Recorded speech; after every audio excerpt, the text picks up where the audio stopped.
Boom.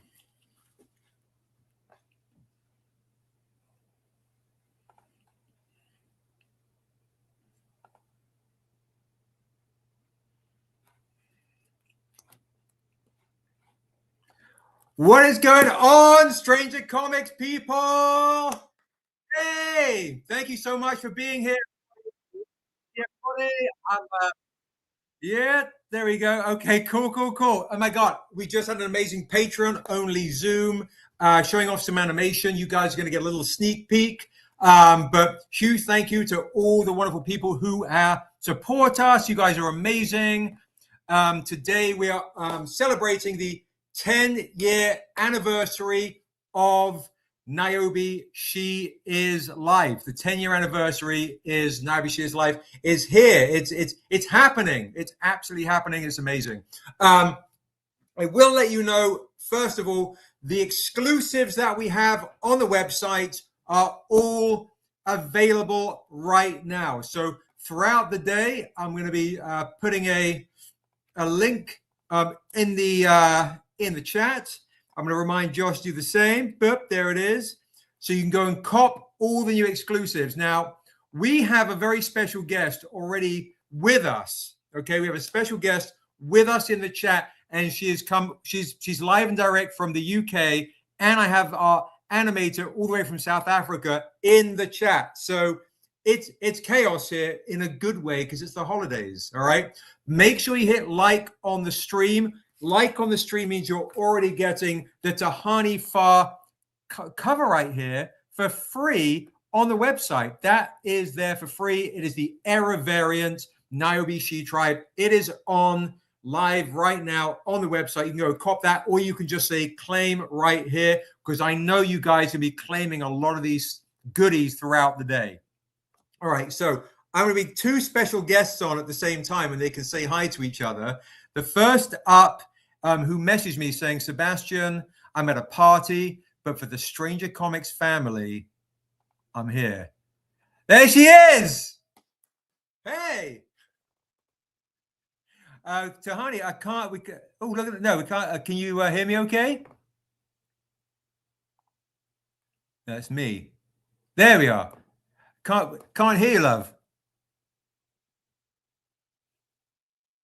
Can see you better now. Just can't hear you.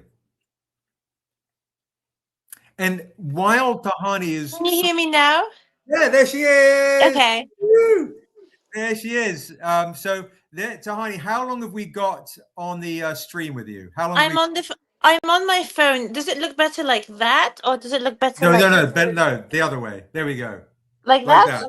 Yes. Okay.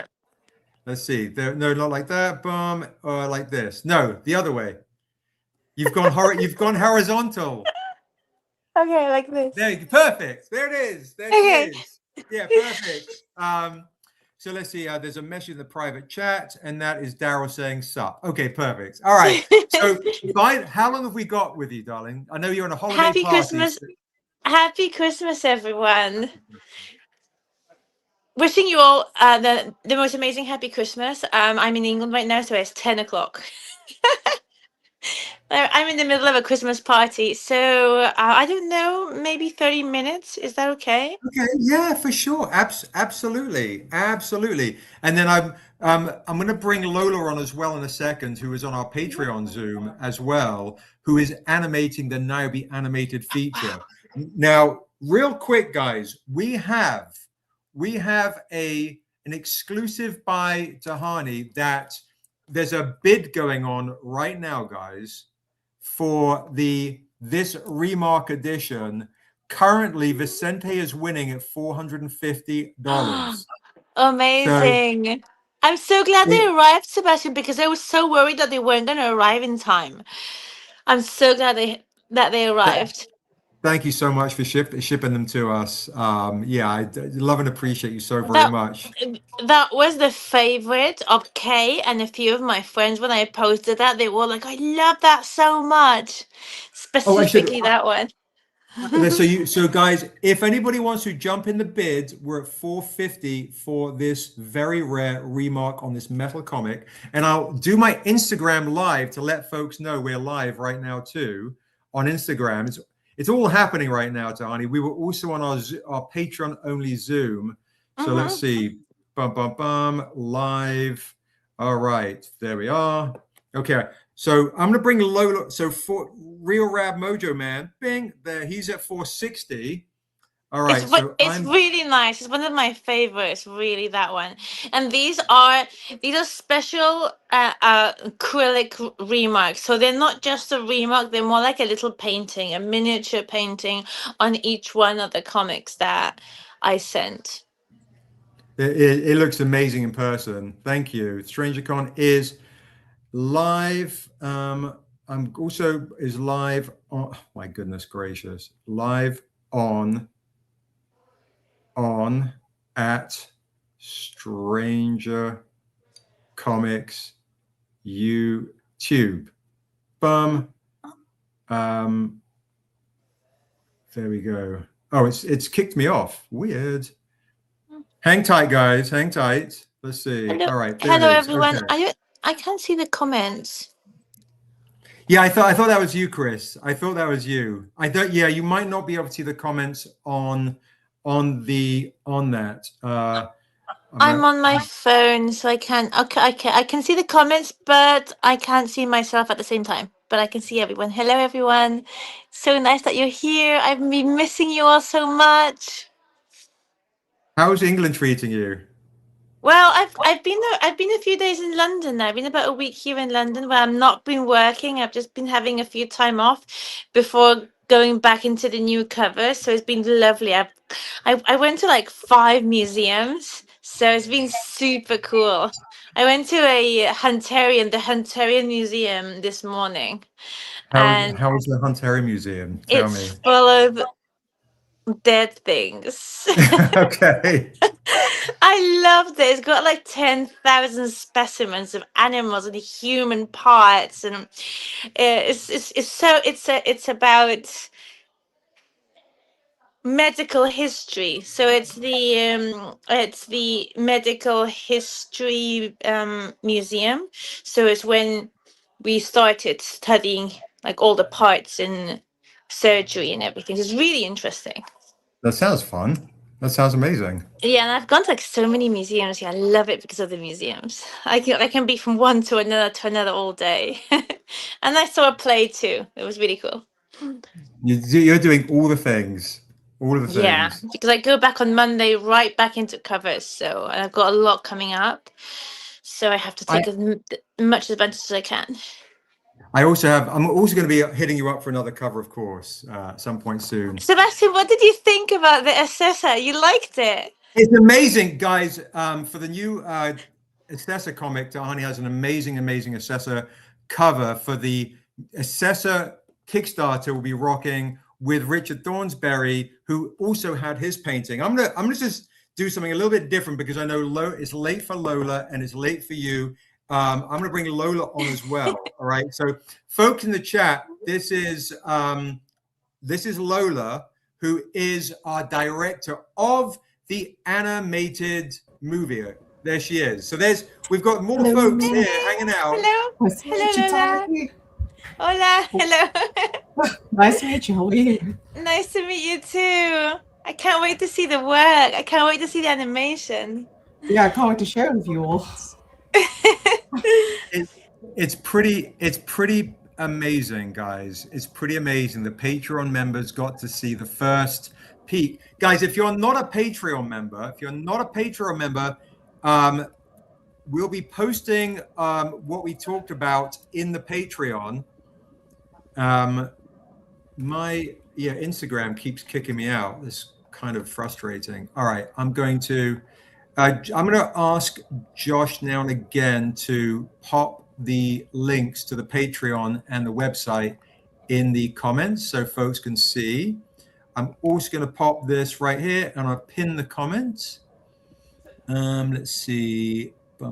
Pin Stranger Comics. Boom. All right. So Stranger Comics is also pinned. So that's where you get all the exclusives of today. All right. Okay. So yeah, the sneak peek of the animation. We do have something I will share with you guys because I don't know how long Lola's going to be on for because I know it's late where you're at. But where are you, Lola? I'm in South Africa, so it's wow. just past midnight here. Wow. Yeah, You're worse than me then. yeah, yeah, very late. So I'm going to do this while we've got some guests who are tuning in late. I'm going to just show something fun. All right, let's see if I can. What's going on? Oh, it kicked me out. God dag nabbit. Okay, I'm not going to be able to show what I was hoping. No. Why is it No, kicking you out of Instagram? That's so strange. I got kicked out of Instagram. I got kicked out of my Gmail. I'm just getting kicked out. It's a whole lot of kicking outing. I don't even know. Let me see what I do have. Conspiracy theory. It is. Let me see if I have anything extra. Okay, I will show one thing. I won't show everything that we were showing on Patreon because that's not fair to Patreon members. But I will show the rough sketch outfit. Not the colored version, but the rough sketch outfit. Yeah, the colored version was for Patreon only. Oh, wow. Yeah. Wow, that's beautiful. I love that concept art. Wow. Yeah, it was done by my fellow co-director, our fellow co-director Martinez, because he's more on the character design. He's not here today because he's stuck in Zim and they have terrible internet in Zimbabwe. But he did the character design and I did the color on the characters, but we're not showing the colored version. So we have Niobe with her poncho, and then without the poncho, we have like the midriff area with a corset. Then we were debating maybe she just her stomach area might be exposed. But then there's also the question about, it was also brought up in the Zoom, but we also have spoken about it in our meetings. Like, it's really hot where she is. Like, she needs to be covered so that her skin doesn't get skin cancer. You know, if elves can get skin cancer from all the heat. Yeah. So yeah, then with the poncho as well, like we have this, like the necklace of, I don't even know, with that symbol there, and then even on the poncho we want to show possibly like the symbol as well. Like on the second drawing, like lightly there's a motif there, but it's just a drawing, and if we do go with that in the color version, it'd be very subtle, like whatever the cloak color that we decide on, the motif of the ornamental symbol on the cloak might be like one or two shades lighter or darker in terms of value, but we're not here yet. So we're also debating about like having a thicker color as well, like or thinner color on her for the poncho. So all of this that we're all discussing, it's been months of at this point, a month of work that we are putting in hard work, and we still have a couple more months of hard work because we are still in pre-production, and in the new year we're going to get into production, actually start animating in January. So yeah, all very exciting work. It's fun stuff. It's super fun. We have so much fun stuff planned for you guys. It's crazy. I guess I'm gonna have to show the other animation uploaded or something. I don't know. I'll see what we're gonna do. But while Tehani's on, guys, we've got currently Chris is in the lead with this because I do want to show some of the amazing Tehani Farr stuff while we have her You as should well. you should show them the rest of the sketches, Sebastian. I'll show them the rest of the sketches. Here we go. So Tehani sent in. She's very excited. I can tell she's drinking her lemonade. Okay, I'm going to do immediately. I'm going to just show stuff as well, guys. By the way, if somebody wants to do a buy it now on this one, I'll do a buy it now on this one for $700. Right now we're at $460.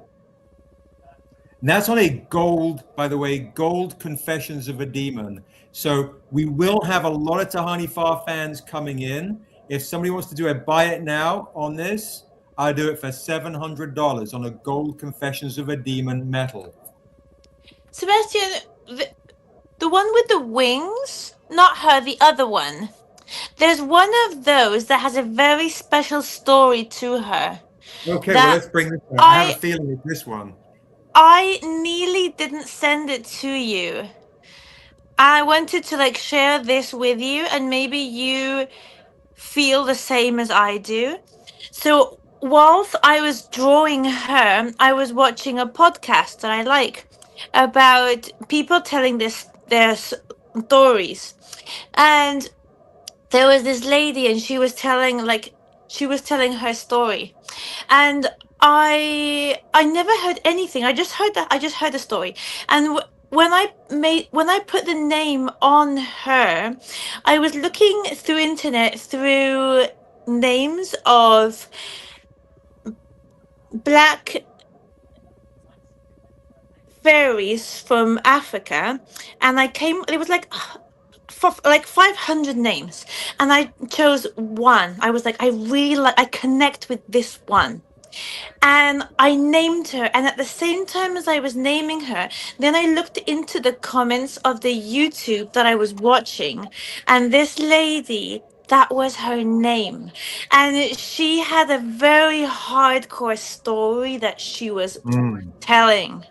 And I was like, and I looked back on all the video and I was like, I must have heard her name. I must have heard her name. And she never had said her name. So I was like, how did I was listening to her speaking, and then I named the painting the same as her. And I was like, wow. So I followed her on Instagram. Do you remember her And name? she does a lot of it's in the name. In the name, look at the name. Oh, Aziza. Yeah. Yeah, So so Tehani has named all of these ones, guys. she's This is called Aziza. Aziza, and she does a lot of talking about surviving extremely hard situations, and she does a lot of like international talking and in America. So I was like, I was nearly gonna just contact her and send it to her because I thought that that was like such a big connection, but I sent them all to you first, and I wanted to share this with you. And if you would want to send it to her, I can do you another one, and then just because I think that it was it was a really big connection there. Yeah, but yes, send me the link. Send me all the Yeah, information, please. yeah. Absolutely. Isn't that crazy coincidence? Like more Super, than super. Absolutely. yeah. So well, that's it. Well, no, that's amazing. So that's the legend of Tahani right there, who is creating absolute magic with these remarks, making them very organically and very beautifully, I might And I add. feel that they connect just so they're so personal, and there is something just so magical about each one of them. Yeah, and no, absolutely stunning. These are absolutely stunning. Guys, if you see anyone that you like, let us know in the chat. I'm obviously going to bring these on right now while Tahani's on. These remarks have a starting bid of $400, but we currently are with this one at $460. Okay, if anybody wants to, Chris is right now in the lead at $460 with this. All right. I believe, Chris, are you claiming this one right here, Chris, for 700? This is absolutely beautiful. This is the Leela one right now. So let me know, Chris, which one you are claiming. Are you making sure you get the one you're in the lead on now, or are you claiming the new one? Because right now Chris is winning with this one at 460. But I do know other people are coming who will be bidding on this throughout the day. So Chris in the chat, he wants them all. He's like, give me them all. Okay.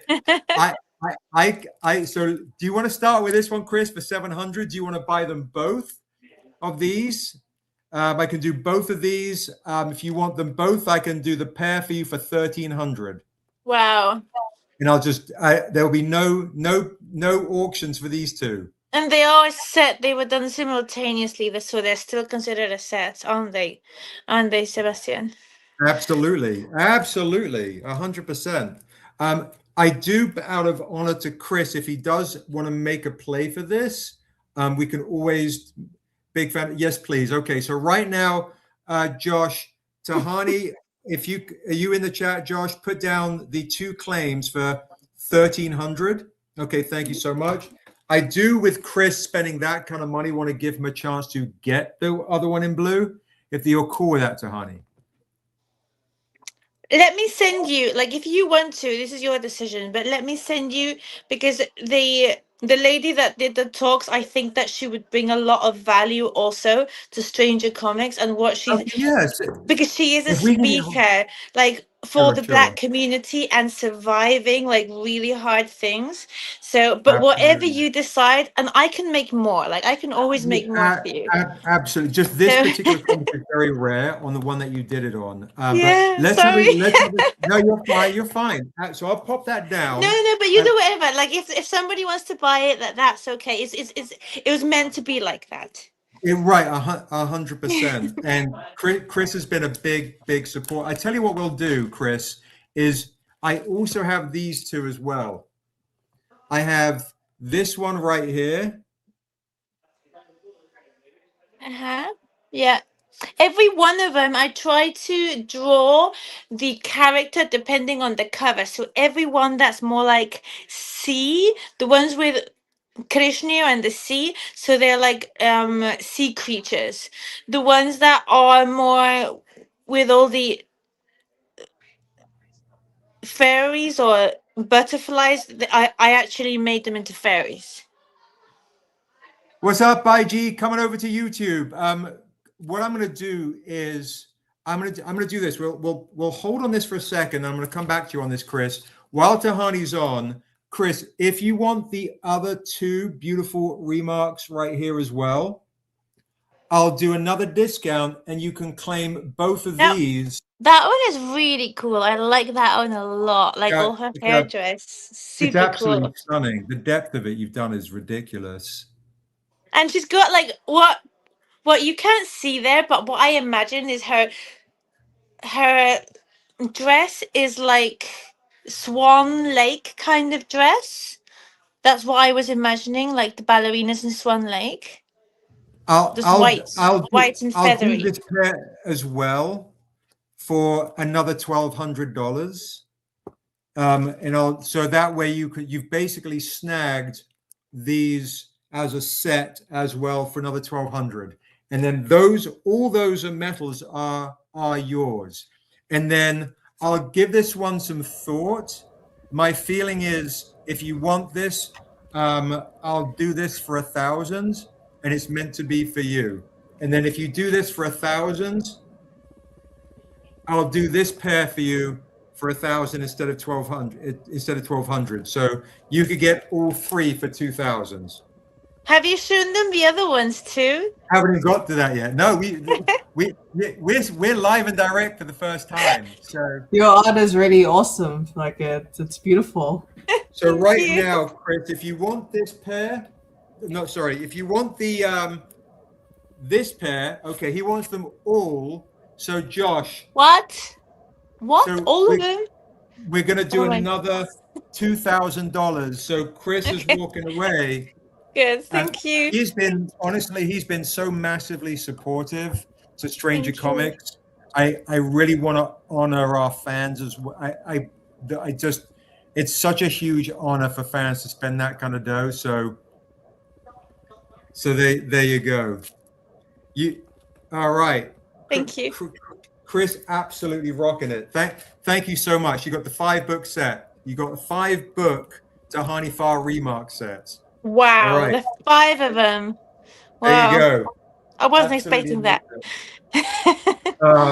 And I do also have, by the way, while you're on, the Tehani Farr Jaycen Wise remark on an etched metal.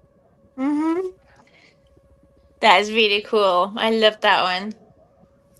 So if anybody wants to claim this one too, I'll do opening bid on this one for $450, unless somebody wants to buy it for $700, unless Chris wants it for $600 because he spent so much money. There you go. So first claim will get it for 700 unless Chris wants it for 600, or we'll do a auction starter at $400. So there you go. There's another opportunity as well. So we also okay. You've got someone else give us you a chance on that. Okay, no problem. During the course of the day too, guys, I will show something very, very rare. Thank you. I appreciate that. We've got Tehani originals right here. All sorts of fun stuff to share with you guys. Okay. Those are Sharpie straight on metal. Sharpie straight on metal, so I can't have like any boceto, any sketch underneath. You have to like be really sure how to do them. So it takes me quite a while because I am very careful making them straight on the metal. This one is absolutely amazing. It's absolutely stunning. It's vampire. It's incredible. If anybody wants to claim this Assessor original on this untamed gold sketch blank, I would say I would do a starting auction at 1,000, but I wouldn't, and I'd do a buy it now at 1,500. This is absolutely ridiculous. So starting auction 1,000, buy it now 1,500. Those are my favorites. To be honest, I really like just like the lines. The lines are so clean on this. You know what I've been doing, Sebastian? I just began to do this. So when I do a cover, I used to draw the whole thing and then paint on my pencil lines, and I just like the pencil, like the remarks. I liked it so much. So what I've been doing now is I draw it all out, and then I keep that drawing, the first drawing, and I redraw it a second time, and then and the second time is not as technical as the first time. So I keep the first, all the lines, and then I paint straight on the second one. So now I can keep the both of them because I really love the line drawings. And the remarks that you have are basically that. I really like them. I think they're so powerful. They're so powerful. They pop absolutely beautifully. And and can I just say to everyone in the chat, what a treat to have both Tehani and Lola zooming in from the other side of the world, staying up. Tehani's at a party. It's like 5 hours past her bedtime. And just to share this experience with you guys is absolutely amazing, guys. Please like in a party dress and everything. You look like you're Elven right now, right? You look like I got like a party dress on. Hey, all whites and everything. Oh, you look stunning. You look absolutely stunning. Yeah, I also have like elven shoes, but I left them downstairs because I'm up in one of the rooms right now. Well, I do have some stuff, guys, off Tehani's that let me also remind you guys. Okay, so guys, if anybody wants to do, that's a great idea. Josh is like, we should do a cover, just your clean line work. Okay, if anybody, let me just do this. This is our 10-year anniversary celebration. I'm going to do this right now. I'm just going to make myself big real quick. Boom, like that. This is on the website. It's free right now. Tehani's cover is free on the website, strangercomics.com. I pinned the comment in the chat. Okay, it's the 10-year anniversary of She Is Life. You can get that for free. If anybody spends $25 on the live or on this website, I'm going to give you this art print for free. This is done by Ashley A. Woods, the original Niobe artist. You get this for free if you spend $25 on the live throughout any claims throughout the day. Okay, boom, you get that right there. Now, here is one you're going to want to claim. This is on the website. It's never been seen before, never been done before. This is a ink foil. There's only 25 of these, and they are absolutely beautiful. Only 25 of these, and this is $60 if you want to claim them. We'll sign them for free, and that is one of them. It's on the website, or you can do a direct claim with me. And then also don't forget, you're getting all sorts of other goodies. All right, you got that one right there. Also on the website, or you can claim directly from me. Thank you, Deja. Good to see you. You can get the original OG artist Hyoung's exclusive right now for $30 on the website. Yeah, DeMar, honestly, it's crazy. This one in person is absolutely stupid. It is live on and direct on our website right now on the site. All the exclusives are live, and the foil of Amandla as Niobe, and the metal. And we have only 2 gold Jaycen Wise inked edition on the website, or you can claim it from me right now for $400. I only have 2 copies of this. 2 copies of this. And I only have 8 copies of the silver, which I believe, I can't remember how much it is, Josh, but I believe that's either 100 or 200. Boom, there you go. I've got That was really cool. They're super beautiful, right? And this is the Jay-Z homage. Now, When I also have when I saw those, options. to be honest, I was really jealous that I hadn't done those. I saw them and I was like, wow, that is beautiful work. So beautiful. So guys, thank you. It's ridiculous. In live, they're amazing. So question for Josh is, how much is the color foil of Amandla? It's $50. There's only 25 copies of the foil of Amandla. Those are new, aren't they? These are the new ones. They're amazing. They look beautiful, like There's the way they shimmer. Yeah, they're some of the best I have seen. I love them. Oh yeah, like I super love cool. them so much, and they're not my work, but I love them anyway. Yeah, thank you. It's so kind of you. Thank you. This is by Hyoung, lead artist of The Last of Us. So Brian says, how much He's is the amazing. 10th? He is amazing. The 10th anniversary book. The trade dress is $30. The foil is $50. And the silver metal is, I believe, $100. And this anniversary beautiful lined inks is $60. These are all of the 10-year anniversary editions. So let us know which ones you guys want in the chat. Dragumo is claiming a trade dress. You got it. Belixar is claiming the foil. Dragumo is claiming the trade dress. Thank you so much. Dragumo is actually works at the printer that made this. He's amazing. Thank you, thank you, thank you. Chris is claiming a foil of Niobe and the anniversary. He's claiming both foil editions. He's claiming both foil editions. This edition right here. Mm-hmm. And he's claiming the foil of this edition right here. So 50 a pop. That's good. I love those. Oh, there we go. Yes, so I love the foils so much, to be honest. I think they're my favorites of all of them. Yeah, like this metals and foils. And good. So you guys sorry, know, but I really have to leave.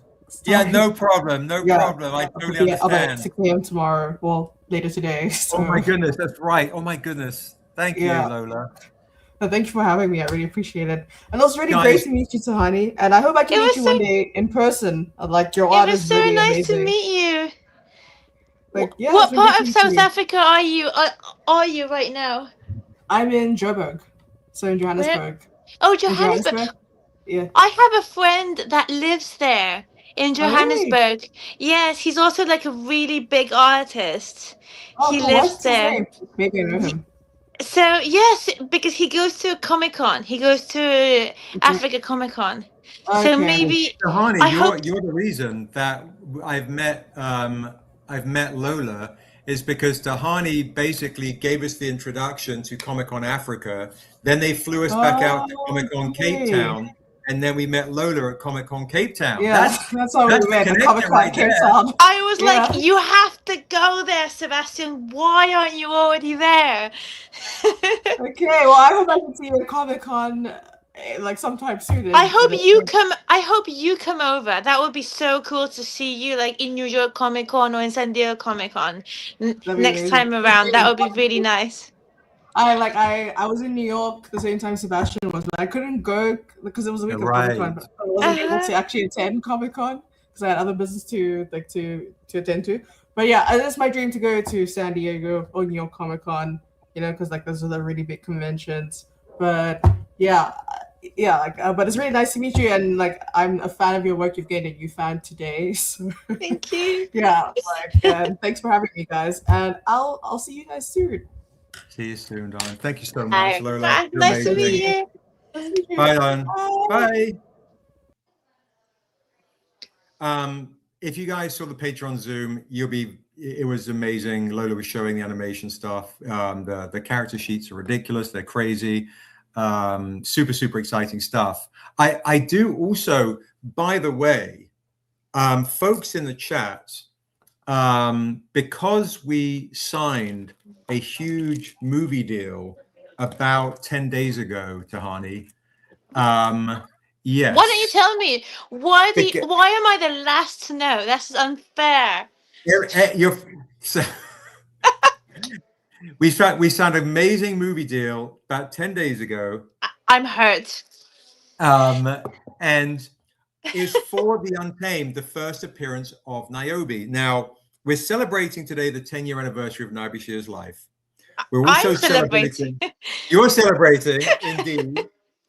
We're celebrating. I'm giving folks a chance before it goes. For the very first time ever, we have 25 metal editions of the Untamed. If folks don't have the Untamed 1 through 7, they don't have the Untamed 1 through 7, and they want to get an Untamed 1 through 7, we reprinted it because it's going to be an Untamed movie, folks. We have the metal virgin only edition of the Untamed, issues 1, 2, 3, 4, 5, 6. That's 6. I got out of order. 6, 5, and 7. You got the whole lot of all 7 Untamed issues 1 through 7 in a virgin metal edition. Now, ordinarily, something like this would be over $1,000 easily. Over $1,000, no problem. I would say this would be $200 each because there's only 25, which makes $1,400 as a set. I would say then there would be a collector set for $1,500, maybe more. I'm going to let folks know right now, because you're on this stream, before I let anyone else get it, you're going to get the whole set for $400. I'm going to take $1,000 off for you guys as a huge thank you. And remember, guys, it's the only way you can get the first appearance of Assessor. The first appearance of Assessor is in here. It's literally the first one. You can't get the first appearance of Assessor unless you have the Untamed original set. So I'm giving you guys tonight, we have 25 of these. I'm going to let 10 lucky people claim this set for $1,000 off. Okay, we've got Chris is claiming a set. Richard, is that Richard Shirley in the chat? Richard S9589, let me know. Who else wants to claim it? I've got 8 more sets to do for you guys. Merry Christmas to be able. Yeah, okay, I thought so. Perfect. Thank you.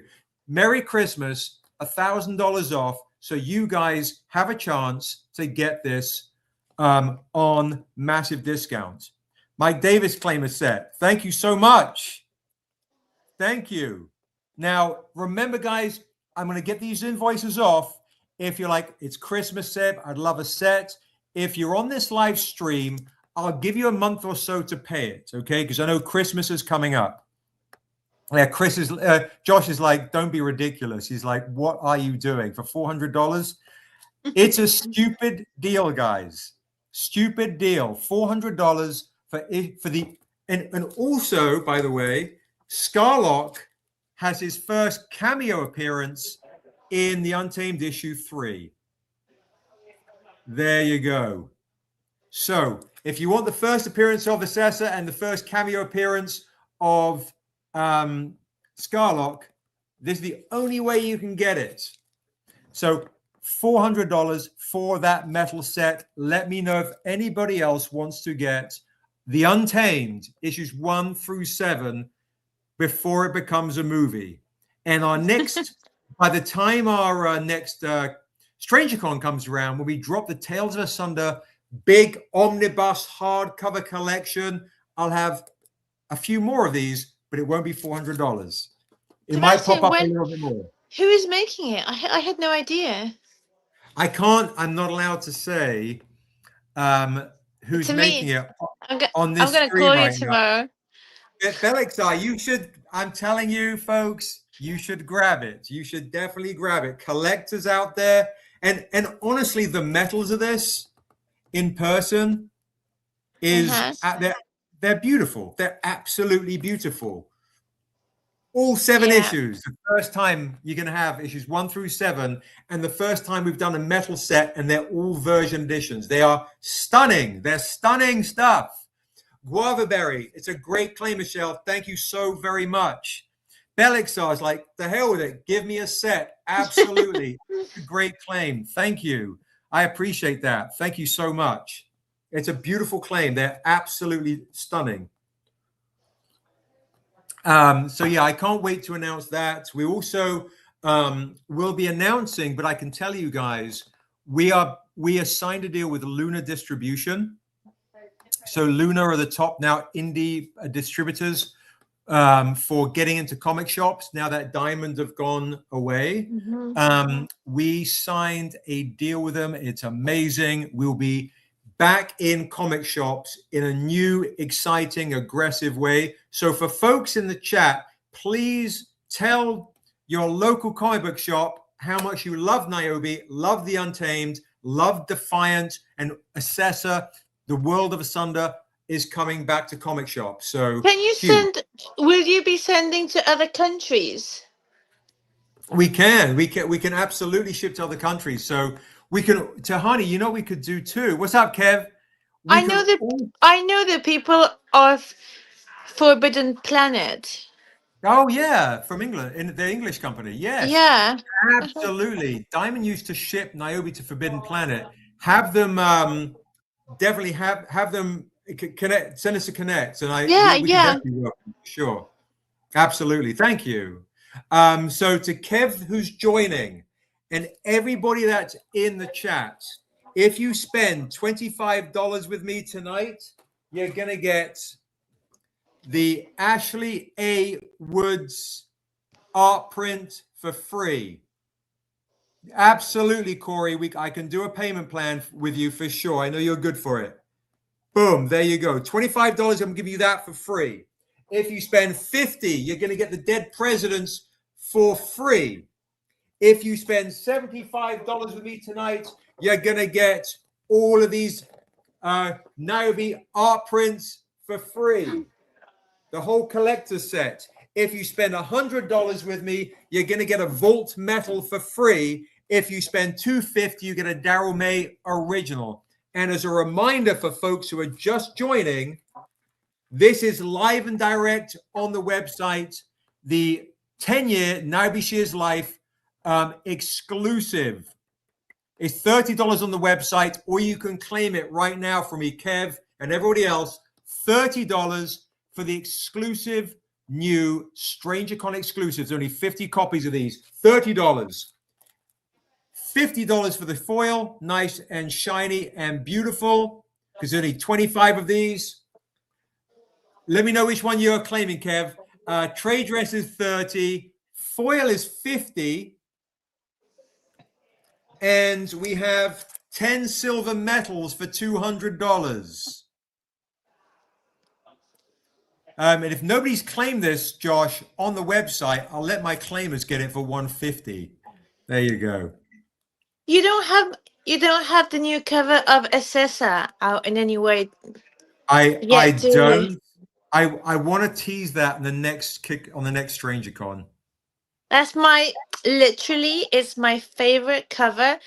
I think it's from my first cover I did. I think that's this last Assess I did for you is my favorite of all of them. It's Even more, honestly crazy. even more than Krishnir, and I love Krishnir. I know you do. I know you do. It's honestly, yeah. I want to hold something back, and that I want to hold back to the next Kickstarter to show. It's too. It's Okay. I don't want to, because otherwise they'll be like, oh my, hang tight because that's on Richard Thornsberry, who has an Assessor painting. I'll bring him on in a second because he's actually got a auction going on right now for that. So Josh, Kevin is claiming all 3 of these beautiful set right here, the Hyoung set of all 3. And Kevin, we also have, for the first time ever, the foil inks by Ashley A. Woods for 60. Guys, you want to get this in person. It's absolutely spectacular. Do not miss out on getting this foil, beautiful foil right here for $60. The first ever inks foil of Niobe. So you got that right there. That's beautiful. It's stunning. It's Yeah. Niobe Sheer's Life issue 1. Yes, exactly, Josh. Yes. 100%. Sebastian, Yes, darling. I am sorry. I have to go soon. No, you're fine. No, I appreciate the love. Absolutely. You're absolutely amazing. Guys, I have Tehani Farr stuff I'll be selling throughout the day. I'm really sorry I couldn't be on later. It's just really late for me here, No, and you're I'm amazing. at the literally, Sebastian, you chose the only day that I had a Christmas party, and we literally came to London specifically for the Christmas party, and they're downstairs. Oh my goodness. So I You're escaped. amazing. I think they're playing something right now, but I have to go down in like maybe in 5-10 minutes. I have to go down No, because you're it's gonna amazing. finish. It's gonna finish in about maybe 2 hours, and I don't want to miss out I too totally much. understand. I totally understand. No, thank you. Thank you so much for everything that you do for us. I love you guys. Like I really do. Like you're the reason of so many things, and I think that connection is just so much more powerful than anything I can even explain. And I'm so grateful. Every moment I just think about you guys. I'm just so grateful. So no, like if I can make it happen, I'll make it happen. The only reason that I could not, if I can make it happen, is if I'm like flying or something, and there's no internet. So if I can make it, I will always try my best. So No, you're let's sell as yeah, much as we can, and I'm so happy that the artwork arrived to you and that people have been liking it. That's the main goal of everything. phenomenal. Absolutely phenomenal. Yeah, no, I haven't even shown them the other originals that you've done. I can Show them. show, yeah, Why don't you? okay, Why don't you show them? absolutely. I'm So very proud of them. I have these there we go. These originals, folks, arrived with those remarks just in time for today. So I I'm was going to so worried because of the tariffs, and I did like a first sending, and it took 15 days, so it was very strange. That one, I really like that one. it's stunning. All her neck, all the design in her neck, I really liked it. And I imagined it was like straw, like a straw necklace. So It's oh whoa, yeah. she's a mixture between like a vampire and a warrior. So that was the kind of like the idea. Oh, it's stunning. So, guys, when we do this too, like the way that Daryl and Rick does as well on their with their sketches, is we're also doing concept work. Like this might end up being a character. Like this is what we do when we work with amazing artists like Tehani. It's ridiculous. It's absolutely ridiculous. If somebody wants to claim this silver medal right now. I'll do this for, these usually go for 1,000. I'll do it for $800 right now. If somebody wants to claim this sketch, I'll do it That's for amazing. $800. Because you know that is like that, those are harder than the painted ones. Those are really hard. Leroy David says claim. Thank you so much, Leroy David. Amazing. Thank you. Thank you. Amazing. Thank you. Thank you. Amazing. Leroy, do we have your information? Definitely send me a Thank you. DM. Send me a DM on Instagram or email us at strangercomics.com, your email address, and we can send that off to you. So congratulations to you. Thank you so much. I'll also show, hello, Faith, come over to YouTube Live. Come over to YouTube Live, guys, for Strangercon. Next up, this is on an Untamed. Is the first appearance of Niobe. I'm going to also do this for $800. First claim gets it. We'll just do that. And Leroy, please let me know if we have your info. Now she's inspired by the work I did with you and Jaycen Wise. So that's why I created her with a very Egyptian style. Like the Queen Nefertiti or Nefertari. Nefertiti? That's Yeah. that was the vibe I was going for with her. It's stunning. It's absolutely stunning. All right, we've got And that if you right see, there. if you see in her hand, she's got a lotus. I see. Oh, yes.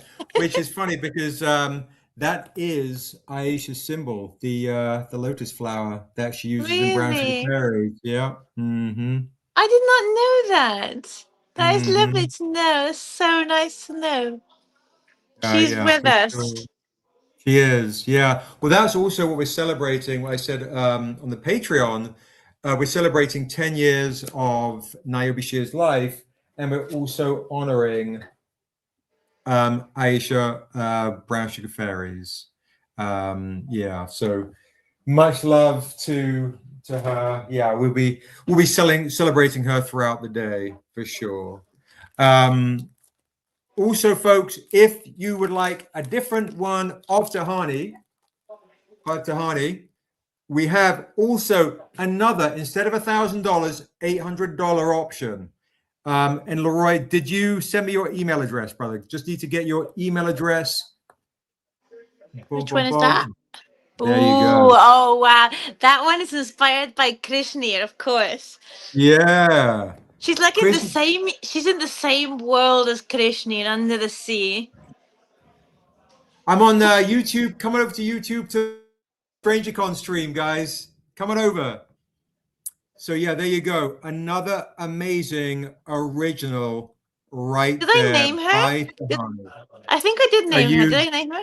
Yeah, you did. You named her Yemoja. Yemoja. So I looked for, I think it was Nigerian or African mermaid stories. So it is a story like a sea entity. So you just have to look her up. That's amazing. All right, I'm going to pop those down. If anybody wants any of these other two originals, I still make sure, Leroy, you let us know your email address so I can invoice you. Let me know if anybody wants these originals. Now, what I do have, guys, of Tehani as well, don't forget, as I have, if you missed it, Jaycen Wise, New York Comic Con exclusive for $50. Claim on the last metal for Chris. You got it. Josh, if you could put down a claim for Chris on this Niobe Shear's Life metal for $800, $200 off. Thank you very much indeed, Chris. Love and appreciate you. Thank you so very much. That's awesome. Absolutely awesome. You're going to like that one. Yeah, it's stunning. It's so pretty. Yeah, that's a great idea, Josh, for us to scan these. Now, if folks want to get something by Tehani, I have them all um, scanned, Sebastian. If you want them you do. scanned, I've got Oh them my all gosh, scanned. that'd be I just amazing. haven't. I don't have them professionally edited. I don't really have the time, but I've got them Yeah. all scanned. Yeah. Oh, thank you. Yeah, that's amazing. That's amazing. I'm going to whiz through a few things that are cheaper for folks that are like, I don't have 800, I don't have 1,000. Okay, $50 if you want the Jaycen Wise New York Comic Con foil by Tehani. $50 if you want the New York Comic Con foil by Tehani right here. $50. These are only 25 copies, and it's New York Comic Con exclusive. 25 copies, $50 for Jaycen Wise issue one, guys. I'm also have other Tehani stuff as well. Now, here we go. I have I have to go in like 3 minutes. to Oh, totally, Krishna. totally Krishna. understand. He mentioned Krishna, so I was like, let me bring Krishna out. If you do not have this one right here, it's her favorite one. You can grab this for $20. $20 for the paper edition, or $100 for the silver. And then if you get him the lovers one, it's a match. So they match to, it's like a collection with the lovers one. Because of the, have you explained, Sebastian? The I had Krishna not has yet. Yeah, all the fish. He's got all the yellow, no, naranja. How do you say naranja in English? orange, Orange fish, all the orange fish, and the one of goldfish. lovers Yeah, have got you see, butterflies, and they're all butterflies, but they're kind of like in the same positions. So, and they're all blue too, so it's like a match together. You see, they they are. You have to see them together, but they match. and It's a Chris, Chris is claiming the silver, Josh, for 100. Chris, I do have a couple left of the gold for 300. The gold for 300. So Chris is claiming the silver for 100. What's up, Tate? What is up? It is not Quincy. The gold is 300. If anybody wants the paper, it is just $20, $20. the paper 20. looks really good, to be honest. It's lovely. It's absolutely Yeah. lovely. That is Niobe Endura issue 3, guys. Issue 3. Okay, gold and silver for Chris. We'll throw in the paper for free. So Chris is getting gold and silver. We'll throw in the paper edition for free. Huge thank you to you, Chris. Thank you so much for that. That is absolutely awesome. Oh, that's the Krishna one. Bum, bum, bum. Anybody want to get the paper for $20, guys? Niobe Endura right here. Last minute, Sebastian. Last minute. Okay, last minute. Here we go. By the way, guys, I have Tehani Farr $300, Josh. $300 for the gold. I have Tehani Farr signed editions. I'll be selling throughout the day because, yeah, when Tehani splits, I'm going to bring Justin on. He's in the background with Rick. We got new guests coming on too. I want to bring Rick on in a second too because he is doing assessor paintings as well that you'll love. Same kind of deal, guys. $20 for the paper, $100 for the silver, and then $150 if you want the nude spot color edition. That is really beautiful. That one, like, I did not know you were gonna do it, and she came out so beautiful, like really good. That's amazing Yeah. how she came out. That one, I love that one. She looks amazing. She looks absolutely incredible. So if you see any of the paper editions, guys, remember just $20 or this foil edition for $50. And do remember on some of these, I have signed stuff by Tehani. I actually have only, look, Quizzy's got it. 2 signed paper editions, guys. If you want a Tehani Farr signed edition of Krishna, I can do it for $40. 2 people can claim it. 2 people can claim the signed edition, but I have more signed. I've got tons of signed Tehani stuff to show throughout the day. Okay, guys, I must go. I'm really sorry.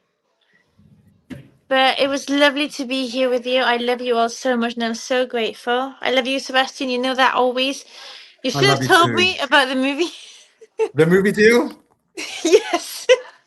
Absolutely. Yeah, I should have. Yeah. Let's have a call. Let's have a call in the week. I want to know all about it. I'm very You, excited you, about that. you'll be very Okay. happy. Oh, and if you get a chance, let's Yes. do it like an Instagram-y kind of thing as well over the holidays if you have a chance, because I'd love to have an Instagram chat. That way we might get different folks on and so on. Like If you a have the live chance. Instagram chat? Yeah, whenever you're back from England. What? Oh, back in America. I'm not Back in gonna England. be Back in back back, until next year.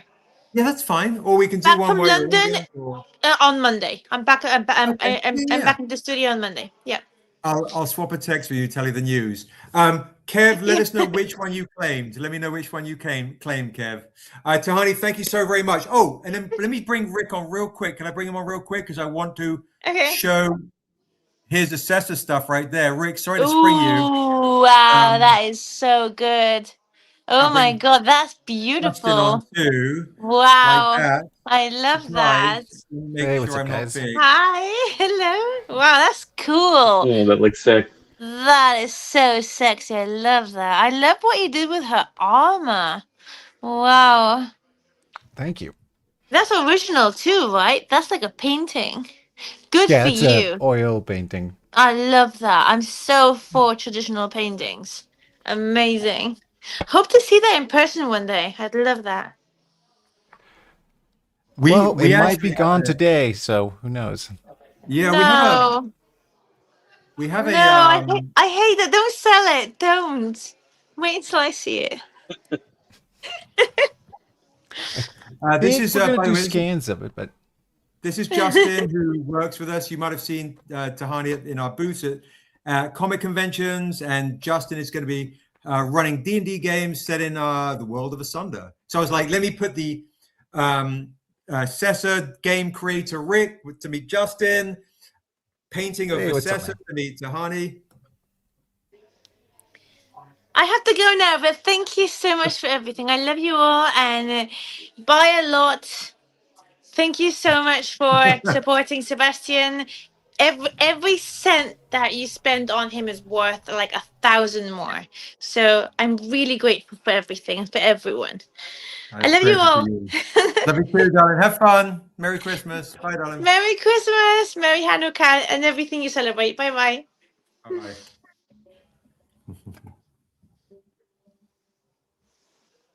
I don't know how to get off. I'll hit remove. You're fine. You can take your time. You're fine. There we go. Okay. What a gem. What an absolute gem. Guys, I'm just gonna put this right.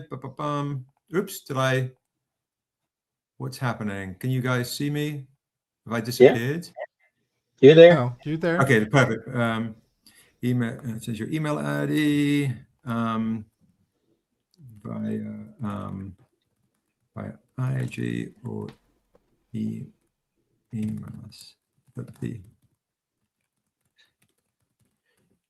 Josh, please, just in case Leroy missed, I just put an email out. Just make sure I need your email address so I can get you the exclusive goodies. So, folks in the chat, Tehani, there she goes. Okay, she's feeling okay. Amazing. All right. So, folks in the chat, everybody, I'd like you to say hi to both Richard Thornsberry, who's currently working away on more exclusives, more rare things, more Assessor. Currently, what was our current bid for Assessor before we left? Josh, you had the note on that. I believe it was 400. But 400. Oh, I've got it written right here. $400. Right. Indeed. So, recommend no joke. Thank you. Yes. And right now we have this auction going throughout the day. Why is it so odd? There. Let me try a different one. That's a little better, but now I can't see Rick's beautiful face. That's all right. Phones and landscapes. That's what's happening. That particular painting right now is at an auction for $400. That's where we're at with that auction. Oh, that's super helpful. Thanks, Justin. At the end of the day, throughout the day, we're going to continue to bid on that particular assessor painting that we brought over from Patreon, guys. It's at $400. If anybody wants to up their bids, start bidding on that original assessor painting. And he has some other things to share with you as well throughout the day, some other exclusives, some other goodies throughout the day. So folks, I'd love you to start with Rick. If you haven't met Rick, of course, I've got oodles and oodles of O's and O's, to quote De La Soul, but I've got oodles and oodles of Richard Thornsberry signed paintings right here, like Halloween homages, Dura. I think Rick has done more covers for Stranger Comics than any other artist. So throughout the day, I'm going to be sharing some of these amazing exclusives by Rick, bundle deal exclusives, as I'm going to get more delirious throughout the day. So stick around for those deals, okay? And then I also want to introduce you to Justin. Justin is one of our OG booth helpers. Booth helpers just sounds whack. So I'm going to just say he is now going to be running the game. He's an uber gamer like Rick, like me, like Daryl, like Josh, and helping cultivate with Rick and the rest of us the world of Asunder in tabletop role-playing, D&D, as well as Pathfinder, all the things that they'll be sharing with you next year. Okay. Guava Berry says this, by the way, Rick, just saying. Oh, nice. Well, there. So while you ask the question, Guava Berry, Justin also knows me from cons that I'm in crazy land when it's a convention time. So Guava Berry, if you want the trade dress, my love, it is $30. If you want the Virgin edition, which I know we have very few left of these, the Virgin is $50, or I'll do the set for you for $60. And I do have some metals as well. So let me know if you're interested. Come on over to YouTube, folks, and come and get your free stuff. There's Tone. Tony's like, Justin. So Guava Berry, let me know if you're interested and you want to see the metals as well. So yeah, $30 trade dress, $50 for the Virgin, the set for $60. So Justin is also, by the way, guys, directing the Stranger Comics documentary. I feel like the time today is just whizzing by out of control. Just saying. It's absolutely nuts. Take the set. No metal. I spent too much today. Fair. Thank you, Michelle. I appreciate it. Thank you. So Justin, tell the lovely folks what you've got planned for the Stranger Comics documentary, as well as game stuff. And what's kind of in the mind of Justin Estrada today? Yeah, what's in the mind of Justin Estrada? What is not in the mind? There are too many thoughts. Too many minds. I'm working on getting medication to better manage the thoughts inside the mind of Justin Estrada. The documentary has been in the works for a while. I think we started filming 2 years ago, was it? When essentially it was like after the pandemic had like cooled off a little bit and we were getting back into the swing of things. It's like 2023 or 2022 when I first went out and followed you guys around just all the conventions, already having like worked at the booths and everything, but it was just like, hey, let's your life is already just insane by itself. In the context of trying to get a comic book to turn into an animated feature or a live action feature or a TV series or anything, it's just such an insane roller coaster ride of, I mean, to just give hints at the stuff that's happened over time, the deal with HBO and then HBO getting bought by Discovery and now like new deals being forged and getting your rights back. And animation possibilities, and all this crazy stuff that's happening over like just it's crazy. It's insane. I did not think that such insanity would happen when I started filming. I just thought here's a person whose chaos follows you like a hungry puppy. Yeah, but I think I'm very excited to get it into a watchable form. I've got terabytes of footage on a bunch of hard drives, and so crunching that down, hopefully next year I'll have some like really awesome stuff to show off. And then as far as the D&D stuff is concerned, I mean, Asunda was built to tell stories, and the people who write the stories that happen in Asunda just so happen to be gamers. And I feel like this is a prime opportunity to put everybody at a table and give them their own world to create new stories and new things. You know, whether or not those stories are canon in the world of Asunda, I leave up to you guys. But I think there's a possibility of doing a lot of really fun world building, exploring a lot of like really different aspects of Asunda that haven't been explored yet, and being able to, like myself personally, lore craft other areas of Asunda that haven't been visited in the comics yet. So I think that's what I'm very excited about. I'm gonna bring Daryl into the chat as well for the game stuff. Daryl, are you there, bro? I'm gonna bring you in to have a chat while I have a pee, and then I'm gonna see if we can bring Quincy on too. I'm gonna play a game with you guys. By the way, guys, Justin also, because I know we've got a guest coming on at 4. Justin's has a birthday party to go to. Time is just marching on like rapidly. I'm gonna get Quincy on, and we might play a little Dead in the Brief. Are you down? Who's down for a little a quick 20-minute game, 15-minute game, 10-minute game? I'm gonna kill you like in the brief, so shouldn't last too long. Yeah, immediately. Daryl and Rick, are you down to play, or should I do one-on-one? Are you in art lands? Don't want to. I might have to pass just this time because I'm in the middle of finishing thing, and I've got something I got to deal with real quick. Okay, but no I'll be problem. back. I'll be back in a bit. But let me. Well, how soon are you doing it? Right this second? I can do it in 15 minutes. Yeah, let me have 15 minutes, and then I'll join.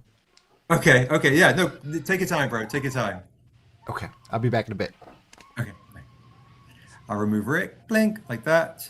I'm gonna have Daryl and Justin have a chat. Justin, when do you have to take off? And in about 15 minutes.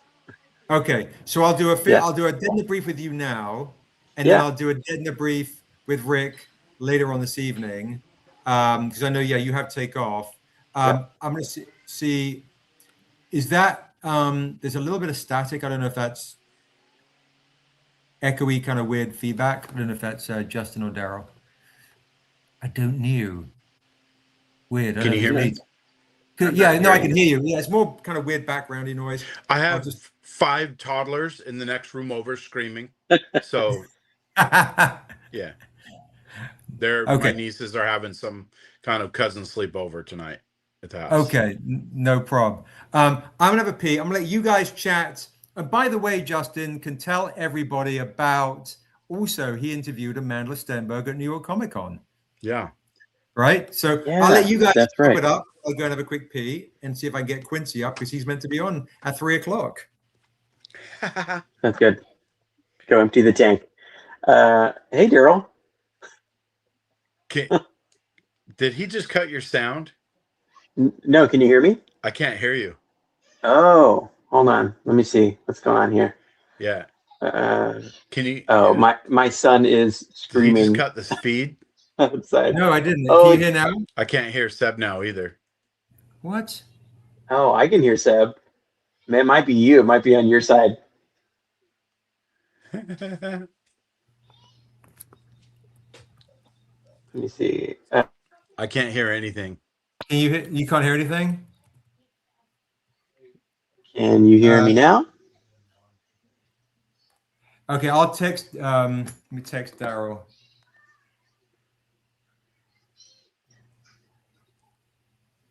Hmm. All right. It's good Lord. Hmm. Okay. Well, Justin, entertain the folks real quick. I'll drop Daryl out real quick. Boom. Entertain the folks about what's going on with Amanda's aspect of the documentary and what that experience was like. I'll have a quick peek. Sure. Yeah, that was pretty awesome. I wasn't expecting her to jump into the booth. So the last New York Comic Con, we were there, and of course it is the 10-year anniversary of that Niobe comic book. And Seb was like, well, she might show up, she might not show up. Sorry, hold on, let me do this correctly. Well, she might show up, she might not show up. No, I'm terrible at Seb British accent. But she did show up, and she hung out in the booth with us, and signed a ton of people's stuff while she was there. It was absolutely wild. And then got a chance after the con was over to sit her down and talk to her about her experience of meeting Seb, and that whole him chasing her down at a party when she was basically 15 years old and being like, hey, you want to co-write a thing? And then her being into the Untamed and wanting to help write this kind of stuff and find a new footing in fantasy series. But it was cool. She is one of the sweetest, most down-to-earth, nice people I think I have ever met that has been in a major Disney series, major, the Hunger Games, Star Wars, been in major dramatic roles. And that kind of stuff is like, you would think, you'd be like, all right, I'm Amanda Stenberg. I don't have to show up anywhere. I don't have to be. But she was just so nice. She went out to dinner with us and was just a really chill, very kind human being. So I really like the stuff that I got in the interview. She kind of like talks about how her trajectory of fame and experience and everything has transpired, and what the impact of Seb's collaboration has been like on her life. And so it was cool. Does anybody have questions about documentary questions in the chat? I'm looking at the chat right now, so if anybody has questions about stuff, I'd be happy to answer stuff, though I can't give away too much secret sauce. Sebastian. Hello. I'm back. I could hear everything over the raindrop sounds coming from my bathroom. So yeah. Perfect. Good to see everybody. Will it be in 4K? Is it high def, Justin? I filmed it in 4K. So unless something terrible happens, again, I can't for some reason. But more than likely, yeah, it'll be in 4K. Oh gosh, there will have to be. Are there blooper reels? There'll have to be a bunch of like bonus content that doesn't go into it. There's just so much footage of like just malarkey happening behind the scenes after. The whole thing is a blooper reel, Damar. The whole thing. We should just change it from straight, like following strangers to following bloopers. Yeah. My favorite filming experience out of the process was maybe. It might have been when we went to where you did all your LARPing, the park. No. And that was just because we really you were kind of exploring a space that you had so much history with, and so many memories. Like it was literally like every few steps you'd be like, I remember when we hung a cloak here, and then people freaked out, and then this whole situation played out, and it was just like everything was just kind of triggering these, these core memories for you. That was really interesting to kind of see. It formed you. This process formed a big portion of who you are as a person. Super personable. It was super Yeah. personal Yeah. for sure. I'm gonna try to get back on Instagram because it kicked me out again, and then it'll be public access. Let's see. Okay, so let's see if that works. And then Daryl, I'm gonna try and bring you back on again. Let's see if Daryl's. Shall I bring you back on? Boom. Okay. Yeah. Can you hear me now? Yeah. Okay, cool. Whenever you logged out, it cut my audio, so I just relogged back in. Oh, I don't know what happened. Yeah. Weird. Okay. There's Quincy Everidge joining.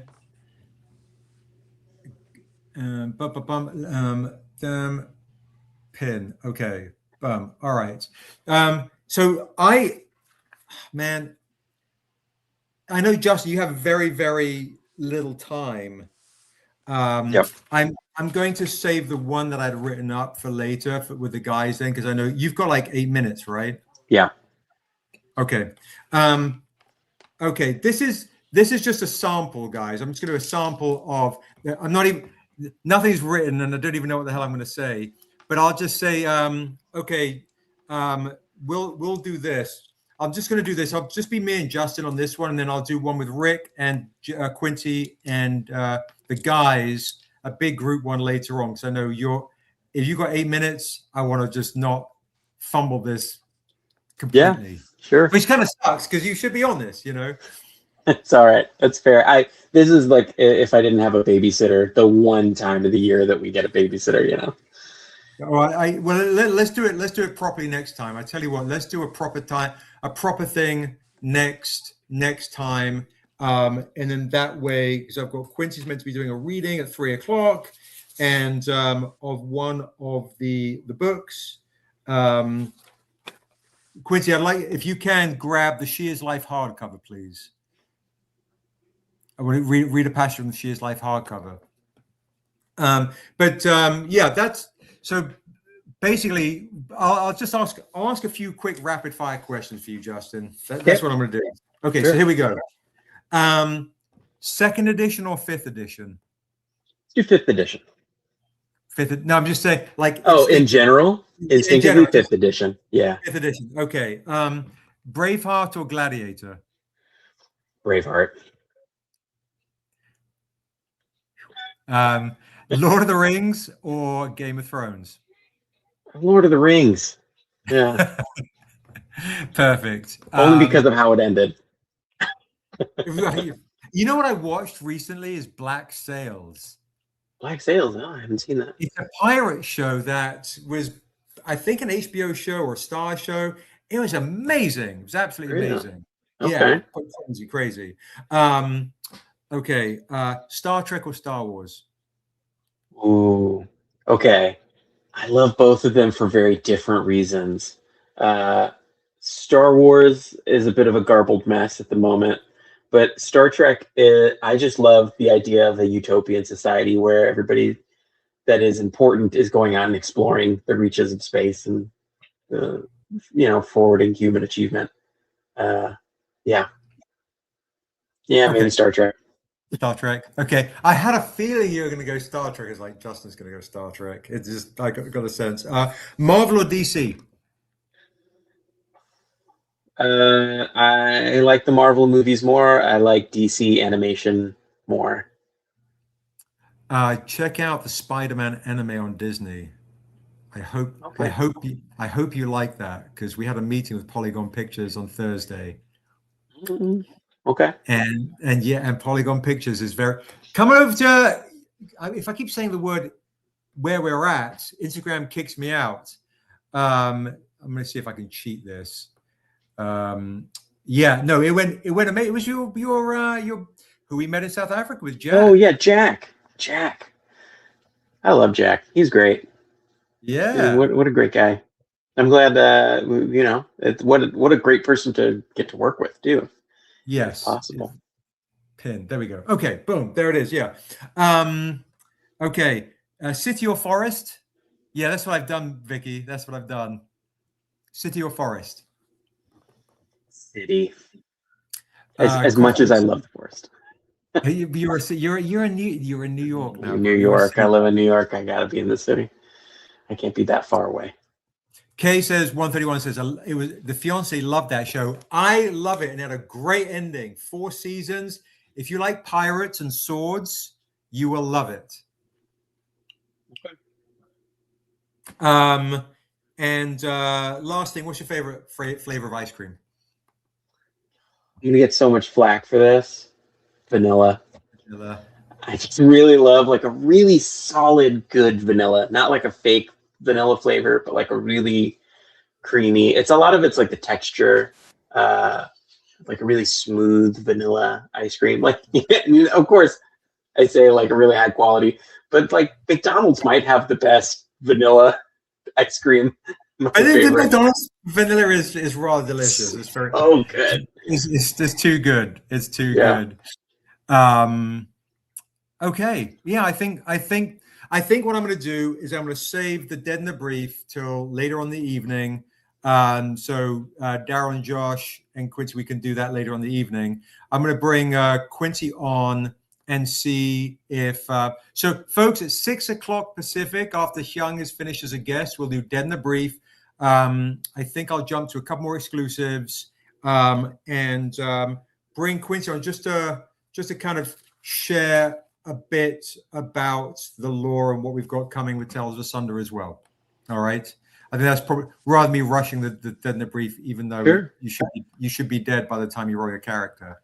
Because how long have you got? 3 minutes. I gotta jump. Yeah. Okay, no problem. All right, so I will see you anon. I'll speak to you next week. Of course, I'm very excited for everything we've got coming. Awesome, brother. Thanks so much. No problem. Cheers. Bye, guys. See ya. Bye. See ya. Daryl, I've got you here. Do you have any originals you want to share that you're working on? Yeah, I got one that I just finished. All right, we've got one that Daryl finished. Here it is. Let's make Daryl big. Bump. There it is. Ooh, that's super dope. All right, guys, that is Niobe Shear's Life. This is our 10-year anniversary exclusive original by Daryl May, the first one of the day by Daryl. Let's do this.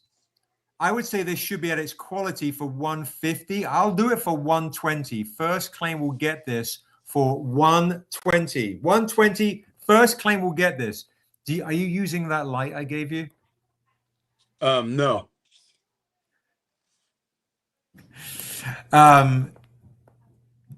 Cool.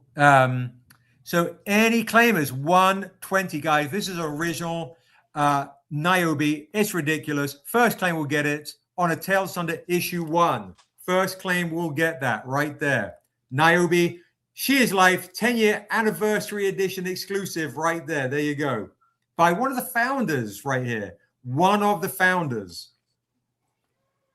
All right, I'm gonna drop it down to $100, but I'm not going lower than 100. So if you want an original inks right now, it is yours for $100 of Niobe. That's a great piece, to be honest. Yeah. The light thing didn't do much because, like, when I hit it with light, it's it gets too bright, like in the sheen. You see how it reflects?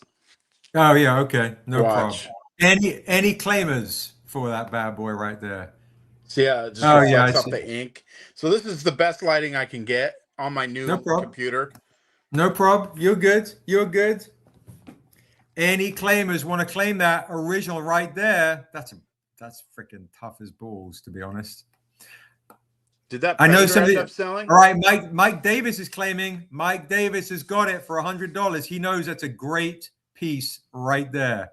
That's a great claim to get right there for $100. Did you sell that Predator, Niobe? I did not sell the Predator, but I will show it. Yeah, show it off. I'll show it off again. Where do I put it down? Oh, I put it right in front of me. Whoop. Thanks, Mike. Thank you, Mike. Boom, boom, boom. All right. Check it out. For all of you Predator fans right there, first claim is going to get Niobe Predator with Niobe Predator Badlands. That is the first claim. We'll get that right there. First claim is going to get Niobe as a Predator Badlands right there. First claim for $100 gets it. That should be a 150 claim right here. I'm taking $50 off right here. First It's got claim. the Arnuminal symbol in the helm. Look at that. If you're a fan of Predator right there and you're a fan of Niobe, Predator Niobe mashup right here. Any claim, $100 is a steal. If you're a fan of Predator, you're a fan of Niobe, and you want to grab this Predator Niobe mashup, that is yours right there. All right. Keep that thought coming. Hold on to that. This could be yours by the end of the day. It's a great claim for $100. Yeah. I'm sorry. It's the first of its kind, too. The first of its kind. First of its kind. It's stupid. It's a great claim. It's a great claim. I'll pop that down. If anybody's thinking about it, it's percolating, let me know. Now, for folks that have been here on the chat, I do want to remind you guys, I do have still, for folks that are joining now, for the first time ever, you can get, if you do not have Assessor, the first appearance of Assessor is in this comic right here. What's up, Sexual Chocolate? What's up, brother? Is Those in look the so Untamed good. issue 7. The only one you can get it. It is the version edition of the metal editions of the Untamed issue 1, 2, 3, 4, 6 is out of place, 5, and 7. All 7 issues of the Untamed, guys. All 7 issues of the metal of the Untamed right there. Dang. That is normally $200 each, which would be $1,400 tonight. I'm taking $1,000 off. Dang. You can get, if you do not have issues 1 through 7, very few people in the world do. Very few people have the true first appearance of Assessor in the Untamed. If you want the Untamed 1 through 7 set, I'm doing this for $400 for all 7 metals. Dang. Yes, That's such a Christmas deal, bro. It's such a Considering Christmas how much deal, those it's are going to crazy. go for next year. Yep. When the announcement drops of the movie deal for the Untamed, these are going to be worth a lot of money. Grab these, guys. Virgin. Black Cherry Angel goes, claim the Untamed set. 100% Black Cherry Angel. That is the move. I think I have 6 left I'm doing tonight, and there's only 25 copies, period. 25 copies, period. Next time I show these, it will not be $400. The Storm 9660. Thank you so much. Jamie claiming it. Thank you, Jamie Humber. Jamie knows. Jamie knows that's a rare claim. Michelle Ashmore's claiming. So, guys, I know Jamie is Jamie Humber. The Storm 9660. Please remind me who. If you can DM me on Instagram so I can get your email address. Jamie, right? It's a hell of a deal. It's a stupid deal. So the Storm 9660, remind me who your IG name, or please email me at stranger@strangercomics.com. Please email me at stranger@strangercomics.com. This is Faith. Hey, Faith, good to see you. Thank you. Great to see you. Sold, package arrived safe and sound. Congrats. All right.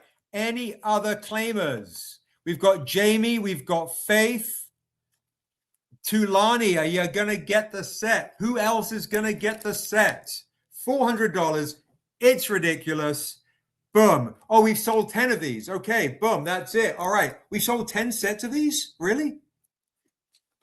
Wow. I didn't even realize. Crazy. Okay. All 10 sets have gone. Holy smokes. Okay. For folks that are joining now too, Quincy's going to be joining us in a second. We're going to do Dead in the Brief later on in the day for some D&D gaming fun. All right. So for folks who are also joining for the first time, Check it out. Check it out. Check it out. This is the Niobe Shears Life 10-year anniversary exclusive. It's just $30. If you did not get this, $30. Yeah, Dead in the Breeze Extra Chocolate, 6 o'clock, my time, 9 o'clock Eastern time, your time, New York time. $30. If you missed this, it's on the site, but you can claim it from me right now. $30, guys. $30 in on the stream. $50. $50 for the foil edition. Boom, boom, boom. And I'm doing the silver metal instead of $200, only $150 on the, if you claim it from me, it is $150. $150. Whoop. Yeah, definitely click like, share the stream, keep sharing it, keep clicking like, and everybody, because you click like on the stream, every person who's an attendee can go and get this on strangercomics.com. They can get their freebie. The other one I have, guys, now we've got these ones here. They're beautiful, right? They're absolutely lovely. I'll pop Daryl out. He's disappeared. Blip. That's all right. Bam, like that. Whoop, you get the whole set right there. Honestly, guys, one of the prettiest comics I have ever seen. Oh, we've got Rick is ready with his original. Could bring him on. $60, guys. $60 for this absolutely one-of-a-kind inks foil, guys. Inks foil. Look at that. Inks foil, $60, only 25 copies ever printed. This is your Strangercon other exclusive. How beautiful is that? It's crazy, honestly, in person. And the actual texture of the paper is a soft touch. So if you like a soft touch in your life, grab this inks foil. There you go. Niobe Shears Life, the Ashley Woods exclusive, beautiful cover here for $60. Super rare, super beautiful. Claim that bad boy right there. It's stunning. It's really, really stunning. And if 60 is a bit rich, get at least the brand new other Comic-Con exclusive for $30. These are 10-year anniversary exclusives, folks. 10-year anniversary exclusives. Do not miss these opportunities. It's crazy. And remember, if you spend $25, I'm giving you this art print for free, just as a gift. Crazy. I'm giving you that for free. All right. Ridiculous stuff. Rick has an original too. He's just showing me. I'm going to bring him on. First claim gets it. If you're a fan of Assessor, I'm going to bring Rick on right now. First claim gets this right now. Blip. All right. Let's make Rick big. Oh, my God. If, guys, it's a Saturday night and the feeling's all right. Look at that. Oh, my goodness. Assessor looking absolutely incredible. Look at that. That's stunning. Wow. Okay. Oh, I love the hand on the fold. That's beautiful. Whoa. Thank you. That's That's what I like to hear. Oh my God. Oh my God. Yeah, so as you can see, Rick is in the shadows. He rarely emerges him. We rarely wheel him out. So get an opportunity to get Rick's originals, guys. Do not miss that. I'm going to give folks first claim. I could start an auction for this, but I think I'm going to do a first claim on that for $225. I think that's a $275. I will drop down to $225 on that on a first claim. It's too beautiful. The talent level on that is crazy, and the folds right there, it's ridiculous. Absolutely. What's up, Soul My Mind? Coming over to YT that I can't say on IG. Coming over. We'll drop. I tell you what we'll do. Let's do this because you guys are spending a lot of money. Some of the big time buyers. Let's do a nice price. Let's just drop it down. Let's go 180. First claim gets it 180. That's stunning. That's absolutely stunning. I'm surprised. We've got like I know Laura, if she's on, would claim that. I know Lucy would claim that, and Daryl stuff. Jump on this, guys. If you want this, grab that. Yes, we need a scan of that too. 180. Right, Chris? It's a great price for that. It's high quality, folks. Really high quality original. 180. Can always bring it back out later. All right, yeah, bring it back out later. Give it some thought, guys. Give it some thought. Should I show the other one I'm working on at the moment? Yeah, for sure. Absolutely. Got another one going right here. This one's a little bit more detailed. Wow. I'm gonna move the needle on this one, and I'm gonna move the needle on this one. I'm gonna start an auction bid for the one with wine at $80, or somebody could do a buy it now for $150. So if somebody wants to start the auction for that one, we'll start the auction of that assessor right there for $80, or a buy it now. What did I say? 120. What did I say for the buy now? Josh, I've already spaced it. I totally forgot. 125. Buy it now. 125. I'm just 150. We'll do 125. Buy it now. We'll start the auction for $80. It's stunning. It's stunning stuff, guys. Buy it now. Claim for Richard for 125. Richard surely loves your stuff, Ricky. He got your original of, I believe it was this way back. Oh, when. Really? Oh, yeah. Wow. Oh, this was the Richard we thought. You were like, is that you in the other room bidding? Yeah, I thought it was like, you buying your own stuff? Richard, yeah, Richard. Yeah, two Richards in one. Perfect. Congratulations, right. Richard Shirley. 125. That's a steal on that one right there. And I tell you what, the other nude one, we'll start an auction line of 150. Let's start an auction line of the other one that's peeking through the window, through the shadows for 150. Auction line starting 150. Through her white cloak. Yeah, through the white cloak. It's crazy. Yeah, right. What am I talking about? Through the white cloak of doom, indeed. By the way, on Instagram, there's literally 0 viewers. That's how much Instagram hates me. It's crazy. We've got like 35,000 followers. No one on Instagram even knows we're on. It's freaking ridiculous. It's hilarious. Okay. So we start the auction line with the other one, 150. I'm just saying it's a great auction line. Right. All right. I'm gonna let Rick get back to ricking. All right. Rick, you can I can make you small, or I can take you out. I'm gonna go eat some lunch real quick. How about you take me out and I'll pop back in. Perfect. Flip. Let's remove Rick. Whoop. There he is. Okay, I'm gonna bring Quincy on right now. Quincy, you ready to roll? Oh, thank you, Skilled Creative Colorist. Thank you so much. We're on the different platform that IG hates. How you feeling, Q? You ready to roll? If not, we can do the reading a little later. How you feel?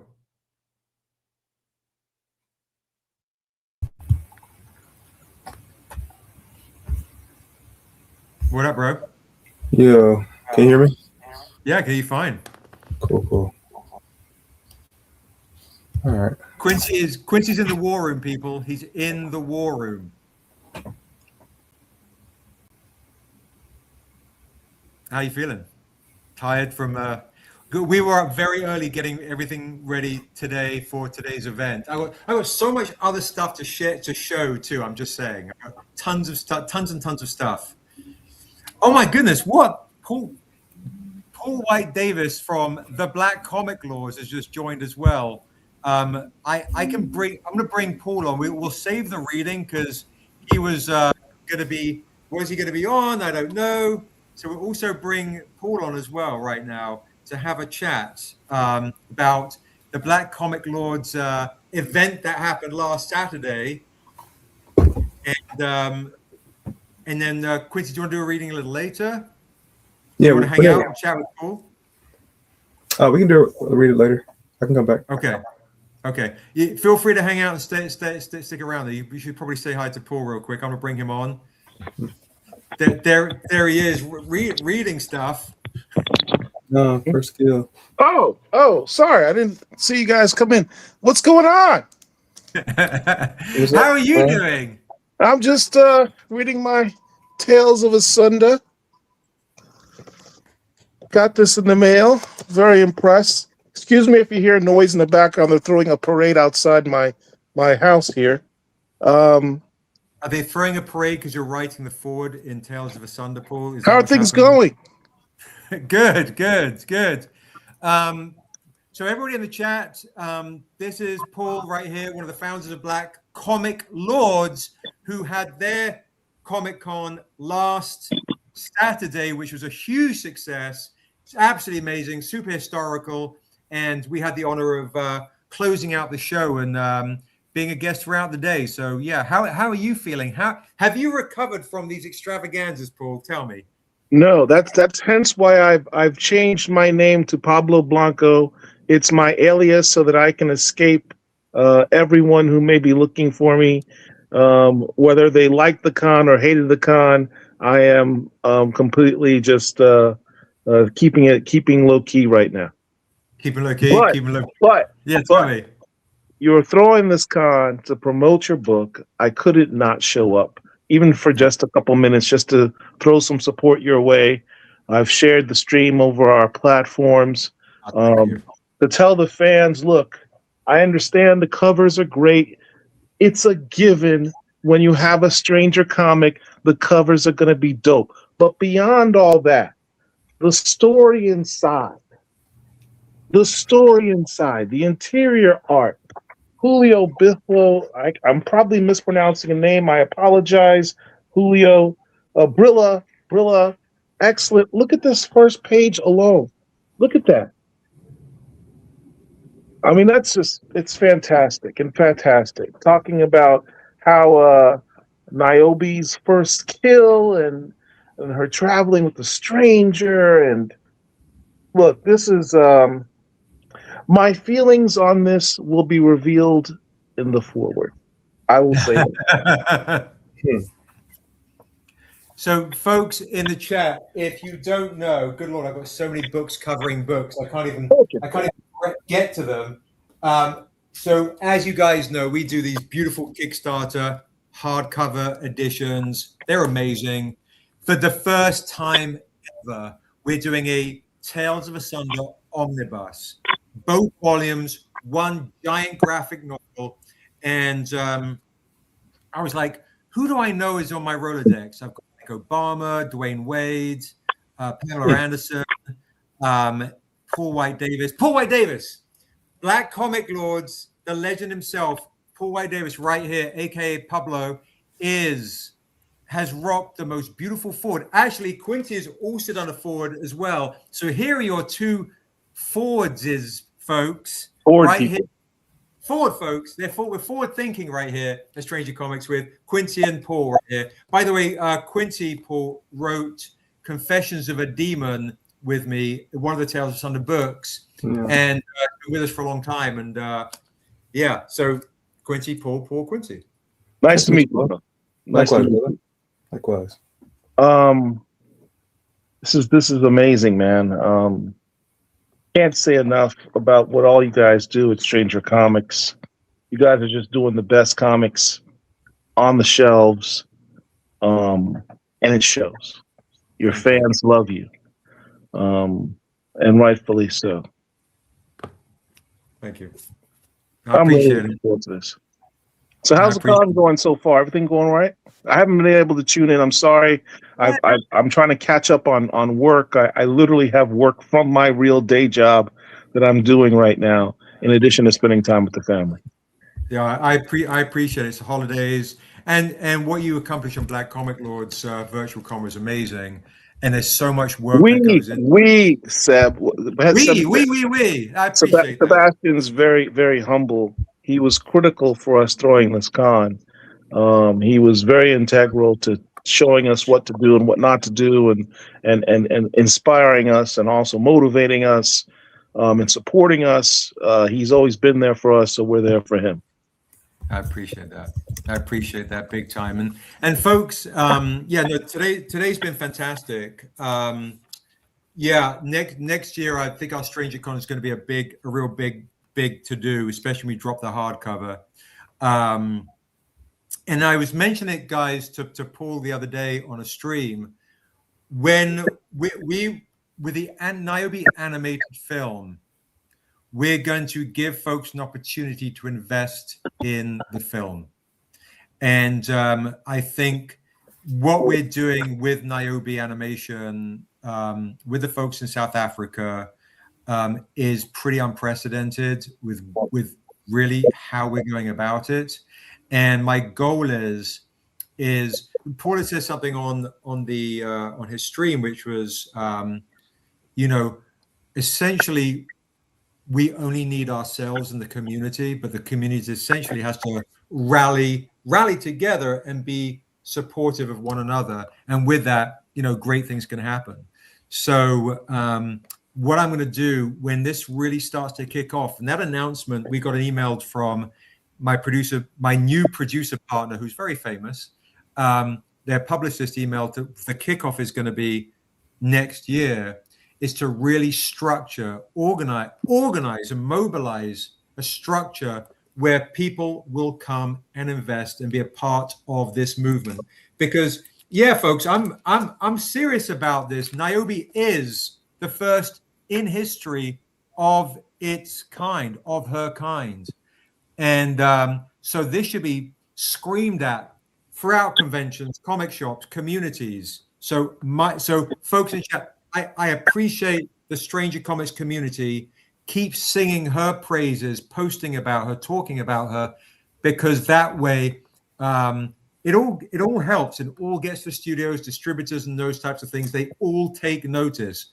When Netflix made an offer for Niobe, it wasn't me going hand in hand. It was them reaching out to me because of the community. So continue to celebrate this character, this hero that you love so much. Keep spreading the word. It's a big deal.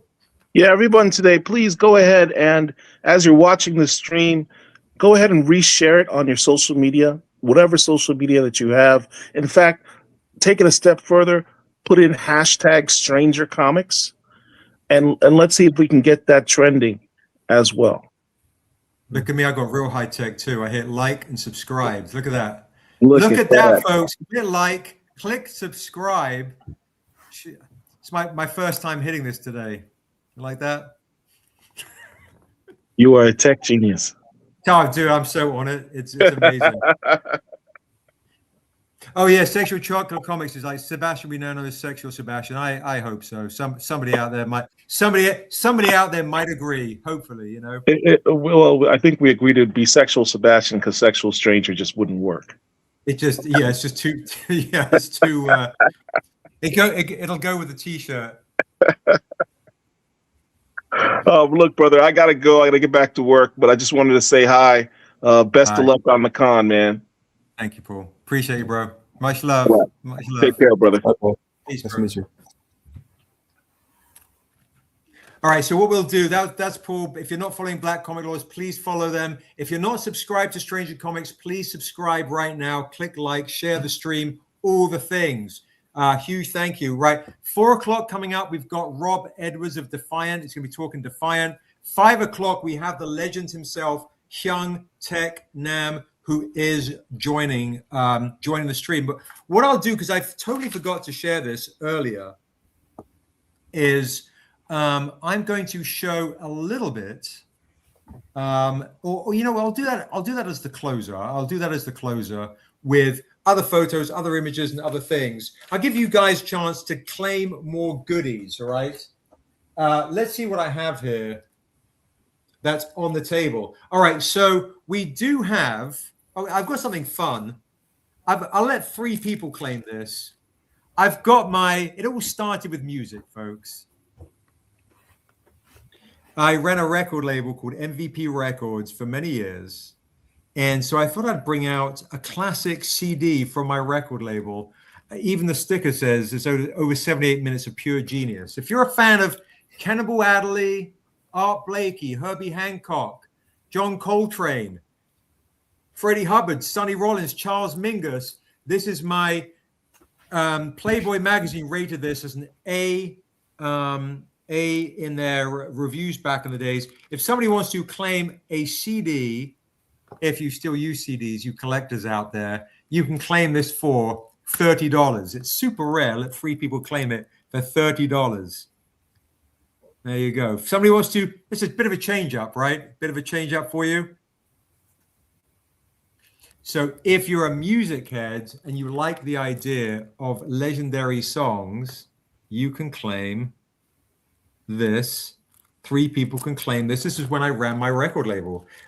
Chris is like, I'd like to claim that CD. It's a great claim. If you like jazz, he actually won't find anything better than this. So 2 more claims can get that. 2 more claimers can get this CD. Claim for Tone. I appreciate it, Tone. You're a good man. Tone, thank you so much. 1 more person can claim this right here. It's pretty amazing. Guava Berry's like stop and Seb. Stop it. I think she's going to say stop it, Seb. Because I think Guava Berry, I know Guava Berry is a big music head. She's always posting her. If you're not following Guava Berry, by the way, on Instagram, you're missing it. You're missing out. I'm saying you're missing out. Her photography is absolutely beautiful. This is volume 1. I do have volume 2 if you want it, Brian. I do have a volume 2 if you want it. But this is volume. I only bought 1 out today. Volume 1, indeed. $30. Volume 1. Horace Silver's on here with Song for My Father. What? Come on now. You don't even know. Good to see you. Yeah. If you want, we're right now on Strangercon on YouTube. Instagram's going to be like, cut. We're coming over to YouTube right now and come to Strangercon. That's Stranger Comics. Is there a set available as a special? I've got like 25 CDs. Yeah, let me get back to you on that. Let me show another thing that I'll have too. By the way, I have a couple of these. I'm going to show this now. I think let's do this. Let's show something a bit different. Chris, I want to make you small for a quick sec. Mm-hmm. Like this, blip. All right. Richard Thornsberry is here, folks, right? He's drawing art for you. And so is Daryl May. Okay. We did a comic way back when. Some of you guys have this. Many of you don't. It's called Ruining Christmas. Uh-oh. Ruining Christmas is very irreverent, very naughty. If you like Guy Ritchie, you like Lock, Stock, and Two Smoking Barrels, imagine 2 idiot Christmas elves that get the crap beaten out of them by the rottenest kid in all the land. I do have a sequel. And they get and they steal Santa's hat, the source of all Christmas magic. And they go on a buddy mission to get it back. But it's like... it's very naughty and very irreverent. Here's Rick's not bad Santa, worse Santa cover. Here's Daryl's Lil Joey Canuggins cover. And here is Jay Lee's cover of Little Joey Canuggins. All right. I'm going to say, let's see. Let's see. We're here. We're on YouTube. We're on YouTube. Yeah, I know. I was like, what can I say that is not going to get me in trouble? Yes, absolutely. I do have a sequel to the Jazz album, unless you're talking about this comic. All right. He can take a punch and tell a joke, but I wouldn't trust him to shovel reindeer-ish. Very naughty. All right. Ruining Christmas. Very irreverent, very wild, very cartoon. If you like Lock, Stock, and Two Smoking Barrels, we already lost 7 people. They were like, I'm out. If you want to claim the Jay Lee cover right now, $20. If you want to claim the Daryl May cover, $20. If you want to claim the Richard Thornsberry cover, $20, or I'll do the set for all 3 for $50. So if you want some Ruining Christmas, you can get Ruining Christmas. Jay Lee, issue 1. Daryl May, issue 1. Richard Thornsberry, issue 1. All right. So Chris is claiming the set of all 3 naughtinesses for $50. It's a great claim. It's a great claim to get. Yes. Richard Thornsberry cover for Kevin. Thank you, Kevin. So Josh, Kevin's got the Richard Thornsberry, and Chris is claiming a set of all 3. What's up, Dwayne? Coming over to YouTube. We're on YouTube Live at Stranger Comics, and special guest Rob Edwards is just joining us right here. If you want all of the covers, I've got a crazy set, by the way, Chris, a crazy set. If you want the entire bundle, I could do I even have an Outcast homage for you for $20 as well. The Outcast Ruining Christmas is also $20. We did this one before we did Tales of Asunder. Look at that. Grab the Outcast. Instead of Stankonia, it's Stockonia. Very, very. Yeah, I don't even want to show too much more because we're on YouTube, and it's a delicate situation. I will show. Okay, Chris is like, yeah, give me the Outcast. All right, so basically, look, guys, this is one of our heroes back in the days. Maybe not our hero. Maybe he's a villain. It's somewhere in Austria, adjacent, 1906 kind of ballpark, and this little boy is running down to get his Christmas gift from Santa, but he pulls out a lump of coal, and he's not too happy with it. So he wipes his nose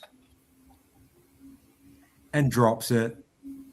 Yes, folks, Santa is responsible for this guy right here because he gave him a lump of coal. What is going on? So if you want to get the true origin story of why the world got up to no good, get yourself some Ruining Christmas. It is a heist movie, a buddy movie. It will literally alienate you from 50% of your friends. All right. Yes, I also have, I'll just show you real quick and then we'll bring Rob on. Here we've got this edition. Let me not show it on for too long. Here we go. We've got the EWA right here. EWA, the NWA homage, straight out of Pole.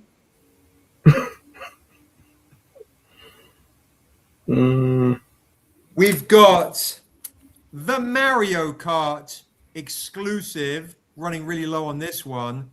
Woo, real pretty. We do have Ruining Christmas hip hop homages. Yes, we've got the NWA and we've got the Outcast homage. Each one is $20, folks. Buy 3, get 1 free. That's how we'll do it. Or the beautiful paint. Now, Igor Olowiak, who paints the homage to my mother in the most beautiful, beautiful, honored way, also did the Red Rogue right here. That's stunning. Grab that for 20. I don't know. That's a beautiful one right there. Sexual Chocolate is claiming the Mario Kart. That's a great claim. Sexual Chocolate. That is a great claim to get. You got a bunch of Ruining Christmas stuff right here. I'll come back to Ruining Christmas. Why? Because we've got Rob Edwards here, and we've only got him on for like 17 minutes because I don't know why. I don't know. He just gave me this random obscure number. But grab some Ruining Christmas, and then judge me. I want you to judge me as much as possible. I love being judged. It actually helps me go to sleep at night. Absolutely. There's more of all of these guys. It's not just one claim, guys. More of you guys can claim more of the things. Absolutely. There's another Mario Kart in there for you. Chris, 100%. Kev is claiming the Outcast, Josh, and the Red Rogue. We've got this is John Jennings, by the way, guys. We've got 2 Red Rogues. We've got the Red Rogue by John Jennings, who does the Eisner-winning Octavia Butler books. So John is like, let me slum it with Seb and do Ruining Christmas. John Jennings, not Shadowcat. The Red Rogue as Snowcat. So Sexual Chocolate is also claiming the John Jennings. Chris is like, I would like one of all of the Christmas ones. So we'll do a Christmas bundle set for Chris. And then that I believe is the one that Kevin wants, the Red Rogue edition for 20 as well. Ruining Christmas, folks. We're out to ruin. But the idea is, listen, Christmas has been taking it right up there. It's now a time for us to give back. We're trying to give back. The comic is literally really about the true spirit of giving with a good 10-inch Yule log. I can say these things, right? Yule log. Don't worry.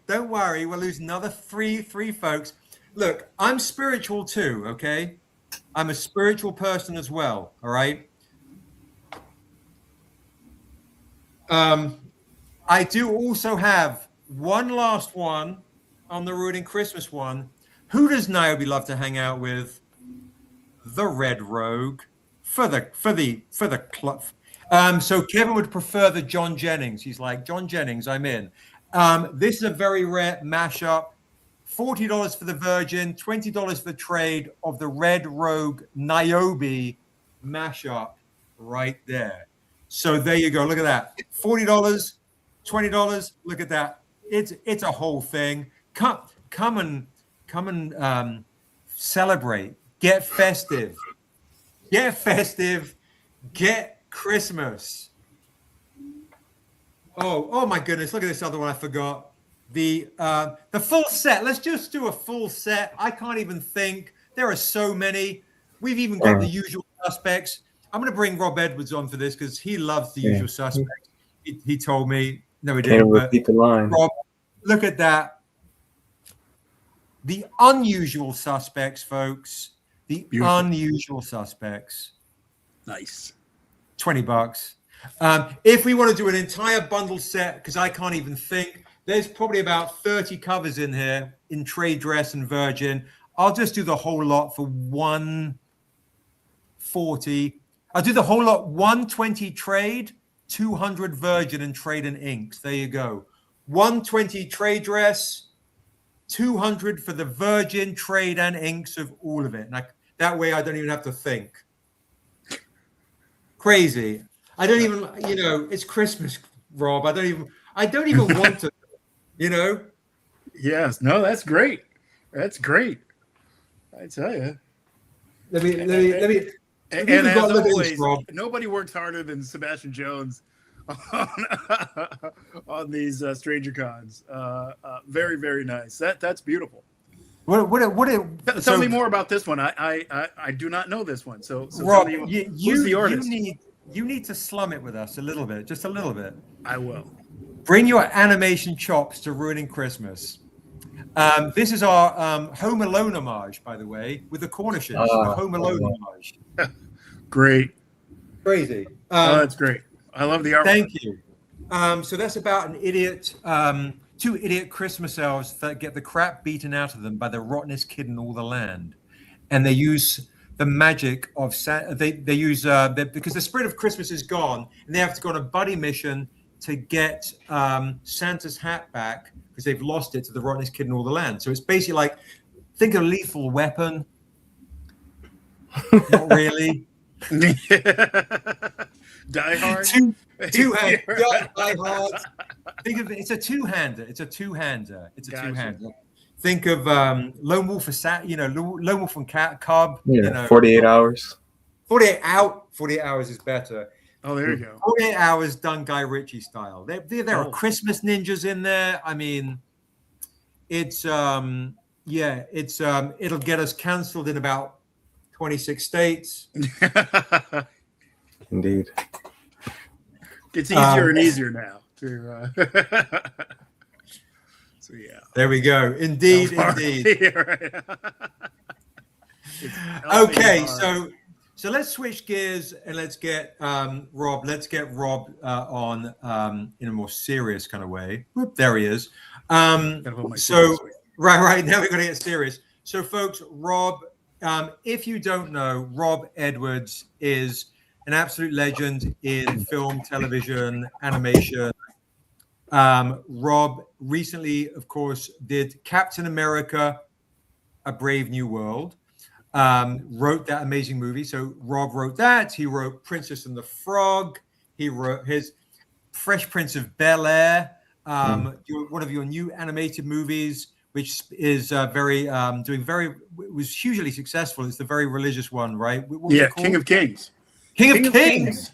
Is still going around the world. It's coming back for Christmas. It came out for Easter and now it's back for Christmas. So and selling out all over again. So you know, very very proud of the crew who did that one. We had a good time. Yeah, no, it's amazing. Josh, you've got some claims coming in from the Black Comic Lords. They want to get down with that one too. It's a very surprising kind of situation. Now, so we've got some fans of yours in the chat, and of course, we're not allowed to announce this, right? Who's directing Defiant? We are not. It is. Rob is so nervous because he sees me when I'm in this mood. Yep. I could just tell he's like, Seb, do not say it that it's Quentin Tarantino. Yes, it's Quentin Tarantino. He's out there doing compliments to all these amazing actors. We got him to direct Defiant. We know. What was it? The Black Comic Lords. They basically guessed it in after one hit. So Quentin loves the N-word, right? Perfect director. We're gonna break that record. Locked. No. So okay, jokes aside. So here we go. We have an amazing director directing Defiant. He's a good friend of Rob's. And if you're a fan of comics and movies, that's the only clue. We will neither confirm nor deny. But if you're a fan of comics and movies, see what the chat says. I'm sure the chat's going to get it right away. I am not going to confirm anything or deny anything, but I'm assuming the chat will know right away. Yes, the Todd Hall, absolutely.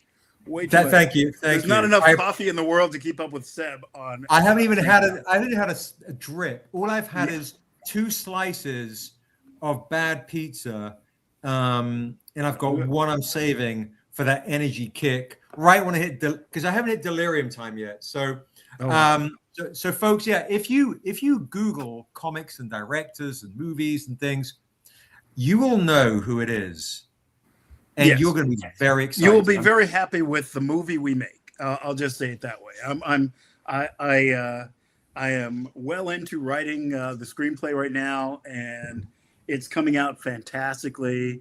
We just have a really good take on the way to tell this story. That's going to be super fun, and I'm just like there's some things that are like difficult to write and some things that are just a joy where I'm just laughing in my office and having a good time and going like, oh man, this is going to be, like those things where you're just like, oh snap, this is going to be super fun to watch. So this is that kind of thing. It's going to be it's going to be, having written a lot of fun stuff. This is up there with, if not the most fun, but one of the most fun movies I've ever written. And what I think I know Josh is currently working on shipping comics out right now. I can see him sliding comics into bags and boards. Daryl and Josh, I want to bring you guys into the chat as well because Daryl did the layouts on Defiant, and Josh, of course, did the amazing editing and lettering. The beautiful layouts.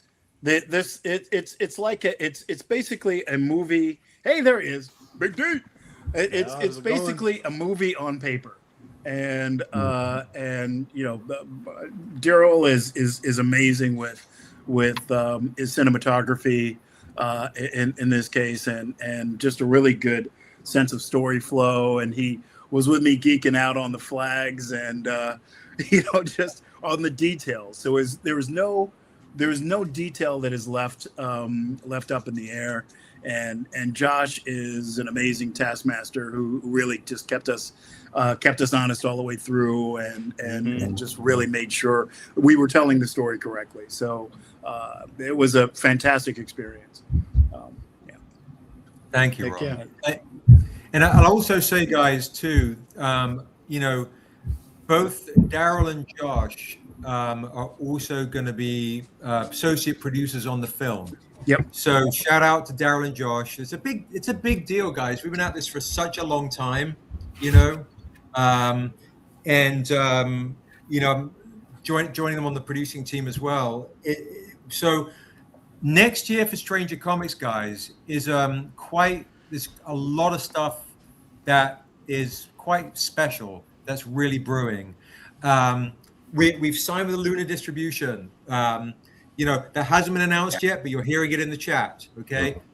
Back in comic shops. That's huge for publishing companies because people can't get their distribution now. And so huge thank you to Luna Distribution for basically picking us up, because they're at capacity, and they're amazing. It's going to be wonderful. So go let your comic shop know.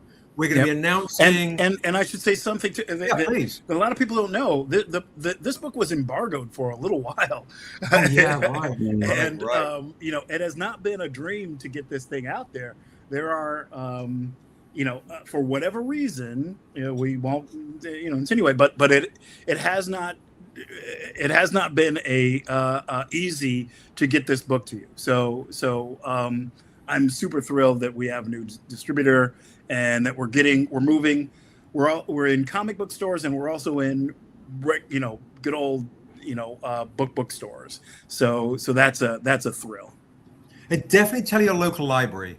Tell your local library. Tell your school guys. Your schools. Yes. Schools. Do not get it confused with ruining Christmas. Even though ruining Christmas you think is for kids, it's not. I say this is the best Christmas gift you can give a kid. There are some things you can give a kid. They'll play with it. They'll break it. It'll be done.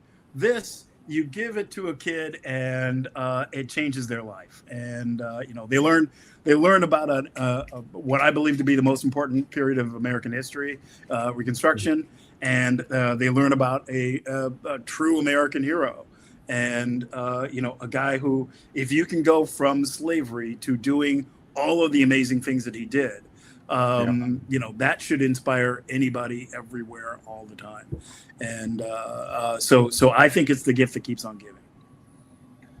I couldn't agree more, guys. And I have some stuff, especially because Rob is on, that is exclusive, really rare, that you can't really get anymore. And I did this deal for Black Comic Lords last weekend. I'm gonna do it for you guys too. And Quincy, you're gonna have to link up with Rob over the holidays to get him to sign a bunch of comics. So I want to give you guys an opportunity to get stuff from us directly as well, because you're on this stream on a Saturday, and we know you could be anywhere else. You know, you could be in the skating rink. You could be I don't know, underwater diving. You could be no, I gotta be real careful. I'm on YouTube. Stop. Okay. I'm going to give you a chance to get some very rare comics signed by Rob and the team. Here we go. I'm going to make myself nice and big because that's how I like it. Okay, I'm going to do. Here was the very first ever printing of Defiant, and I actually have a couple signed by Rob right now, right here, right now. The Shaft Homage, San Diego Comic-Con exclusive paper edition. I'll let 3 lucky people claim it for $50.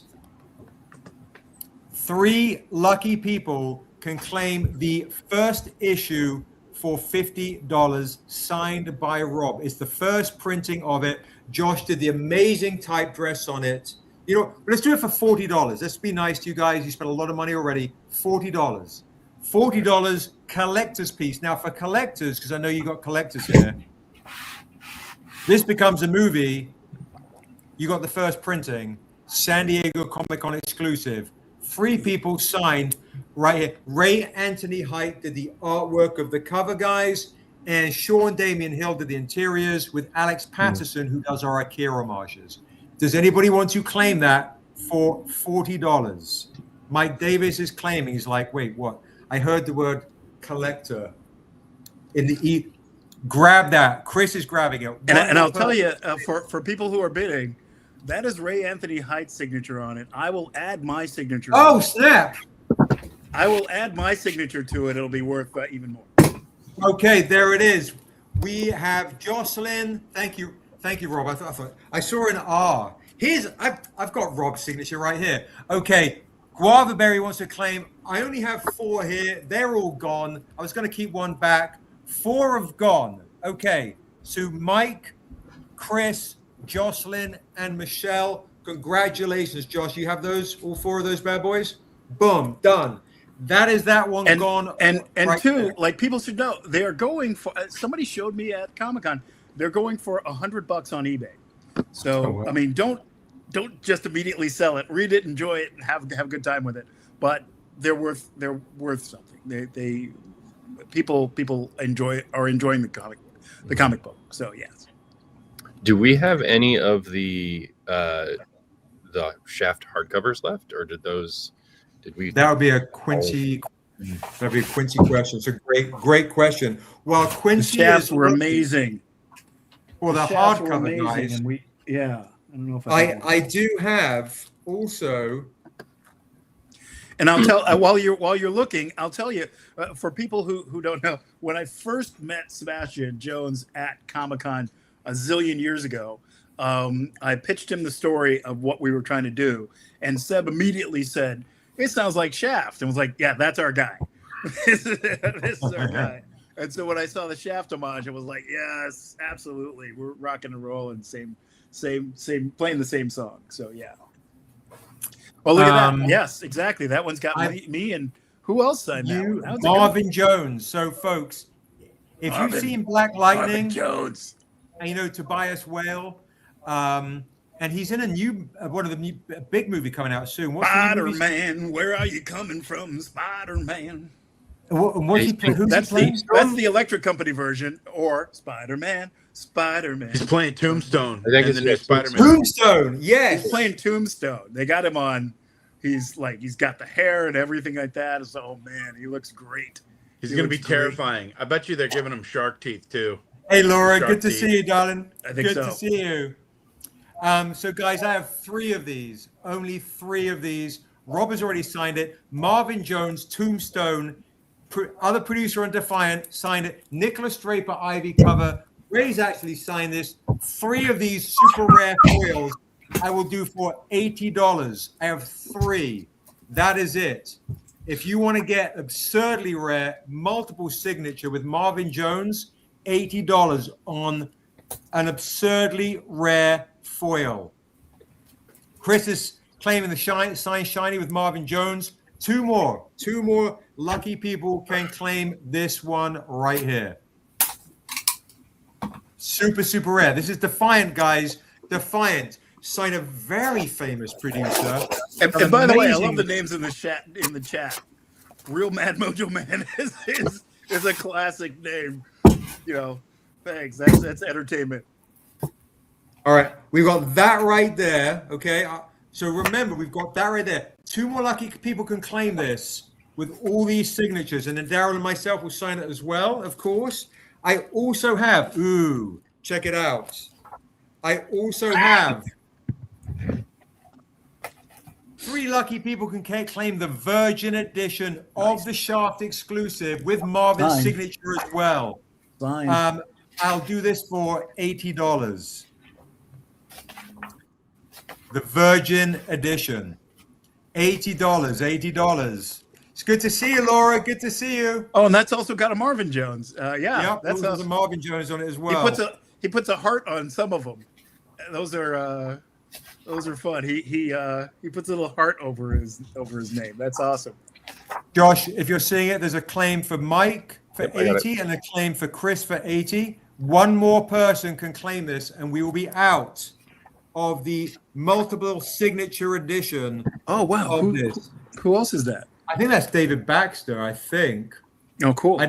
And Ray Anthony Height claimed it, signed it right at the top as well. The cover artist signed this one as well, guys. So that's great. Yeah, you've got the actual cover artist signature as well, and of course, Ray Darryl Anthony was the first artist to come on board. He was. I went to Dennis Cohen, legendary Dennis Cohen, and I said, who should I ask to do this? And he had a list with Ray Anthony and Nick Draper-Ivey and Sean Damian White, and everybody said yes. So I was super happy. All right, and everybody did just amazing work. It's every frame of it is incredible. And I'll turn over to Daryl and Rob in a second to kind of talk about the creative process. I'm going to give you a one last claim opportunity, or two. I've actually got 6 of these issue 1s with Rob's signature on it. Ooh. Retail. I'll do this one for a nice price of $20. The Kanan White cover. $20 to claim this, or folks in the chat, this one did for Black Comic Laws last week. I'll do a bundle set of all 8 Virgin and Trades in the chat, signed by Rob. I'll let the first 3 people to do it. Mike Davis, we got you. Thank you, Mike. For $60. Wow. Yeah, I'll let 3 people claim it.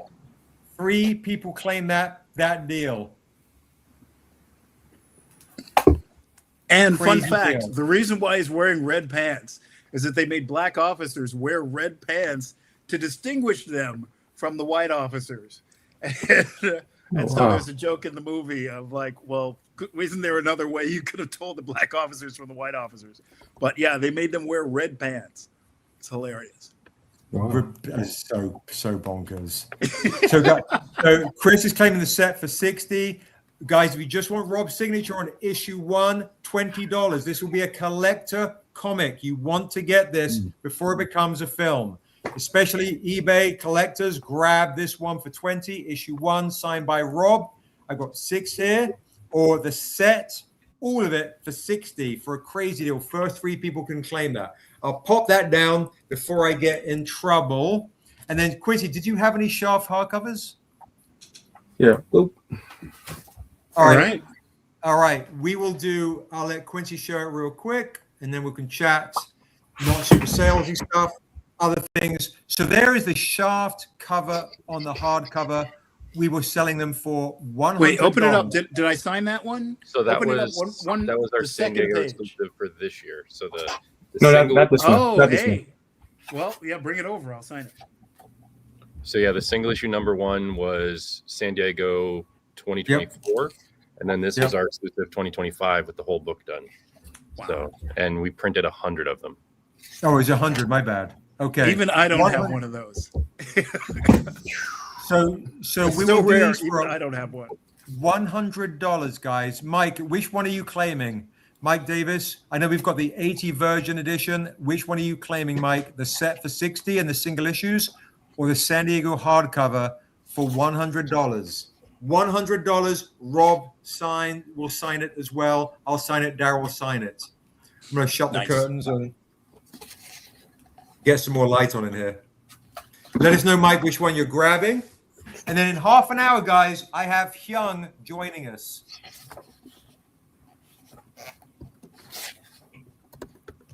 Man, I love that.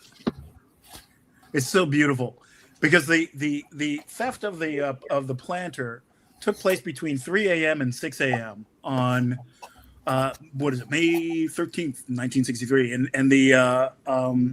and and so the beautifulness of like just what they did with the night sky and all the beautiful colors there are just amazing.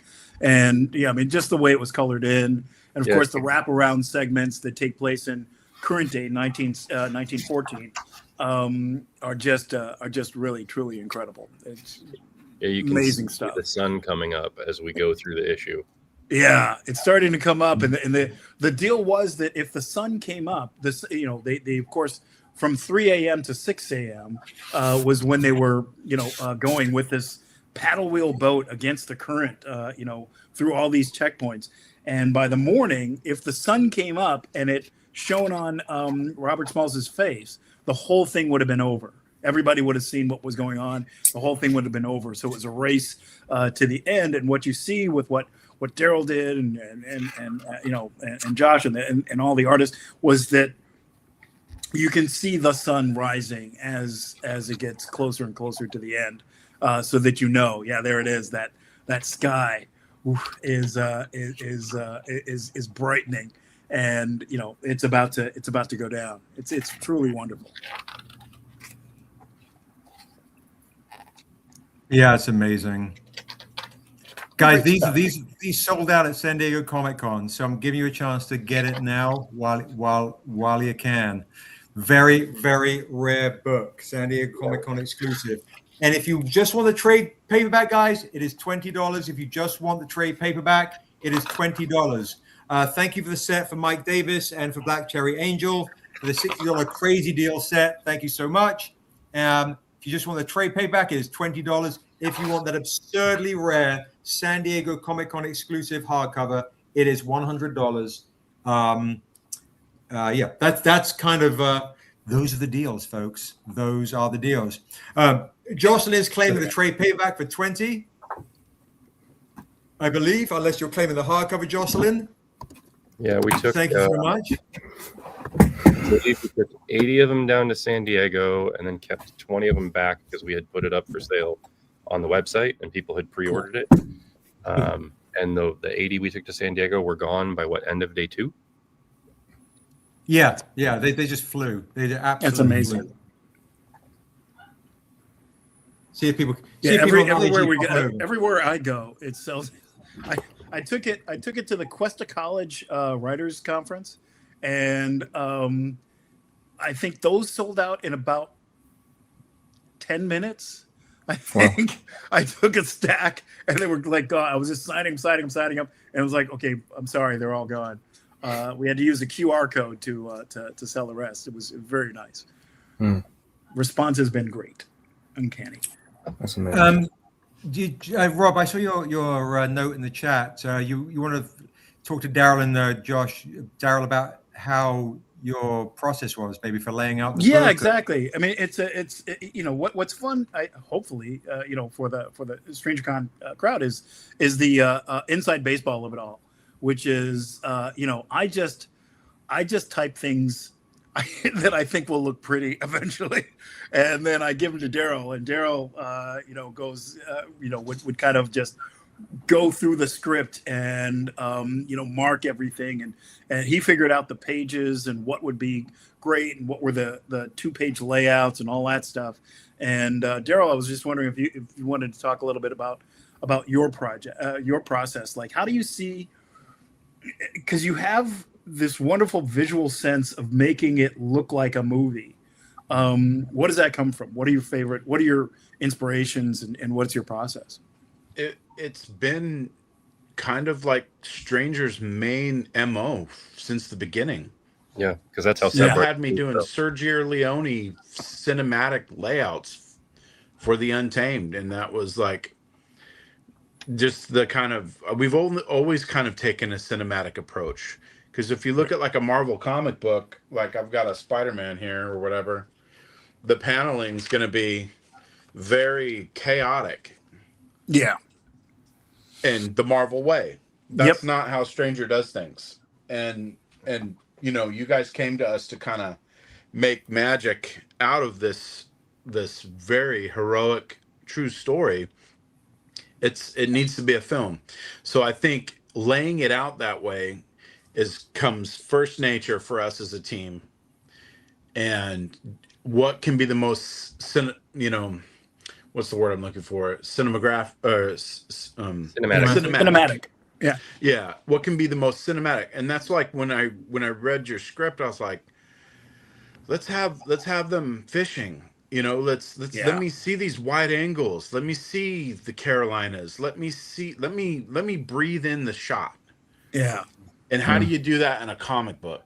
And that's what was my first initial approach. And I'll say too, what was really interesting was that the family got back and they said, "Oh, it's so beautiful that it starts with that," because boating was so important to Robert Smalls. Oh well. Yeah. He was a sailor first and foremost. Yeah. And I don't know, it felt instinctual, like in that sense. And I approach every project differently for different reasons, but this one, I knew going into it that the goal is for us to make a film out of this. Mm-hmm. So more than not, the book I'm currently laying out for myself and the team right now, yes, it'll be cinematic, but it's going to be kind of crazy. I'm not laying out the opening to a film right now. Right. That's what that was when I worked on Defiant initially. And so even the battle, the picnic battle that you have, there's just fantastic vistas, and it lays out like Braveheart. It's just really truly wonderful, or the Game of Thrones kind of thing. It's really dynamic and fun. I mean, if I had more space and time and it could happen faster, it would have been a lot more extensive in that sense. And I've watched all those old classic Civil War movies, like even watching movies like Last of the Mohicans, was there's some really cool kind of fort cannon kind of action. I know that was 100 years before the Civil War, but like just from a cinematic standpoint, I think we've seen a lot of stuff that can really show, hey, this guy was a hero. This is the setting. This feels like a film. And I just wanted it. I think that we all kind of wanted that. So I just really approached it that way. But that right there is how we've done things with Stranger Comics. The Untamed was very wide shots and, very beautiful vistas and intimate close-ups to feel the emotion, I think is great colors, key. And you'll see that as we pull back and come forward, and like even like the scene where I had that intimate moment between Rob and his wife. It was like, how do we do this tastefully? How do we have the light out and have them talking? I'm with you all the way. I don't want to live without you. Like that's a heavy moment. I could feel the tears rolling in the characters as I laid them out. So that to me is like, when you pour that into it spiritually, that should convey to the reader. I don't know. That's beautiful. Yeah. I love that. That's beautiful, bro. Yeah. Wow.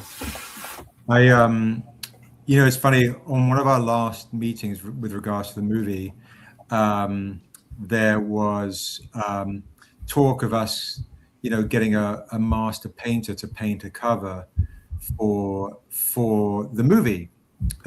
He's actually our next guest, Hyoung, who painted this cover right here.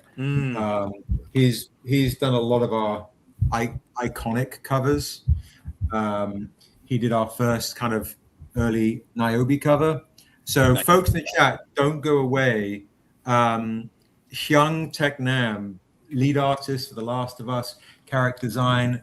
He's in the chat. He's going to be with us. He's in the waiting room right now. So maybe I'll have a chat with him as well about rocking a cover for Defiant, because his painting is kind of out of control, and he has an original painting as well. As a nice he's bridge the master between, for a reason. Yeah, a nice bridge between what we were doing with the graphic novel and what we're going to do with the live action, and just to have an iconic image out there of this is Robert Smalls. So I'm looking forward to seeing how that process is going to go. And yeah, when you pop on, you'll see the cover he's got. He did an original painting or sketch or something for tonight. It's kind of ridiculous. He's like, "Hey Seb, what do you think?" I'm like, "Yeah, sure." It's great. Guys in the chat, Love that. stick around. Exclusive. Yeah, very exclusive, very rare, one of a kind. Hyoung we've known this chat for a long time. I'm really pumped to have him on. But yeah, so Rob, as far as the script and everything, just to tell the guys, and and I'll do a kind of a bridge and let you split, because I've got a couple of things to show before I bring Hyoung on. Great. What's your kind of how long? Can you just tell the chat how long does generally a script take to write? So folks don't know. Well, something like that. Usually it takes 12 weeks, and I will take 6 of those 12 just to outline it, just to really make sure that it's tight, and that everything is there where it needs to be, that the ending works and the beginning kind of sets up everything. That's usually it. In this case, we have 3 holidays right on top of my writing process. Like, okay, yeah, as much as I love writing while everybody is enjoying Christmas, I'm not gonna be that dad. So right. Yeah, so I will be enjoying Panama for the week of Christmas, and Panama was where my wife is from, and and so taking a little time off. Although I always have a pad with me, so that it won't take too much time around that. The other thing with this one is, we are still, and I'll do a preview of Kickstarters to come. There is Volume 2 and Volume 3 that are still to come, which encompass the rest of his life. And I have a bunch of research that I had already done on that, and that I was going to just turn into those books. But there's some stuff that I just want to do that just tightens that up. So I'm meeting with the wonderful Dr. Maisha Eatman from Harvard, the history professor, who's going to answer a bunch of my questions. Going to have more than a few questions about stuff, and to really get the details on that part of his life, the second and third portions of his life. It's really important to me to have it be. Have it stand toe-to-toe with every other biography of Robert Smalls. And that mine, I am very proud to say, is I think at the very least it stands toe-to-toe with those. And I also have some things that those other books don't have. So I'm trying to kind of like really do my due diligence with the rest of the story. It may extend it like a couple of weeks or so, but I'm hoping that I'll have a draft by the end of January. Amazing. It's amazing. Yeah, it's fun stuff. Listen, now, we love and appreciate you, brother. Thank you so much for everything. Thank you. Yeah. And folks, also, if you don't know, of course, today we are also honoring Aisha. I'll be talking about her a little bit later. Rob has signed on to direct and write the Brown Sugar Fairies movie. If you do not have Brown Sugar Fairies, maybe when Rob comes to sign some books, you can sign some Brown Sugar Fairies, and you can get a Rob Edwards signed Brown Sugar Fairies for $40. Makes a wonderful Christmas gift. If you do not have Brown Sugar Fairies, grab Brown Sugar Fairies as well. It's Quincy. A wonderful book, and it will star some amazing people. The animated film will have some just great voices. Everybody is. It's another one of those projects that I think a lot of people really want to contribute to. So it will have some fun performances, some really fantastic music. It's going to be a really good, really fun movie. Hey, claim to sign fairies for Chris. Thank you, Chris. Yay, Thank yay. you so much. Yay. Amazing. Rob, there we go. For you, I have to say, I really appreciate you saying that the family was so appreciative of the boat scenes, because now I don't feel so bad about the a-hole about the fishing pole. The fishing pole. Yeah, he was. Yeah, spot on with the fishing pole. That's hilarious. Yes, exactly. No, it's the That's details. great. It's all the details. It's got to look right. Absolutely. Well, listen, Rob, thank you so much. We'll let you go. you. I'll call you with the holes. Lovely. Appreciate you, brother. All right. Take care. Peace. Peace, All bro. right. Happy holidays. Happy holidays. Boop. Crazy, right? I mean, what a treat! Like to have these legends come on, like Joshua Cozy and Quincy Everidge and Daryl May to come on the live stream, and Rob Edwards. We have legends all over the place, folks. Let me turn I've got the light on full. I've got like so many lights on, trying to keep me lit. Yeah, they get too glary, like on the drawings. Like that was the problem I was having with the light. Yeah, no worries at all. Guys who are in the chat, folks that come on late, a little bit late, like Laura's here. We have some amazing things, guys. I'm gonna remind you guys what we have. And you guys feel free to. I'll put Quincy on mute for a second. That's kind of loud. All right, there's Daryl. I've muted Daryl's mic, Quincy's mic. There we go. Okay, so I'm gonna remind folks who are coming on a little bit late. Thank you so much for joining. At any point, it's amazing. Remember, you can get right now, you can claim Niobe Shears Life, the Hyoung stuff. I'll get to that when he's on in 13 minutes. But if you missed it earlier, here is one of the most beautiful comics we've ever done. Claim the Ashley A. Woods, Niobe Shears Life, issue 1, 25-year exclusive, the first of its kind, an inks foil edition for $60. If you haven't claimed that yet, trust me, in person, it's ridiculous. It's one of the most beautiful, beautiful comics we've got. Look at that right there. Mm-hmm. Crazy. Claim the 10-year anniversary edition for $60. If you don't have that, you can snag that right there. All right. Laura Townsend is claiming that. She's like, that's a crazy claim. That's absolutely ridiculous for that price. Only $25. I'm in. Beautiful. I see those, and I want to do the sketch variant of my Morkamoa with Thrag. Oh yeah, no, for sure. The line work stuff on this, what Alex was saying, is perfect. Yeah. We also have, if you missed it, the Jay Lee version. Let me take Quincy's mic off mute now. Boop, there we go. The Jay Lee. What's that? Chris just asked if he got one of those. I'm pretty sure he did, but I believe so. Double check. Yeah. We also have the Jay Lee of Love and Death, the Love and Death edition right there in black with Jay Lee. It's stunning. Look how beautiful that is right there. That's so cool. So ridiculous. $60 for this foil edition as well. If you want the Jay Lee Love and Death, only 25 of these as well. It's ridiculous.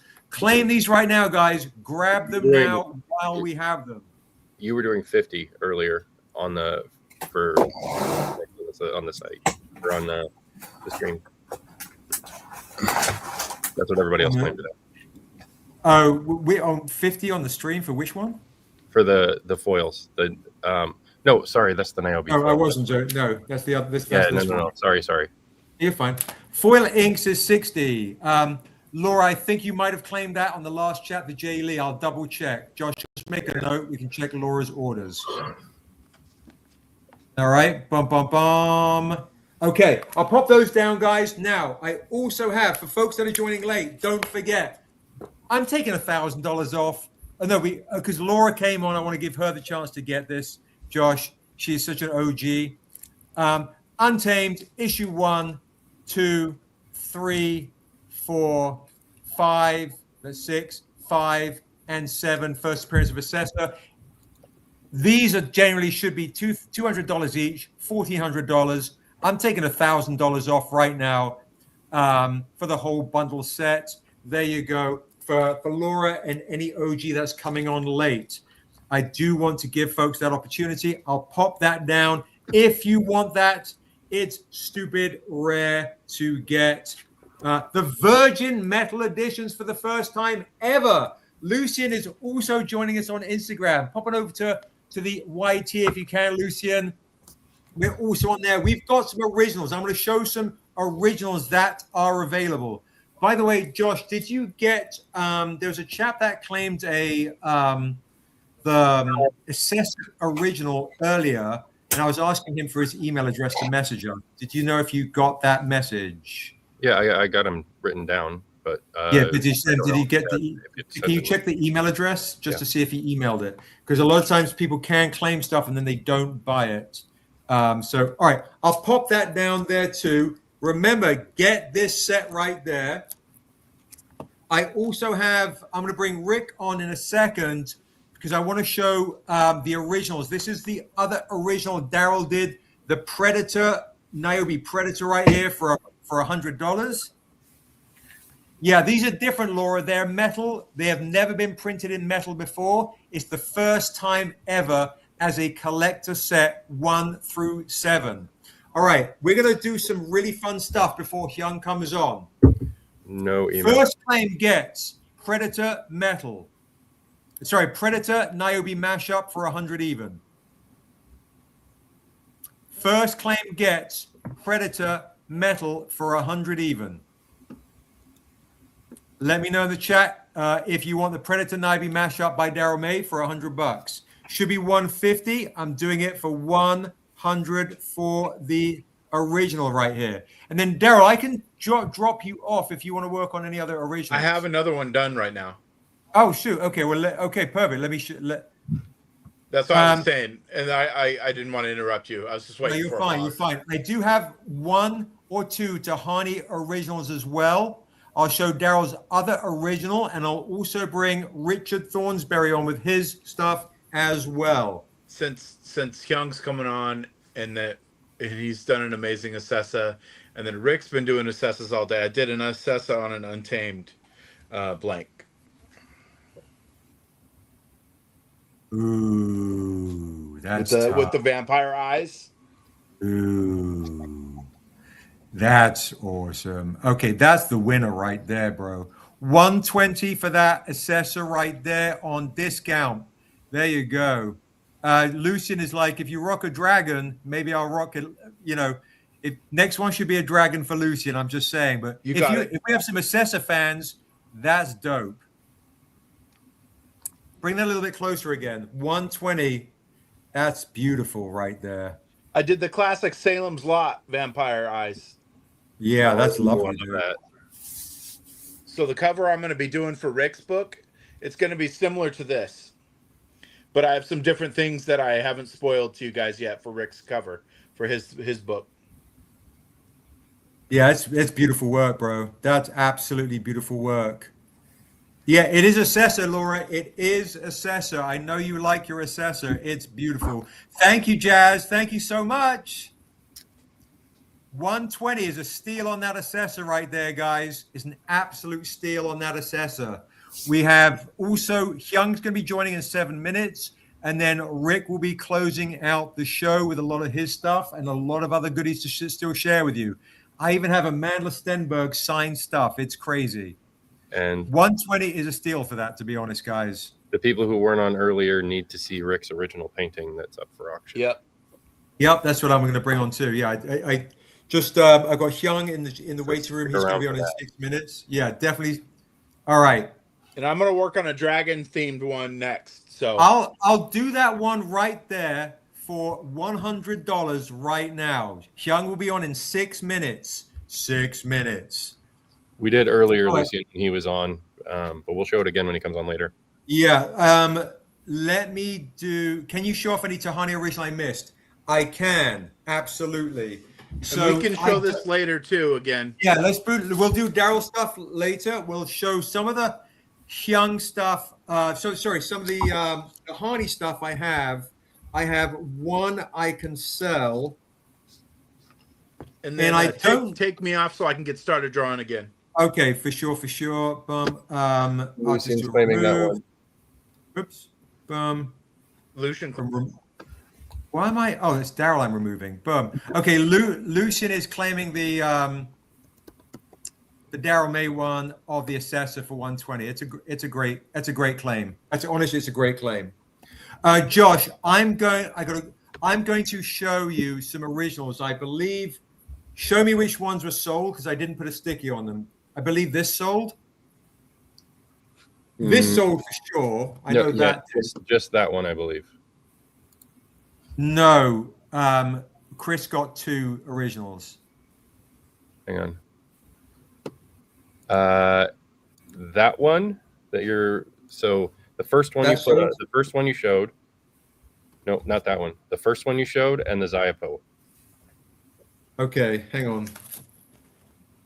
Okay, the Xiapo sold. So these 2 sold, correct? Yes.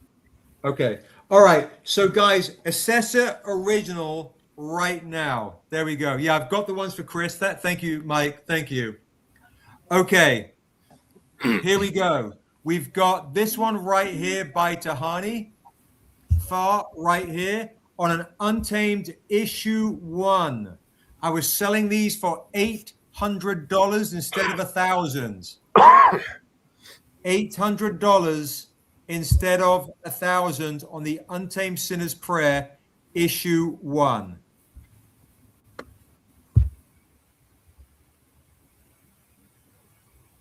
Any Tehani Farr fans want to grab this? The other 2 sold. There you go. Tehani Farr, Untamed issue 1, first appearance of Niobe on a silver metal, guys. A silver metal. Okay, Chris is claiming it. Boom, there it is. Chris is claiming that one. All right, I am. It's crazy. Okay. You did miss it earlier. Okay. I'm going to go and have a quick tinkle, all right, before we bring on Hyoung.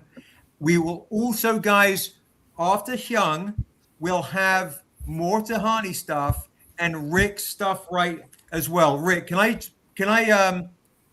we had one Tehani color remark, Lucian, that might be left, that I don't know if that other person bought it because they never answered me on his email address. So I can, Josh, if you could check your email and I'll check Instagram messages. We don't have an email. So unless he DM'd you. Okay, let me just see real quick. 1 second. I don't want, 1 sec. No, he did not. Can you remind me which one is still available? There was one Tehani remark, I believe, that was still available. Yeah, hang on. And I want to see if Lucian and Laura want to duke it out. And then we'll bring Hyoung on, and then we will bring Rick on to show off his paintings of Assessor, guys. You don't want to miss it. So we just had Chris down for the Tehani Remark 5 metal set. Okay. I know the one that was missing metals, too. So the ones that are available are, that one didn't go, and then you had a couple remarks that were not on metal, that they didn't go. Of Tehani? No, all five of the Tehani metal remarks. Okay, they went. There was a guy that purchased something. If you could check his order for Tehani, that I did not. Leroy David. Yes, can you find out what he got? He took the first Untamed Silver Metal I just showed. The first, not the one you just showed. He took the first one. So first one, what, took sketch the or Xiapo, the full sketch. Chris took the Xiapo, and then now has the Nefertiti-ish one. So that guy took this one, right? Yes. The guy that hasn't. Okay, that's what I was asking. Okay, this is still available, guys, because I have not got the guy's information. All right. So I've asked for it for a few times from him. This is available for $800.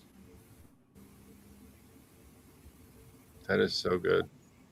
Yeah, we it's definitely ridiculous. need to have her just do some line work and then have it colored. Like, Guys, I'm going to have a pee real quick, and then I'm going to bring Hyoung on, who's waited patiently, and we're going to talk with Hyoung, our legend. Daryl, you should also say hi to Hyoung too. I'm going to have you guys. I'm going to bring Hyoung on with an introduction right now. Quincy and Josh, I'm going to pop you back out for a quick second, okay?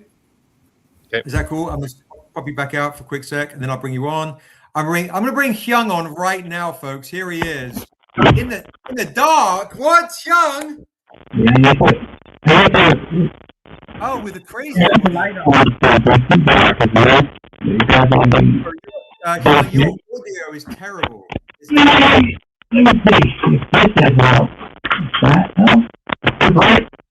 That's better light, but your audio is terrible.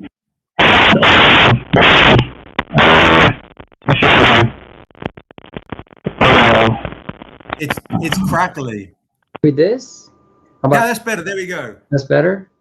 Yay! Thank you for having me, Seb.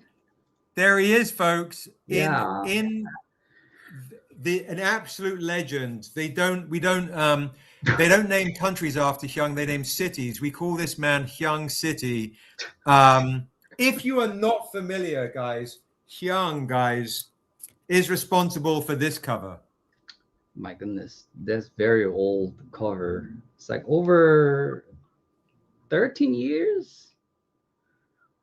I don't Bro, know. it's I think yeah, for longer than that. No, Yeah, it's because no, met like 2006. we met easily in 2006. We showed this cover Comic-Con, San Diego Comic-Con 16 years ago. Oh my goodness. Wow. Yeah, the time. 16 years, brother. 16 years. And for folks that also don't know, Hyoung also did. Oh yeah, that one is very long ago. This right here. Because we were aiming for the movie, right? Like the pitching images. We were. Yeah, that's why I did did a very cinematic kind of design there, and I don't know what happened after that, but yeah. Guys, Laura, if you're Josh, make sure you're checking the chat. Laura wants the ferryman on a blanket. So, guys, I'm getting too much. I'm getting too old. Hyoung, while I go and have a tinkle, can you show the original that you had that you showed me earlier? The original sketch. Yeah. The one that I showed you through the phone, right? Yes. Can you show that to the team? They're going to flip. Just guys, show it right now. Yeah, show it right now. Check it out. One? Yeah, that one you just sketched today. Yes, that one. Yeah, I just did it a little bit today, and look at the genius of Hyoung, Jaguar guys. is blurring. I don't know. I have blur effects. Yeah, but hold it right there. There you go, folks. Holding it. Perfect. Yeah, so I'm going to go and have a tinkle while you guys argue right now. We're going to start off with a auction bid of Niobe right there of $500 right now. Auction starting bid for that $500, an auction by the legend Hyoung, gracing us right now. $500 is the first auction bid. First auction bid. $500 before Josh puts down $500 of his own money. Look at that, guys. It's ridiculous. That's original for today. Folks, Hyoung, what medium is that? The medium is a black ink with some tempera paint, and I mix media. It's a kind of mixed media. How to tell? Because I mix a lot of Indian ink and some tempera and a lot of different blacks. I'm going to bring Daryl on to chat with you while I go and have a pee. All right, boom. There you go. There's Daryl. $500, guys. I'm holding it. Hey, Daryl. There he is. Maybe you need I don't know. Maybe show the digital version of this. I don't know. Yeah, so this is my version of Niobe. Like, because I did the first, what's it called?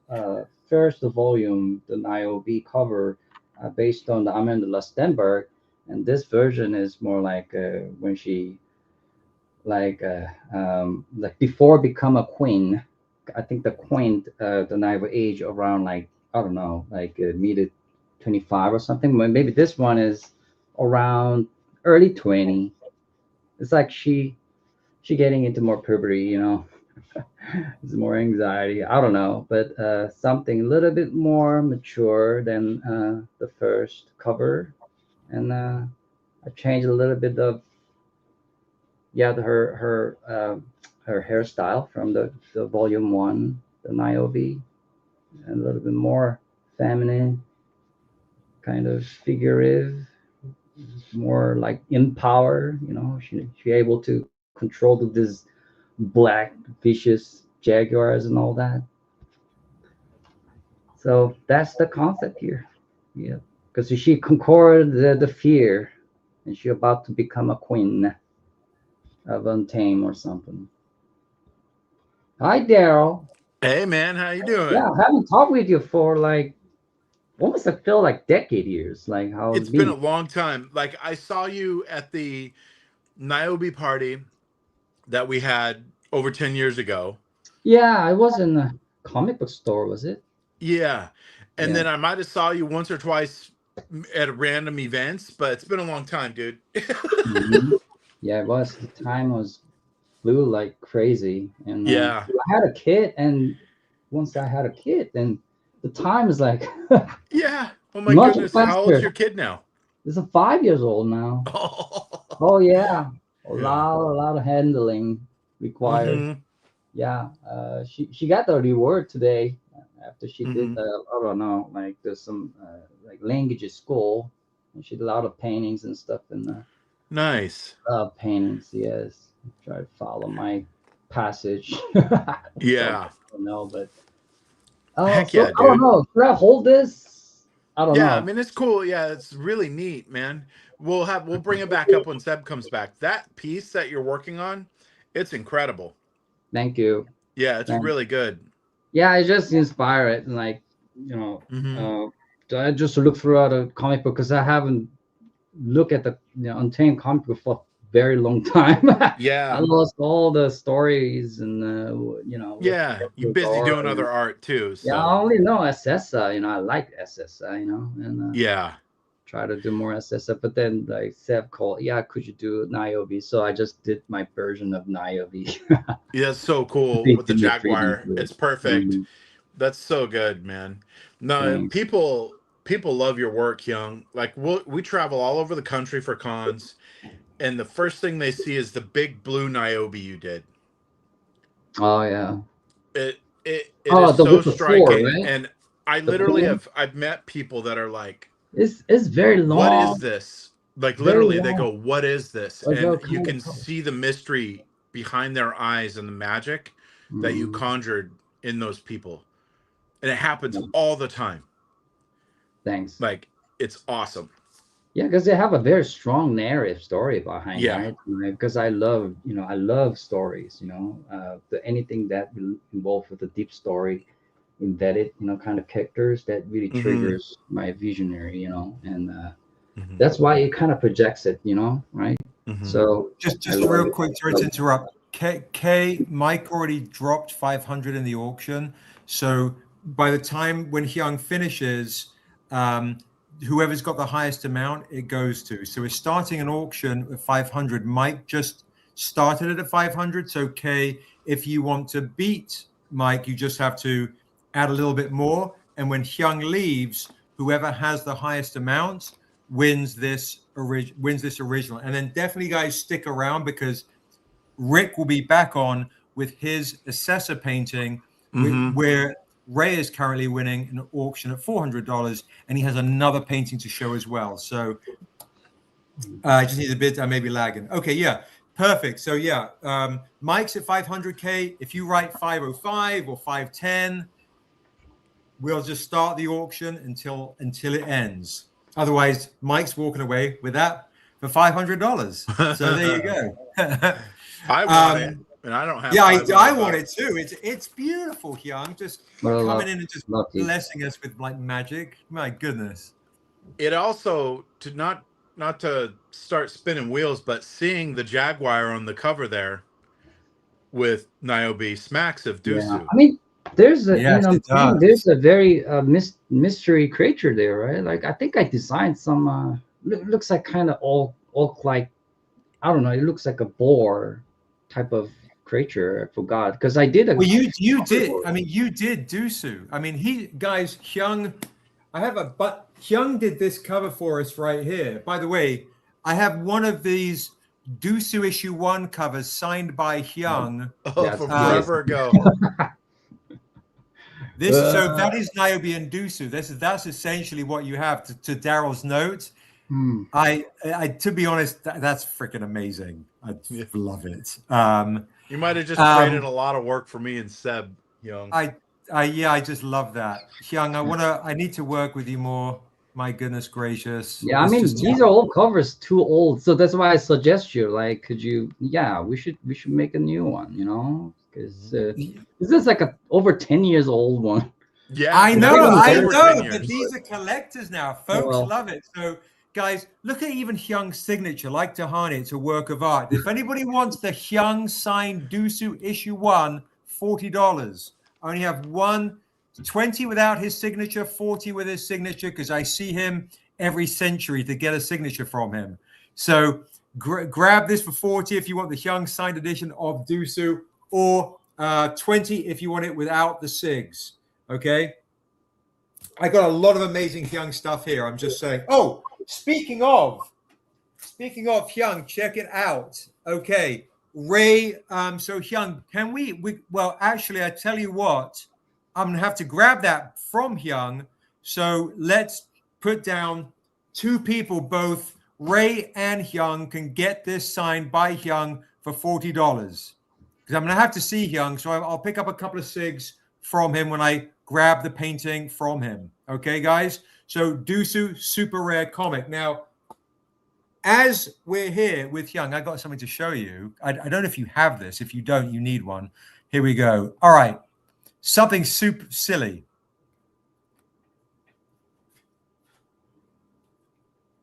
We still have. That one. Do you remember? Now, I have. What's that? You have it, right? Yeah. Yeah, I remember that one. How many did you print out for like this? 50. Just 50. 50, that's it. Oh, wow. If it's you still want, there. yeah, we have. Yeah, I have one too. You have what you should do. Yeah. You know, Amanda, when we saw her in New York, said she has it in her living room. I think she has it propped up. So guys, $200 if you want one of 50 Hyoung print canvas right here. Only 50 copies of these. And they're all signed by the man himself right here. Signed with the gold. Signed with the gold, folks. If you want something really special, there you go. Something really special, there you go. Grab this. If you don't have that, grab this. By the way, maybe what an idea. You know, I had Amanda when we saw her sign this. When we saw her in New York. I should probably get you to sign the ones that Amanda signed as well. So you've got Amanda and your signature on. That's cool. Very, very rare comics right here. But folks, by the way, this is when we're dropping Hyung's cover, right? So these are the covers that Hyoung has done for today for Strangercon. The foil and the metal and the paper. These are all Hyung's painting over the iconic classic cover. There you go. So if you are a fan of Hyoung, this legend right here, who did the iconic cover, right here. Grab this right now for $30. Claim this right now for $30. Or the foil for 50. Or the metal instead of 200 for 150. There's only 10 of these reprinted, Hyoung. Only 50 of these reprinted. 20. So 10 of the metal, 25 of the nice shiny foil, and 50 of the paper editions. So this is it right here in honor of our 10-year anniversary. We released this 10 years ago. Can you believe that? Yeah. Can't believe Crazy. it. 10 Great. years. It's great. Goodness. I remember I took a bunch of photos of Amandla when she was like 12 years old. I forgot. Here we go. I'm going to show you something really crazy. Mm-hmm. Yes, we do have Amandla Stenberg signed stuff, guys. We do have Amandla Stenberg signed stuff. I've got something to show you guys right here. Oh my goodness.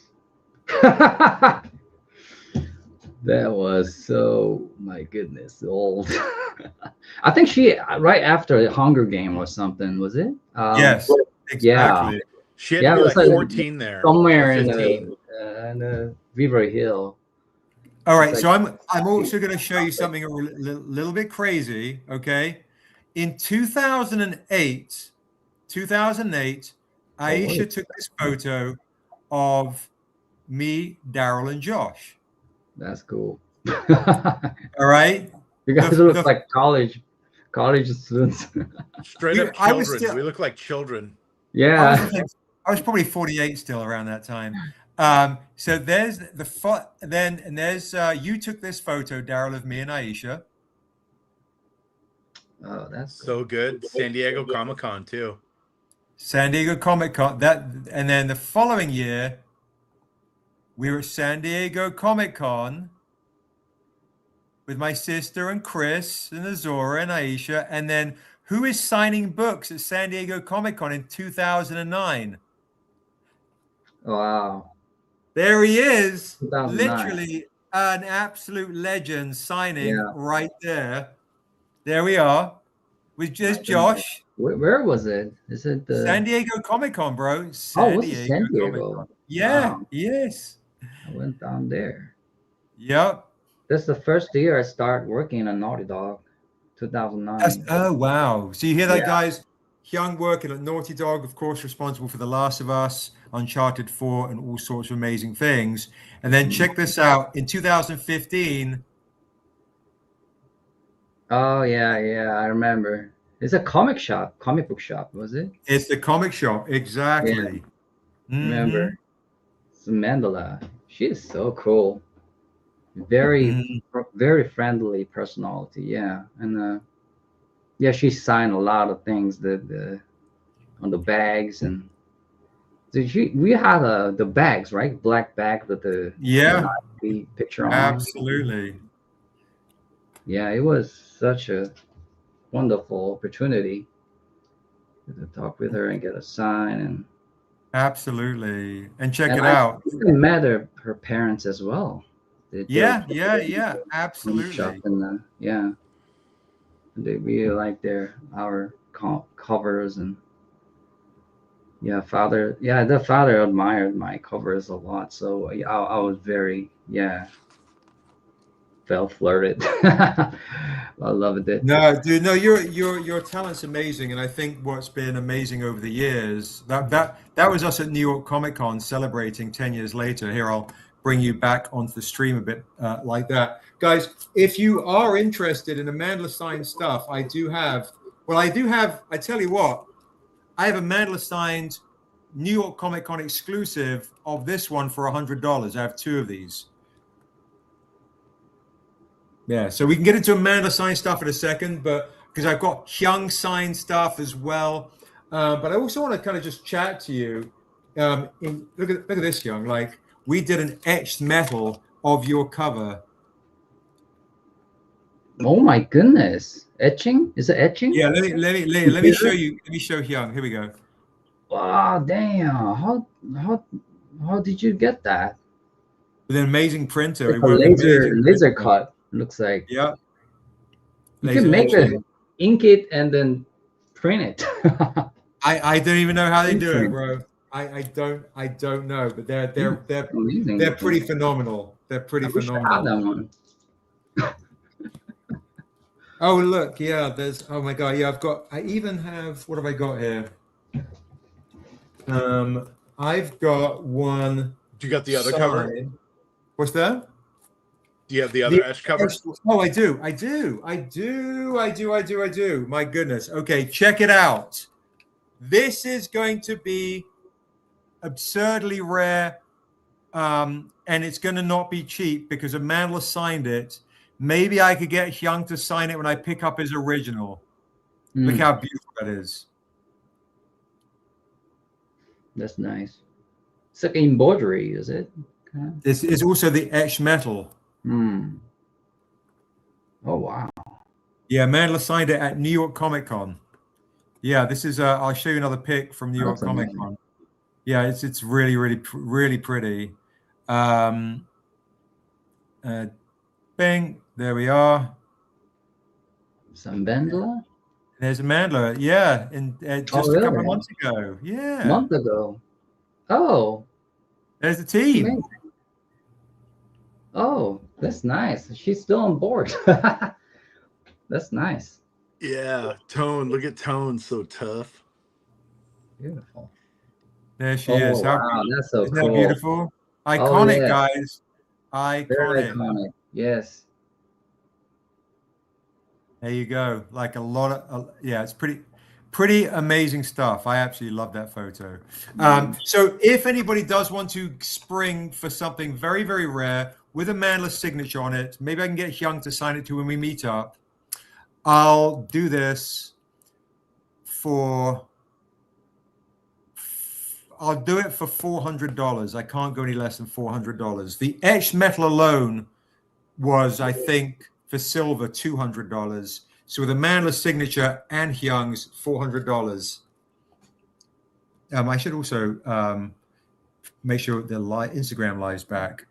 So I don't know, Sam. Should I hold it like this or like I don't know? Yeah, let me bring that back over. Whoop, like that. Yeah, there you go. Boom. $500, guys. Don't forget, is still on with the auction. On 8x11. Cans on paper. Very thick paperboard.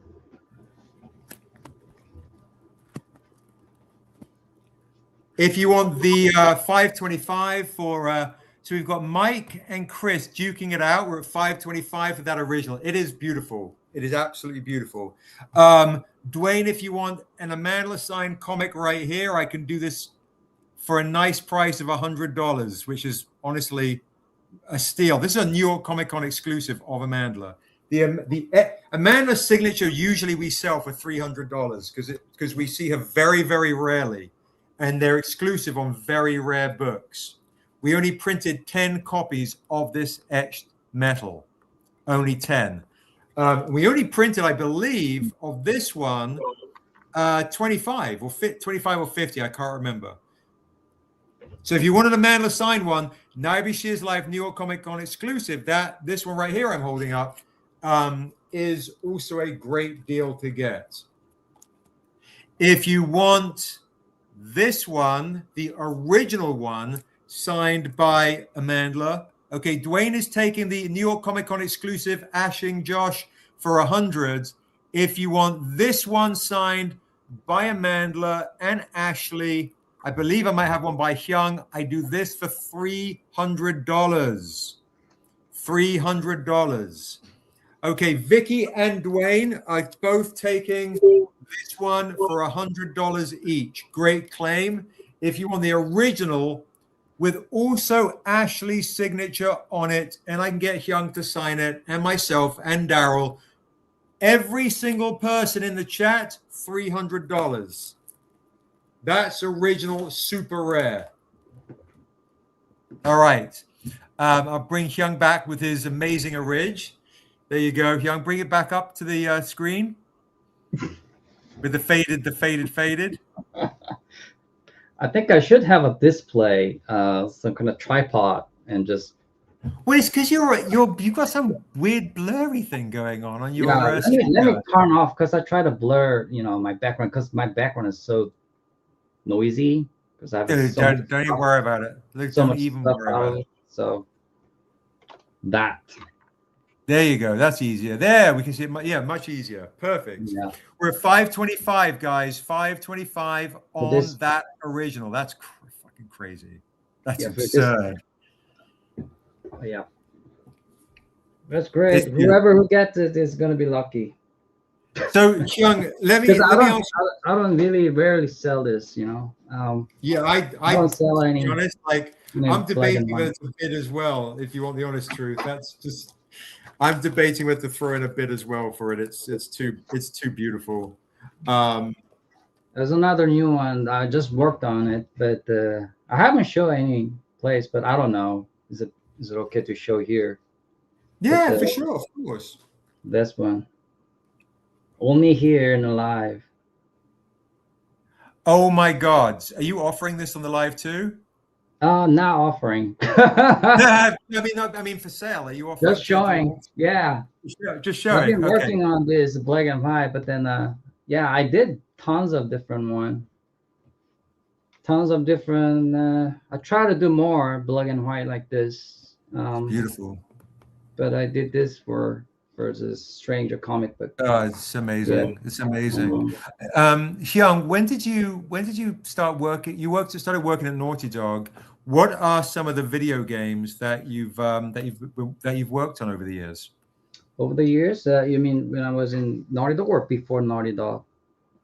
Before Naughty Dog, after Naughty Dog. Yeah, I've been working in like a lot of different areas. Like at first, my full-time job was it's like a t-shirt making company. It's like designing paisleys for the hunters and golfers and Bass Pros, and then I move on to like game studio, which my first game studio was in San Francisco, Perpetual. I've been working under Powder Mountain license. I was working on the Star Trek online games, and then I move on to the console games in San Francisco. They're making Narnia for Disney.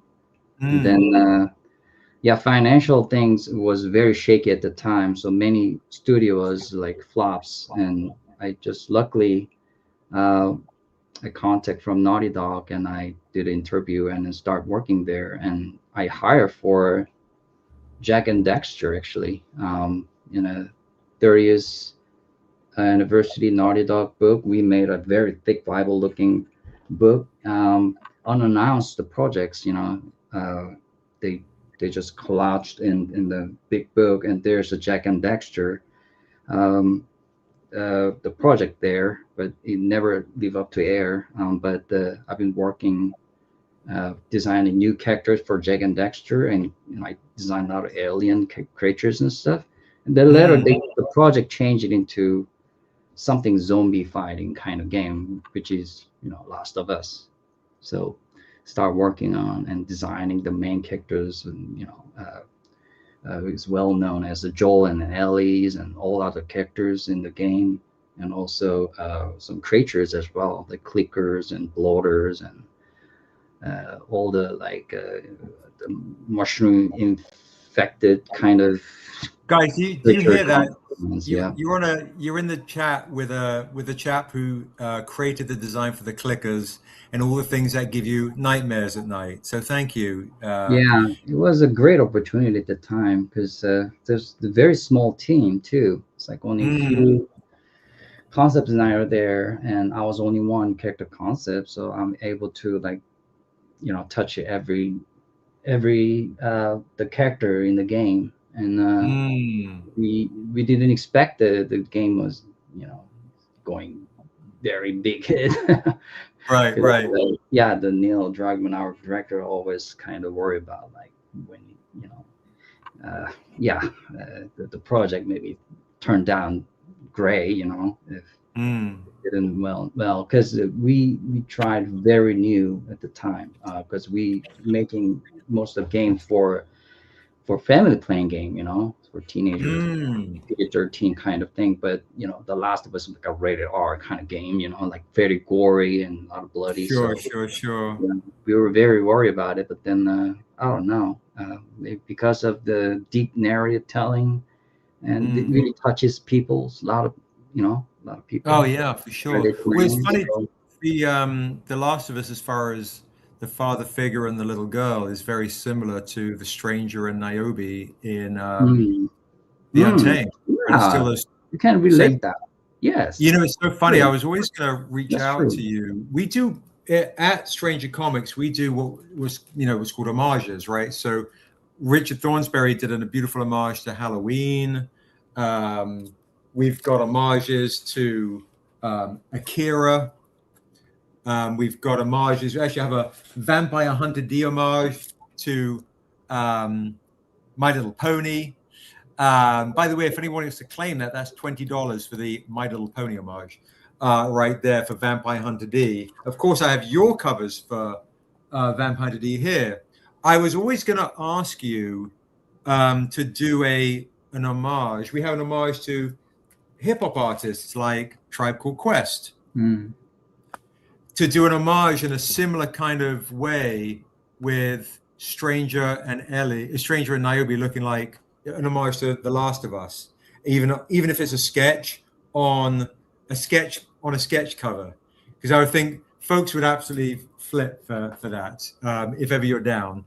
Just to have that same kind of look and vibe would be fun. Fans would love to see the parallels to it,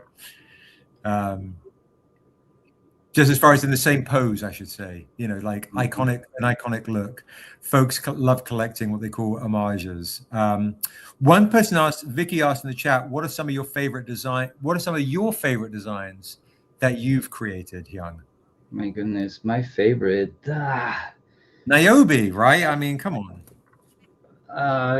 For the Untamed, right? For Untamed, yeah. She's asking for anything, but guys, Guavaberry, by the way, in the chat, yes, she loves the idea of Stranger and Niobe in the same pose in an homage. Hyoung guys, by the way, did a lot. If you've got the hardcover for the Untamed, remember these early designs. That's very old. Old stuff. Yeah, I really love that styles that you kind of pitched to me, which is it really fit to my style of work, because I really love rugged and very earthy and very grounded style of it, and the Untamed, the narrative is really fit to that, my taste, so I really love those kind of, I really want to hands-on and concept it out, those kind of pre-apocalypse fantasy, I'll say. Yeah, no, for sure. But it really kind of linked with the Last of Us as well. It's very, apocalypse kind of things as well, right? Like rugged, earthy, and very grounded, and very grounded. Natures, foliages and all that, So absolutely, it's all kind of connected with me. It's beautiful. Folks in the chat, just so you know, if you're not aware, Hyoung's exclusive is live today. Okay, if you haven't claimed it on the website, you can claim Hyoung's 10-year anniversary. We did this especially for today. The 10-year anniversary exclusive of Niobe Shear's life by Hyoung for just $30. So if you're joining late, grab the exclusive for just $30 right now. Mike is on. He's increased his auction showdown to $550. So if anybody wants to claim that, $30. It's on the website, or you can claim it from me directly for $30. There you go. Look at that. And the foil, which is beautiful, is $50 right there. Really stunning stuff. So you get that right there. Is that? I want that too. Oh, dude, no, That yeah, looks we'll nice print. I want to it's see beautiful. the actual one. Yeah, no, when you come, we'll make sure you get copies. It's like for a sure. prism, kind of prism looking. It is. It's hollow foil. Oh wow, dang it! Yeah. So Can yeah, you they make really it like a hologram, like 3D kind of? I don't know. That's a great question. I mean, this is the one that's also for folks in the chat who are joining late. Grab this edition for 60. It's rather beautiful. It's Ashley. You remember Ashley who did the interiors? We did an inks foil for her for 60. So let me know. But this is about Hyoung now, guys. So let me ask you another question. What would you say has been your the best note you've ever got while you've been creating, and you've worked with directors, you've worked with studio folks, you've worked with comic guys like myself? Generally, do people like to give you lots of notes, or do people generally like to just go, here's a rough idea, go ahead and play? And then has there been a note that's particularly kind of, you've been like, that's awesome? Notes. Yeah, note, a suggestion, like, oh, this is a good note, a good tweak, fix, that kind of thing. Well, I never get any like the notes or notions from like verbal conversation, but while I'm getting subject matter, and when they tell me the short description of story of the character, I heavily researching a lot of things. You do, yeah. While I'm researching it, and I got the notes from it, like inspiration. I'll say it. Like note means inspiration, right? No, note means you finished some work, and maybe a producer's gone like, hey, can you make the hair darker, or hey, can you add some more jewelry, or hey, can you pull back a bit? It's like like, let's say with us, right? We talked. Here was a note that we had, guys. Can you see the where is it? It's gone. Here it is. Can you see the difference? Not just in the color, but what is a note that I might have given Hyoung on this cover? I'll bring it up, and it'll make sense to you. So can you see, guys, what is the note I might have given Hyoung to add to the color edition? In the chat, what is the note I've given Hyoung to add to Niobe? I know what that means. All right. Okay. Sure. Yeah. You're giving question to the audience, right? Like. Yeah, I am. Just seeing if the audience knows in the chat. Oh, got it. If they know, if they can see what note I might have given Hyoung when we did the color edition. What note? Okay, color saturation. No. I leave that to him. More depth in her eyes. No, that's on him. The eyes, great. No, that's no. Good. These are good suggestions. No, it's not the eyes or the nose. What did we add here, guys? We added something. We added something to the color edition. And we talked about it, and we were like, it might not work. It might work. What did we add? I tell you what, the first person to guess correctly will win one of these comics right here. Maybe I can show it to you from the right. There's my. I can say. You can, yes, Hyoung can say it and win. There you go. All right, there, Lily Blue. Congratulations. Oh, there she goes. Lily Blue got it. She got it. We added the blue feather. Yes. The blue feather, and then Hyoung was like, I've got to add a white feather on the other side to make sure it feels balanced.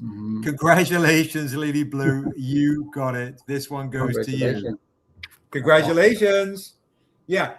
So that's a note. So has there been like a good kind of note that you've received, apart from me, of course, from various directors or writers or producers that have been like, you were like, oh my God, that's made it a lot better? And has there been one that you're like, oh my goodness, I hate that note? Oh my goodness. For example, I could tell one scenario that I Yeah, had. please. Because we tried to design for last was a clicker, you know. Yeah. I designed like with a bunch of different concept design at the time, and they're in the Uncharted side, but then we have to drag them to help out to brainstorm the look of the first look of, you know, clicker, and they did. We know, you know, we're getting idea, you know, like, okay, the human get infected by fungal things, and so we know we have to use some kind of mushroom. But there's tons of different mushroom out there in the world. You're right, for There's sure. thousands of them, and all colors different. The one of them is like glowing in the light, you know, and all crazy mushroom in the cave, you know, in the forest and all that. So everyone's like using like color meshes, you know, like bunch of mushroomy kind of creatures. So I did a couple of different variations, and you know, of course, I cover with some mushrooms, but then I choose one particular mushroom to make the look of, you know, the clicker, which is I forgot the name. It's a very long name. Leptos supra something. It's okay. Yeah, it's in I think Canada and somewhere in the deep in forest in Seattle somewhere. It growing species mushroom. It's we call it nickname as chicken mushroom because it's a very big mushroom. It's like the most biggest in the world. It looks like a very orange color. It sometimes turn into yellow, and when it ripes and that ripe to eat, and it turn into very orange in the tip of area, and you can just boil it and eat, like it tastes like a chicken or something. So I did a bunch of the head with that mushroom, but then our director said, what if make this head blow up or something, you know? Open up.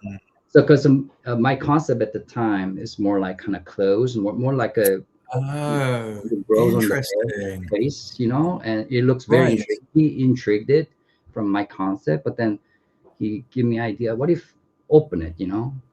So now I've become, you know, as you know, the iconic right. Yeah, we design it out of that, you know, the concept. So at the time we have eyes and nose and the glowing head, and yeah, it's kind of funky looking, but then I kind of massaged it, you know, to make it better as a design fit. So yeah, so that's amazing. That's how our iconic clicker design came out. From Do you hear that, folks? That's amazing. That's such great insight. It was like, what if open head, you know? Because I did a lot, you know, without our eyes, you know, kind of only you know, show the teeth like alien is more freaky. But something more, you know, in need, you know, as a design element to make it more striking and looks weird and freaky. So yeah, opening the head looks like a shotgun kind of. It does. It does. It's like it out. Wow. And it's kind of like a freeze in the moment of when the humans blow up, kind of looking, right? So it turns into very iconic. Super iconic. Wow. Thank you for sharing. What a treat to know some real in-depth truth and, you know, history. There's so many, but but on that's a great one. Yeah, on tape, there's a lot of notes you're giving me. Very iconic too, right? The feather and the what is it? The different eye color. Yeah. Niobe, and I forgot the oak, the white oak. Oh, that was Kershake. Kershake. Yeah. The one that I did, right? Yeah. I think the Royal Ring copies our. Yes, yes, they did. The Hobbit one. Yes, they copied. I was like, what? That looks like the Stranger Orc. Dude, to be honest, the amount of times we've been copied over the 16 years of being in business from all of our characters. But I remember seeing The Hobbit, and because the character in the book is actually the White Wolf. in the book he's in the appendix. I think he's meant to be oil black, but of the Hobbit character, right? Not our character, the Hobbit character. So when I saw it, I was like, wait, that character is not how it is in the book. And they were like, oh my goodness, he's got like he's got a hand that looks similar to this because he's got a spiked hand, and he's albino like our dude. And I was like, they must have seen this. Yeah.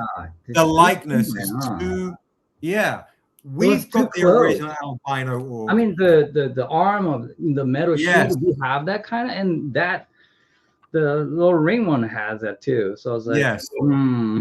Yeah, the bro, we've been copied They so ripped many it. times.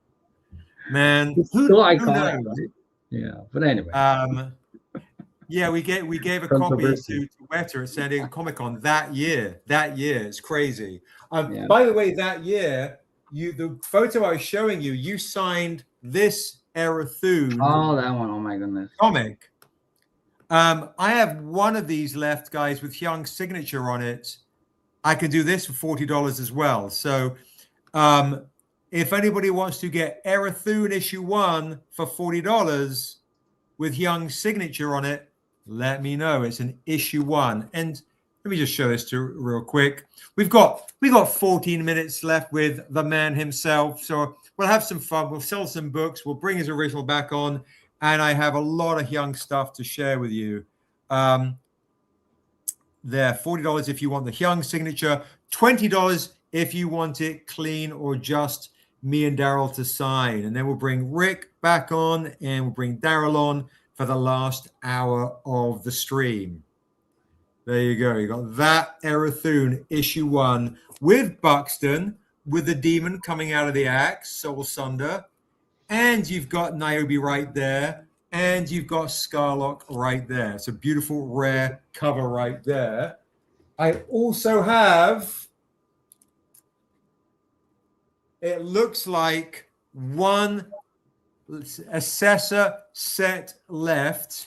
I thought we had, that Chris got the last one. We have one Assessor set left for $100. Signed by Hyoung. Remember this one, Hyoung? Like, Hyoung is the OG, guys, at Stranger Comics. He is the man. Thank you, Seb. Yeah, dude. No, thank you for blessing us over the years with your absolutely beautiful work. I need to upgrade. I think you need to upgrade all the covers that I did. Hyoung is too harsh on himself. My goodness gracious. Yeah, I mean, yeah, it's very, every year my eyes changes, right?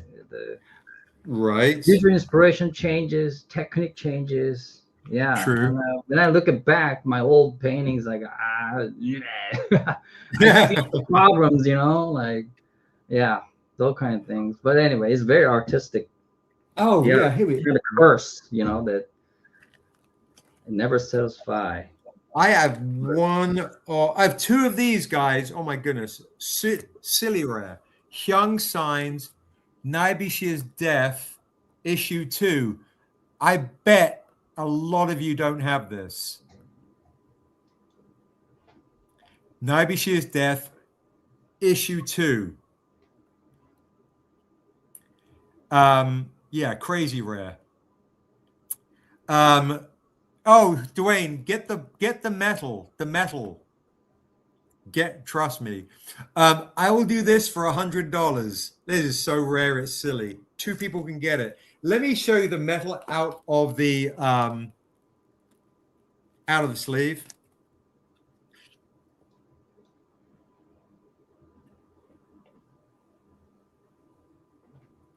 The metal of these are absolutely amazing. If you can swing it, the metals I'm doing, instead of 200, 150. Metals 150. The metal is, in person, is so clean. But the foil is beautiful too at 50. So whatever you want to snag. But in person, these metals are absolutely crazy. And there's only 10 of these guys. Only 10 copies. Only 10 copies. And I keep forgetting. I do have. Where is it? Ah. I have Hyoung art prints too here. I've got all sorts of Hyoung goodies. Whoop, I've got that right there. That's the Comic-Con exclusive for Strangercon, folks. Oops. Not as I minimize the whole thing. All right. Check it out. Let me know if anything grabs you. OG Hyoung signed stuff. Niobe Shear's Death Issue 1. Spot color signed by Hyoung. This foil signed by Hyoung. This Virgin Edition signed by Hyoung. These are so rare, guys. Let me know if anybody is interested in these. $40. I'll do $40 on this Virgin on discount. That's a silly discount. I'll do $80 on this foil.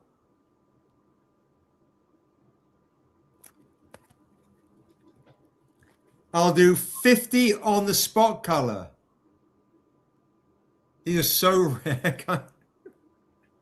Rare stuff. Rare stuff. And I'll do $40 on the trade dress. Look at that. Silly, silly rare. Rare stuff, guys. Got rare stuff for you.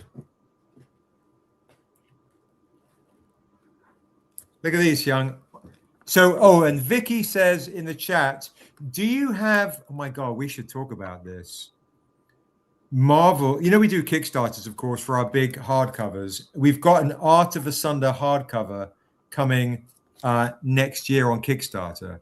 So, guys in the chat, we're doing an Art of Niobe and Asunder hardcover book featuring a lot of Hyoung's art from stuff he's done with us to other artists. Would you ever want to do we could team up and do this with you, a sketchbook we could publish of your work? Sketchbook of Niobe that I did? So it could be, no, we're doing that anyway, like a sketchbook of all of, like, we're calling it the Art of Asunder, which will be you'll be a big feature artist in that because you're, you know, so OG. Would you ever want to do an art book of your work? So you could be some of our stuff, some of your original stuff. If you get the opportunity to do, I don't know how it is with your dealer with Naughty Dog, or it's just the art of Hyoung, right? So David Mack has done art books with a company. We're doing an Art of Asunder, a Niobe hardcover. Kind of like this, right? So fans are going to be able to already had that one, right? Was it? Yeah, that one. I had that one too. You have this one. So what the chat is asking is, do you have any plans to do a book with your work in it? Oh wow. Oh yeah, I always dream about making book out of all the sketches I did, but not specifically these to Untamed, but yeah, of course, if we're able to collaborate with others, you know, to make an art book, it would be great too. Yeah, I really wish I have my schedules, you know, manageable, you know, to do. But more if you've got your, even if you didn't have, you don't have to do anything new. If you've got, you could do licensing deals and do agreements with people you've done work for. We could do the art, you know, you just send us the files, we'll work with you, design it. We could publish your book and do it beautifully. I think fans would go nuts for it, to be honest. I really want to, I really need to make a manage at the time. I have so much Yeah. out of work, like piles up, and I really need to beside, because the one that I helped you, the cover, the column one, I was have very short time of limitation because I'm working on a other side work right now, like Magic Gathering cards and stuff, and other covers work, and yeah, so so I yeah, of course, I really have to plan out, what to do. Yeah, for sure. And again, it's like you don't have to because just I don't want to make a random sketches and just publish. No. But you could see like sketches.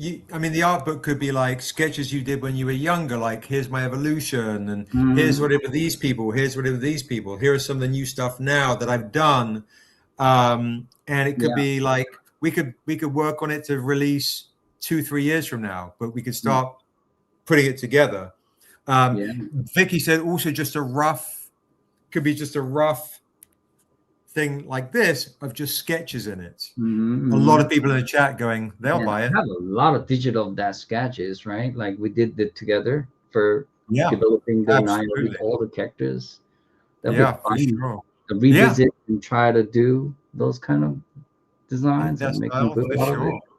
Absolutely. Awesome. Absolutely. Yeah, we after the holidays, when I get back from the holidays, I'll, let's have a cup of tea and have a chat. Let's talk about it a bit more, But everyone in the chat, project could be. I would buy it most definitely. Even rough or personal sketches would be interesting, 100%. So you got folks who would be very interested to buy something like that. I think that would be fab. Listen, I know we've got 4 minutes left with you. So I'm going to ask you just right now we've got Mike Davis, who's coming in at $550. Mike Davis is at $550. We've got 4 minutes left to see if anybody wants to duke it out with Mike for that beautiful original, which honestly at $550 is an absolute steal. It's a steal. Let me do this. Let me make Hyoung the star of the show right there. Look, guys, look at that. It's ridiculous. The better presentation. It's ridiculous. Yeah, it's ridiculous. Need a digital file for this. Show maybe give us thumbnail on the right side. That's original. That's original, right? Yeah. Just presenting. But it's very blurry in the camera, isn't it? It is, but good Lord, I absolutely love her. Good Lord, that's so stunning. Yeah, we're definitely gonna have to scan that. I want to pop that on a cover or something, or just it's so pretty. Or I'm almost tempted to do the red. You know what I mean? The tattoo thing. Oh, the red face, the red symbol of Niobe. But I just try to keep it, the simple, just left it. That would be dope too. Yeah, it's more like a ceremony kind of painting, face painting, isn't it? For when she become queen or something. It's when she gets older. Yeah. That's why. Because this version, I was thinking about like right before to become a queen. So she still have the silhouette of, the original cover, her, like the long, bracelet hair tightened. But then later when she become queen and she have she rolled up and is like she ties all her dreads into a that other so it was right before that happened. Kind of. Let me see if Quincy got that cover out. I don't know. Oh, here are some of the other covers. I don't have that one here, but look at this. What you did for us too. Vastar. See it all the crazy. Texture, Guys, I've got Hyoung's signed Vastar here. I'll do on discount for 30. There you go. I could do the set, Virgin and Trades Hyoung signed set for $50 right there. That's a steal. Right now at 560. Mike, are you gonna try and come over the 560? Plain Vastar set, you got it. Vastar set, Josh. I don't know if you're still here. Vastar set for Santana. Signed by Hyoung for 50. It's a great deal. Signed by Hyoung set for $50. So we've got Chris is beating Mike by $10. signed set of the Vastar set for $50. It's a great set right there. Mike's coming in at $575. Okay, we're going in. Any other claimers for this one right here? Oh wow. $50 for this beautiful set right here. I've got Oh, other I don't know. Hyoung signed stuff. Oh, that one. I think I have that one, the original still. That one. Do you really? Yeah, this Charon. I forgot the name of this character. Charon. You have the original of this? Charon. I do have original. I did actually. This is based on the original. I did, and I just scan it and then color it and digitally color it. My I have a black and white of it. Did I show you this? No, I don't know if you ever showed me. You should come to the next. I'll send you the Comic-Con schedule if you want to come and do some signings. There's one in Anaheim. If you ever want to come and make some bread and hang out, come down for signing. And oh yeah, definitely. I haven't done it for a long time, right, Seth? For a long time, bro. Like 8 years. Oh my god. It'd be good for my soul. I'd love to. Yeah. I would love that. I would absolutely love that. Thank you, Santana. That's a great claim set right there. I've got Hyoung stuff here, guys, which are absolutely beautiful. And again, guys, if you're just joining and you want to get stuff or go to the website, don't forget you can always go to strangercomics.com and you can get all of the exclusives. They're right there. And join the Patreon. Come and get rare stuff indeed. Dwayne is claiming the Hyoung metal, Josh. Josh, I believe Dwayne, you're talking about this beautiful Hyoung metal right here. This beautiful Hyoung metal right here for $150. This edition right here, I mean, it is absolutely beautiful. Only 10 copies. It's a steal. All right. And I don't want to keep Hyoung too much longer. You've got to split, I believe, right, brother? Yeah. Okay. So that's the one I believe, Dwayne, you want. Just confirm in the chat that's the one you want. And I've got 5 quick questions, rapid fire questions to ask you. Okay, here we go. Okay.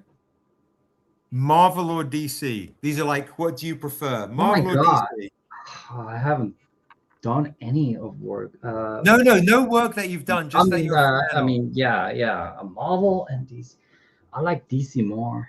Okay, DC it is. Marvel. I'm being tired a little. No, you're fine. DC is more Guys, we met Hyoung.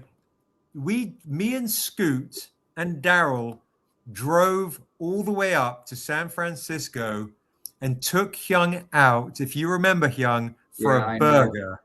We met the world famous burger. The name. The world famous burger. World famous burger in San Francisco. Very nice burger. It was a lovely burger. Yeah. When Hyoung was still in college, right? I was not in the college. I was not working. College. It was an arts. It was an art college. I thought you were at. No, I was working in San Francisco. That's why I went to San Francisco to work for the Paramount studio. Yeah. I thought you were still okay. My bad. I've been telling the wrong story. Yeah. I think we met when I was in school too, long ago, very long ago. But we didn't work together. But we did when we took you out. We drove all the way up there, yeah, and then took Hyoung out for our first ever business dinner, and then we hung out, chatted, and then we drove all the way back. Yeah, and that's the legend of how we met Hyoung in person. Gotcha, Dwayne. Thank you so much. We got you for this one, brother. This is the one you want. Let us know if you want it signed or clean. Signed or clean. Congrats to you. And Chris, are you continuing to duke it out with Mike before we let Hyoung go, or is Mike taking it for $575? The original. Original goes to current is going to Mike before, so we can let Hyoung take off, or we'll do a I don't want to yes, we can get Hyoung to sign, Dwayne. You just will have to wait a bit for when I get back. So if you want Hyoung to sign stuff you've claimed, guys, because you're on the stream, we can have Hyoung sign it. You guys are on the stream. Okay, Mike, it goes to you, brother. Thank you, Chris, for playing with the auction. Love and appreciate you. Congrats to Mike. You got it for $575. Hyoung, we'll have people that claim stuff from us tonight. We'll have you sign not a ton of stuff. We'll probably have you sign about 10 comics when we meet up when I get back in the new year. So if you want Hyoung to sign stuff, guys, Hyoung will sign. He's amazing. One of the true good guys that we've worked with. And just consider you family, bro. So thank you. Thank you very much. Thank you for having me. This wonderful opportunity, able to see all the fans for the Stranger comic books, and showing my original artwork. Yeah, it's great. I didn't know it was auction, but yeah, it was a great, very great experience. Yeah, it is. Yeah, over the years, you've delivered such wonderful art to enrich our world and essentially help bring it to life. And we're just so grateful. I'm so grateful. I really consider you family. So thank you. And I love you, bro. So thank you. Yeah. Thank you to the Mike Davis. Right, for sure. Getting my Thank you, Mike Davis. And Dwayne, entirely up to you if you want to wait a couple of weeks for Hyoung to sign. If you want to otherwise take it clean, you let us know. Absolutely. Okay. Before you split, Chris, can I bring on Rick? Are you there, brother? Oh yeah, I didn't see you there. Your head was bowed down. Rick, before you split, you might want to see the nude painting of Assessor real quick. Hyoung, I'm going to bring on Rick so you can meet him and say hi. You are our most covers we've ever done. Absolutely, Kevin. You just have to, as long as you're patient, guys, we'll have Hyoung sign the stuff that you purchased tonight for sure, 100%. Just that way it gives Hyoung, because he's super busy, time for me and him to meet up. Then absolutely. Hyoung and I met years ago. You did? Oh my God. At Meltdown Comics. Yep. I was sitting there painting like an oil painting of an Assessor, like one of the first, like way back when, the one that we sold at the first Kickstarter. Yes. Oh my God, great memory. I have a photo of you two together at Meltdown Comics. Oh, it's amazing. Years ago. But it's great to see you again, Hyoung. How you doing, man? Good to see you too. That's amazing. That's great. Oh, thank you. All right. So right now we're in an auction for Rick's painting right there. Ray has currently got that at 400. Hyoung, I'm going to wish you a good night, brother. I just want to say thank you and have you guys. Thank you very much, everyone. Good to see you. Thank you, brother. Great to see you. Love to the family. See you, brother. Hyoung City is amazing. So guys, Rick is back on. We have an hour to go, and we're going to celebrate Rick's beautiful paintings. And anything you want to say, brother? Yeah, tell me. Oh, I was just going to say, I mean, we've got a couple. There was one, because I'd like to show that nude. Yeah, right now, that nude that you got right now. I'm going to do a buy it now, right now. We're not going to auction this one. Or we could do a starting auction at 400. That nude is so beautiful. I was showing people earlier. Or I'll do a buy it now on that nude for $500. And to me, that's absolutely stunning. Thank you. Yeah, it's crazy. The nude of that is stunning. We're doing auction for 300, first bid, or a buy it now. I'll do for 400. There we go, because it's smaller than the other one. But it is absolutely beautiful. Assessor, Auction for 300. Buy it now for 400. Anybody want to jump in on that? And the other auction we've got behind, the bigger one, currently that auction is at $400, which is an absolute steal for that giant painting. It is. I usually don't let them go for that. Yeah, right. Yeah, the expression on it is stunning. The expression, the mood of that nude is absolutely beautiful. Anybody want to claim that nude for 400 or do a auction starter for 300? And then you've got the other nude pencil one that you were doing as well. Oh, because I know you guys have spent a lot of dough, which hasn't sold yet. So let's see. Yeah, I've got so much stuff on my desk. Give me a second. No problem. I'm telling you, that big one behind is, auction right now. The big one behind at 400. If you want to do a high bid, you might outbid Ray. That pencil one is beautiful. I'll do the pencil right now. As we come to the end of the evening, we were doing a buy it now, a buy now for 180. I'll do a buy it now of that pencil right now for 160. To be honest, I'm not going to go any lower than 160 though for that pencil because that's just too special. The pencil 160 for exactly right. It's stunning. It's absolutely stunning. There's something really special about that. Hyoung just joined in from Instagram. I know Laura, who wants to get a bunch of originals, might be back on at some point. And if not, I'm going to send her and hold her because she is Assessor obsessed. She just could only come on for a little bit tonight. She might be back on a little bit later. She did text me, I'll be out of range until I get to my friend's house in 20 minutes.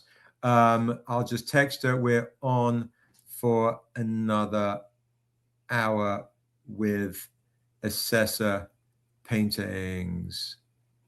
Boom. We can just put this one aside until then, I do have another one absolutely. that, might be more in the, it's been a long day of Strangercon. Yeah, for sure. Yeah, dude. No, you're crushing it, bro. It's amazing. Pockets are feeling shallow. This one's a little bit different because it's just a quick ink, which is a little bit more dangerous to do. Oh yeah. Let's see if I can get her in there, but she's all moody. I tell you what, let's do a nice discount on that one. Let's do an $80 claim. Right? Let's just folks have spent a lot of dough. They're in the hundreds and some are in the thousands. Let's give folks an opportunity to get an original Richard Thornsberry for $80, which is end of the evening. If you're cool with that, Rick, before I... Yeah, absolutely. Yeah. Okay. I wanted to give people options. Yeah. Crazy. Richard Thornsberry original. Chris, you spent a lot today, brother. Yeah, absolutely. Ray Smith is like, claim 80. He loves the Assessor stuff, brother. Ray has the current bid on your big painting for 400. Oh, awesome. Yeah. I think Ray is awesome. Ray is a great dude. Yeah. Oh, freshly great signed. Stuff. We got the signature in there. We're nice and signed. That one will be coming to you, Ray. Hey, what's up, Jayla? How you doing? NBA Live goes in the chat. What's up? I do have also, for folks that don't know it, I have all sorts of Richard Thornsberry comics right here too. So I'm gonna go through a whole bunch of Richard Thornsberry comics that I have right here. I didn't even bring out any of the metals, which is hilarious today. Didn't bring any of the metals? Oh no. I know. Well, you know what? Folks spend a lot. The metals are expensive. This is true. Yeah. NBA Live Girl, don't forget you can on the website or claim from me right now the Niobe Strangercon exclusive for $30 if you want to claim it. NBA Live Girl. Whoop. All right.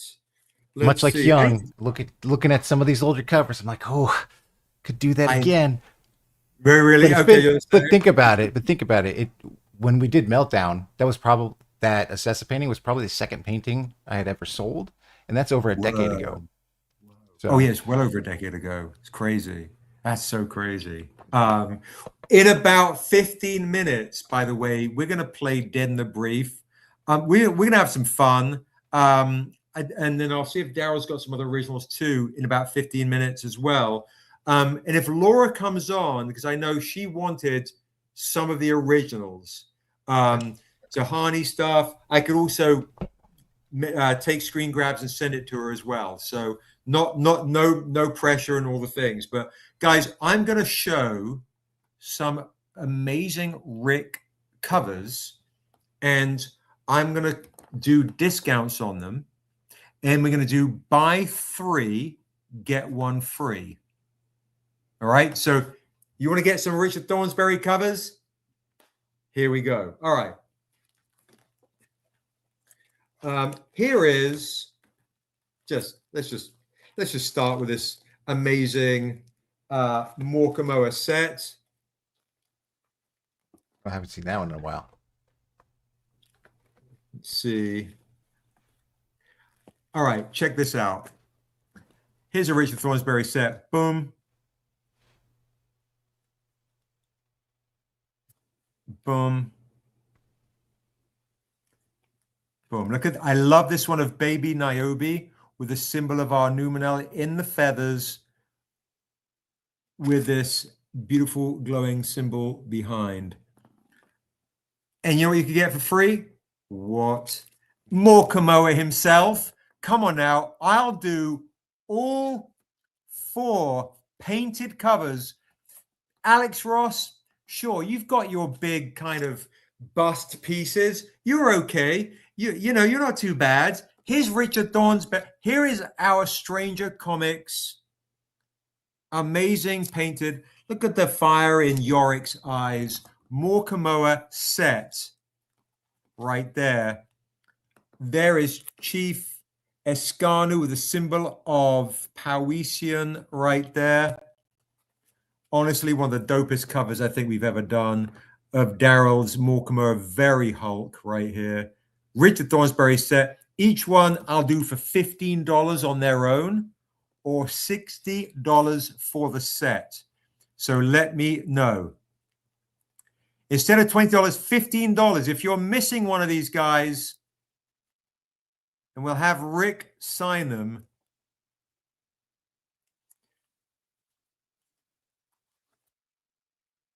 Richard Thornsberry, look at, they're all fully painted, guys. I mean, honestly, these are steals. Look at the depth in the eyes of that is freaking rad. Any claimers on the Richard Thornsberry stuff? We've got, again, Chief Escanu. We've got Morkamoa. We've got Baby Niobe. And we've got you. All right, I'll pop these down. We've also got Yink, just because Yink is just such a naughty goblin. I'm giving you the chance to get these guys before we play Dead in the Brief. I'm just saying, okay? Right, you got that right there.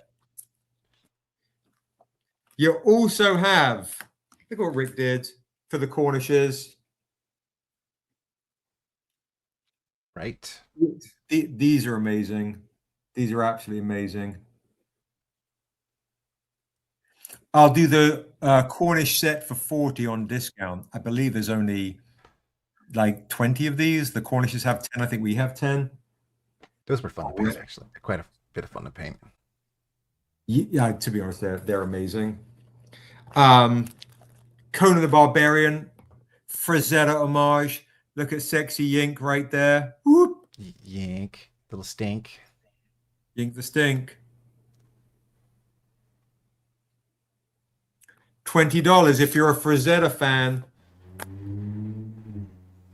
This one though is $50. The with the amazing trade dress right there. All right, this one is the one that I recommend. If you do not have it, get Niobe and Dura issue 1. The Dura painting from Rick is beautiful. I'll do that for 15 as well. Doing discounts right now. I've got all sorts of amazing stuff. If you have, look, if you want to get a Rick bundle, also let me know.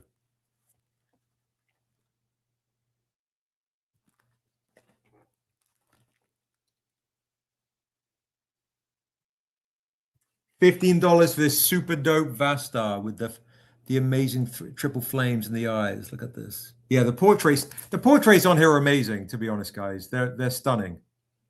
And I know you guys have spent a lot of dough, and there's only 24 people on, so don't feel pressured. But you should feel pressure because he's on right here, and it'd be ridiculous for you to not buy one of his comics. The real question: how many of these people do I have been on here with me before? Because a few, quite a few. Okay. So a lot of the folks have your covers. Thank you. That's a really nice compliment. I appreciate that. Here is a great one to get. If you don't have this one, this is Niobe in First Kill, the Phoenix cover. This was a Strangercon exclusive. If you don't have that, grab that one for $15. Look at that. Niobe right there. Absolutely amazing. Back when I was painting all those covers in acrylics, which is like not what I usually paint in, because I was afraid it would take too long. But since I've switched to oils, it's different. And of course, the Halloween homage that flew. All right, I'm gonna pop these down. Okay. If people are kind of like, Seb, we spent too much today. We're exhausted. Let me know if there's something that you're missing. And remember, you do want to get the Niobe 10-year anniversary editions, okay? You do want to get these. If you haven't got this Ashley A. Woods one in person, honestly, it's ridiculous. All right. That's 30 for Hyoung. That's 60 for Ashley. All right. I am going to bring on the rest of the troops. Okay. We're gonna play some stuff. If there's something you guys also in the chat, if there's something that you've seen that you've missed, that you're like, hey, I really want to get a Tehani Farr cover. I want to get one of the new. I missed the Silence of the Lambs homage. I really want to get that. You can grab that for $20. If there's something that you're missing, guys, that you've seen on the stream, you've seen out and about, I've got everything around me. I've even got CGCs. How much for the Phoenix and Niobe you showed before Vastar? Great question. $30, $15 each for you for those ones. Okay. Boom, bum, bum, bum. Silence of the Lambs, 20. All right. So if you're looking for the Phoenix Damar and you're looking for the other Niobe right here, $30 for the pair. Crazy deal. So if you want both Rick's Niobe from Niobe and Dura and this First Kill, $30 for the pair. I've got all the Rick stuff here. I've even got the Death Dealer here. If people want to spend a lot more, because do etching. We got to see how that turns out in an etch cover. I want to see that Death Dealer in an etched one. That's a good idea. In a red etched. Oh my God. If people want the Death Dealer, they're gonna have to spend a lot more because they're running super low. This is I'd do this for $80. This is just.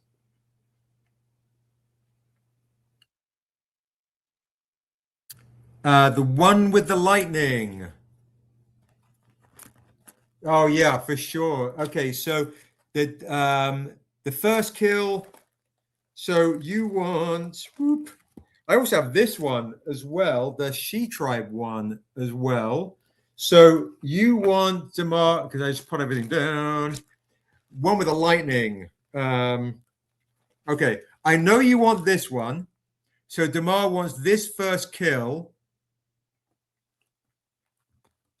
And which is I'm the not other sure with which the one the lightning? lightning. I'm trying to think of the lightning. I'm tripping too. I don't know. Oop.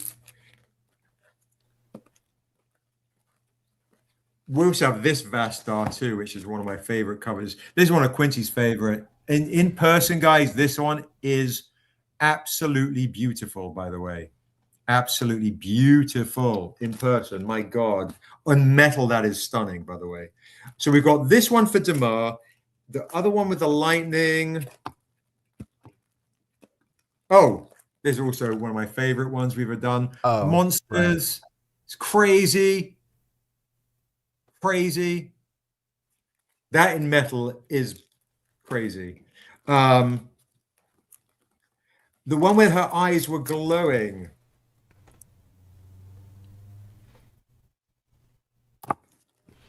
I know this is the one. This is the first kill one where her eyes are glowing. This is the Phoenix one. Are you talking about the same one? Or did he mean the Niobe Endura cover? Oh, I'm tripping. This one. This is good call, Rick. Good call. I believe these ones. That's Dura right here, and that's Niobe. Okay, yes, he's good, Rick. He's on it. There you go. $30 for the pair. This one is. These are beautiful comics, guys. Beautiful comics. Rick is on, guys. Get them while they're cheap. Get them while they're cheap. Nice. $15. Rick will sign them. Thank you, Damar. We got 24 people on, right? Instagram has not come through for me. You got it, 100%. 100%. There we go. All right. I do have another set of these. Oh, yeah. Quid pro quo. I have multiples of all of these puppies. So, yeah, if you want these two as well, $30 for these two. Everyone that you've seen that I've shown by Rick, guys, I have multiples of. So you are in good shape. The one I'm very low on is the Death Dealer. Okay, for quid pro quo as well. Thank you so much. This is your set as well. And guys, do you want Rick to sign them or do you want them clean? Let me know if you want Rick to sign them or if you want them clean. So Damar and quid pro quo. Any other claimers for Rick's beautiful ones? Let me know. We got She Tribe right here. Signed by Quid for sure. You've got the Halloween homages right here. You got the monsters. That one's hard to show on camera, but that one is the monsters one is even the trade is really nice. Yeah, it's so good. It's so good. On metal, oh, that's when it sings. Yeah, I'll see if I've got a metal one of that here. Let me see. This oh wait, I put the metals over here. I've got the metals underneath there, right, which I haven't even bought out at any point during the day. I might have it right there. Let me see if I have it. All right, here are just some random metals I'm just bringing out. Outcast homage. Come on now. Here, I'll make myself big, make it easy for the metals. Whoop, like this. An Outcast homage randomly. The younger one. The gold. I might be out of your one is not in the slot. I don't know. I'll have to. Oh, hang on. Where am I? The D&D homage, classic. Very nice. The Jay Lee monsters. the inks, and Oh, there the we rig. go. Here it is. So good in person. Check this out. Even with thumbprints. Oh, so good. Yeah, that's amazing.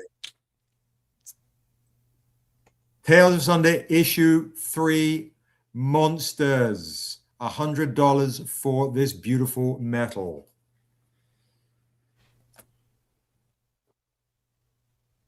It does, Dwayne. It goes hard. It goes very hard. Yeah, it's stunning. The paper edition is great for 15.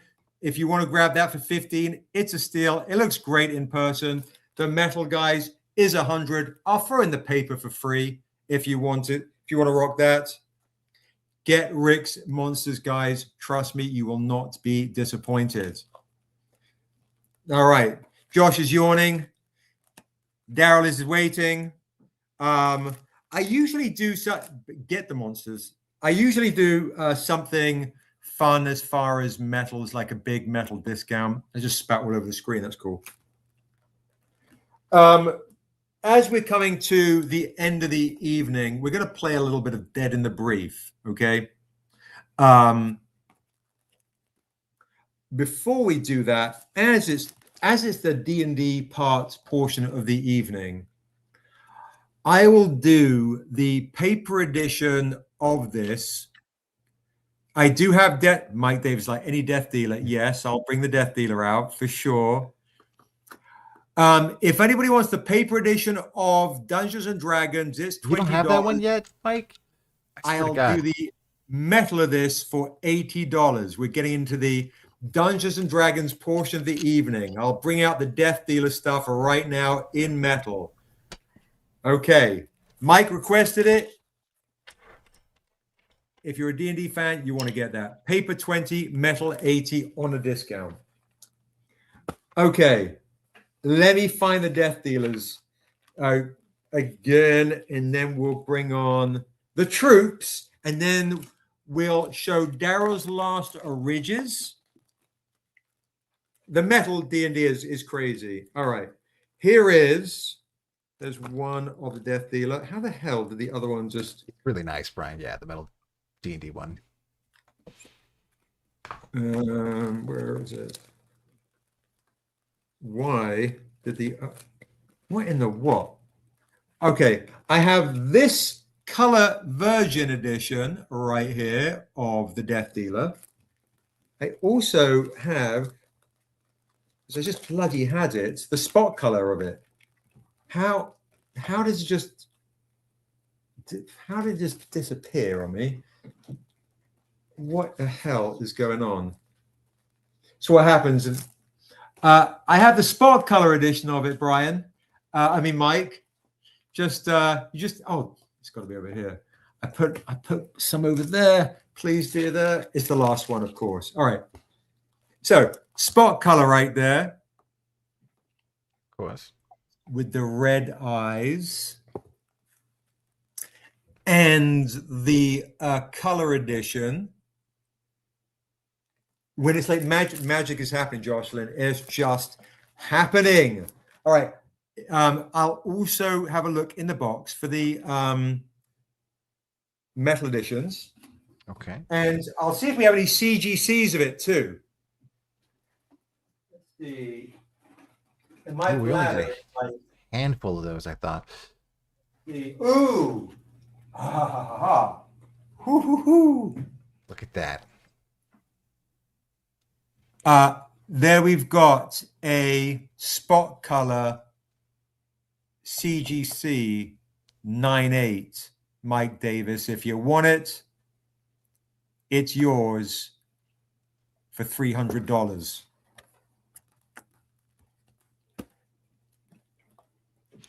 Yeah, I'm a big fan of the metals as well. They make paintings. They do justice to paintings better than just paper. Let me see what we've got in the metal boxes right here in the Death Dealer section. All right. I've got. You never know, Bell. He might have a ghost medal in there somewhere. I might. It's not here. It might be in a. It might be in the Comic-Con box, by the way. Not my stash right here, but I do have a color edition right here. That would be in a box. DM me. I'll see what we have, because I know we have stuff and we take it to Comic-Con. I don't have it immediately right here, but I do have this.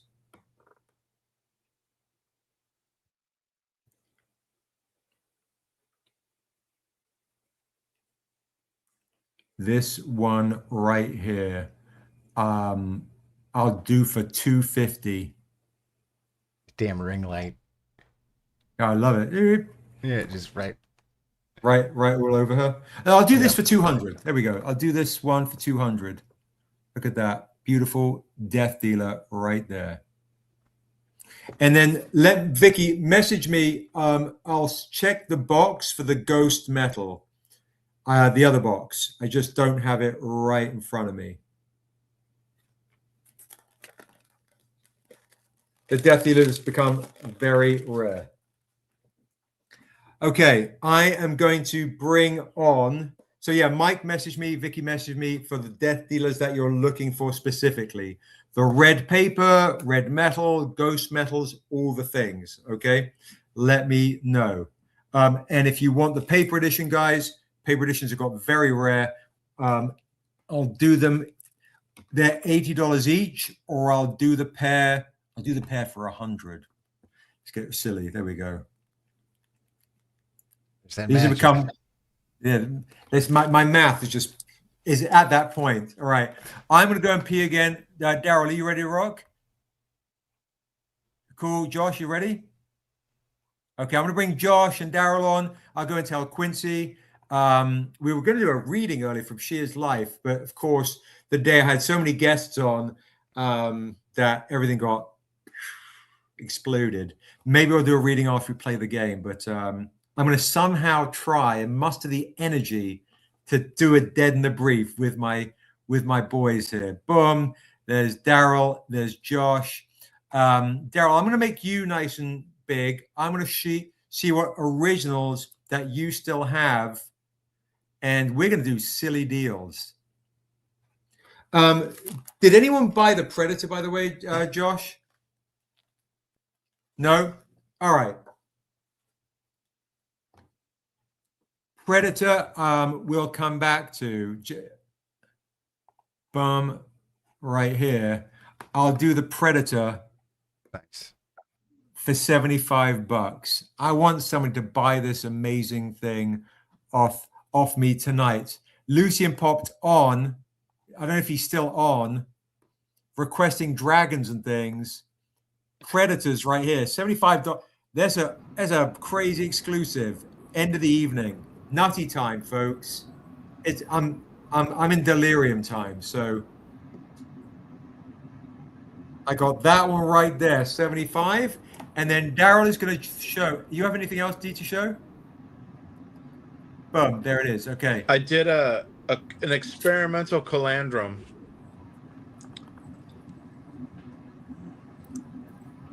Oh, nice. Yes, dude. So, oh, dang it, Mike. Let's talk, Mike. For sure. That's crazy. Guys, that is the first ever sketch of Calandrum. And Calandrum, guys, you meet in the Assessor comic, and it's going to be starring in the new Dead River script that Quincy and I were reading a couple of weeks ago. Here's the Ancient of the Dragons. And if I have an Assessor comic handy, let's see. Assessor, where are you? Where are you? There we are. Can anybody name where he first made a cameo?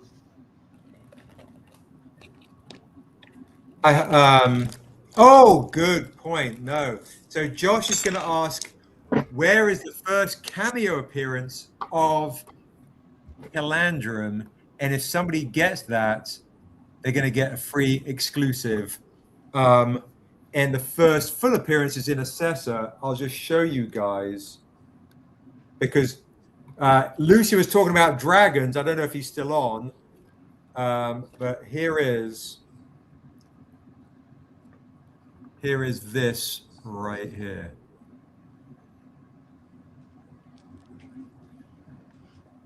So the Ancient of the Dragon, Calandrum, there you go, appears in Assessor right here. And that is the first sketch that we've done. So I want to do this, make Daryl big, and then you guys, first person wants to claim it can claim it. Where what? No, Seb, tech skills, stop it. There we go. Boom. All right, there you go. First claim will get the very first ever Ancient of the Dragons, the lead, like what Dusu is, the Hundar and She Tribe is. First ever claim will get that for $100. It's the end of the evening. I'm going to have a pee. Then we're going to play some games. Nice. I will quickly have a pee as well. I'll be right back. Yay! I love it. So speaking of ancients, Daryl, do you remember Fen? Which one? Fen? It was my character in The gnome? Yeah. It's been a while, yeah. Yeah. Way, way, way back when. Yeah, in the D&D campaigns. Yeah. The Ancient of the Black Panther. When Hyoung put that up, I was like, holy fuck, it's Fen. That's my boy. Yeah, that's cool. Who was kind of the inspiration for the gnome character that actually made it into the books. For the She is Death. Yeah. Yeah, it's cool. It's very true. Yeah. It's funny. The twisted part is Morkamoa is literally one of my D&D characters. Mm-hmm. You know, when you think about it. No. I mean, that's the thing. So much of this was just like, it wasn't directly taken from a game. It was kind of taken from a game. It was, enhanced by the game. Yeah, most definitely. I'm working up some cool stuff and concept ideas for Dead River with Calandra making an appearance in that book. So I'm playing with some different ideas for dragon designs and how to do it right and what to do and what not to do. And with the limited space with the comic page, how big can you make a dragon? Yeah. And make it look effective, you know. So yeah, I have some ideas. Calandrum's such an interesting character too, though, because it's like, you know, for the most part, ancients in the world are, you know, just these like ridiculously powerful versions of normal animals. And then you got Calandrum, who is, you know, even if this were a normal sort of fantasy world, it would be, oh, so he's the ridiculously powerful version of a dragon? Mm-hmm. And in our world, dragons are like god tier level. Yeah. And, you know, so it's just, he's just such a weird. I remember thinking when I first found out about him, when we were going through the war, I'm like, how do you have an Ansunarum of the dragon if dragons are like, it's so confusing. I don't get it. Like, yeah, you know, but he's a cool character. Yeah. Most definitely. So, has anybody got any guesses for my trivia question? Where Calandrum first appears?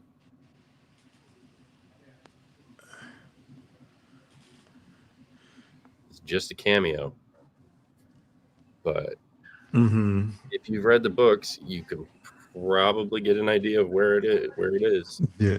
Mike says 2-page fold out. Yeah. And then Yeah. I've got We can't- limited page space to work with all the craziness in that issue that I'm drawing currently. It's like, oh, I wish. I do have the dragon form of it in a double spread, but it's very, there's a lot going on. So yeah. You kind of do have to do a double page spread of him as a dragon. Yeah. For no other reason than that, then I will have something cool to use in a hardcover, in a Tales hardcover. Yeah. Like putting together the hardcover for the omnibus of Volume 1 and Volume 2. There was we did very, very few double page spreads. Yeah. Splashes. Mm-hmm. In 9 books. It was like we had one, cover to use, and then Seb and I were literally going, what do we do for the other end of the book? Like, let's go through them. Like, there was not a lot of options. So yeah, it didn't do a lot of them in a lot of those single issues because there's so much story usually with those one shots. Yeah, we have to take that into account going forward. That like for at some point this is gonna be collected into a hardcover.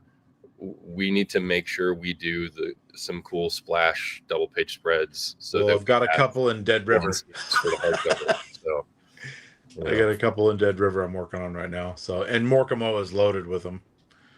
And like Arathune had double spreads, like battle sequences, and usually when you guys turn me loose and tell me to get crazy with it, double spreads tend to be on the ticket. But like there's only how many double spreads in the Untamed Volume 1 period? Like I know the showdown sequence there is maybe 6. Yeah, it's not a ton. I mean, we had like in a 7-issue series. That's not a lot. 6. There's 1 in issue 1. There's 2 back-to-back in issue 6. Issue 4 had 1. Yeah. Yeah. Issue 6 definitely did. Issue 4 and 6 I'm sure are the there's two a I couple can more that definitely I'm not thinking of. Yeah. But there's also a difference between like just a double page spread and a splash, because like, if it's a bunch of panels, that doesn't really work for like, we want to wrap it around a hardcover, Yeah. So. Hey, Josh, Quid Pro Quo is getting the Morkamoa Thornsberry cover as well. Hey. Nice. Thank you, Quid Pro Quo. Thank you. So no one said anything about pulling the trigger on the Calandrum. Whoa. I think that's great. I think let's save it. Okay. It was 100. Let's do it now for 150. Which Morkamoa? The Morkamoa of Morkamoa. I think the straight up portrait. So the Morkamoa portrait, not the Conan. Well, he was getting other portraits earlier. So I'm assuming Quid Pro Quo. Do you mean the Morkamoa cover of Morkamoa himself? So I've got these ones. Where is it? Oh my God, the portrait. Okay. The portrait. Yep. Yeah. I mean, I just want to double check. This one. There we go. Perfect. Thank you. All right. Okay. I'm gonna see if I can actually muster up the energy to do this. Woo. All right. I just poured myself a nice cup of water. That should help. I can't believe how much I'm peeing tonight. Okay. All right. So we're going to bring on Quincy. Flip. Yeah. There he is. Okay. I don't know how this is going to go at this time of night. It's kind of crazy. By the way, I'm not going to say Ray's been all quiet, like, oh, no one's putting on the auction on the big painting. We've got Ray in the chat, like that big painting for 400 is currently a steal. Dwayne is also taking this one as well, Josh. Yeah, the Morkamoa one. It's crazy good. Start collecting Rick's portraits, guys. Trust me. You want to get the set. They are absolutely stunning. Okay. So please tell me. Okay, here we go. Like, did I lose the sheets already?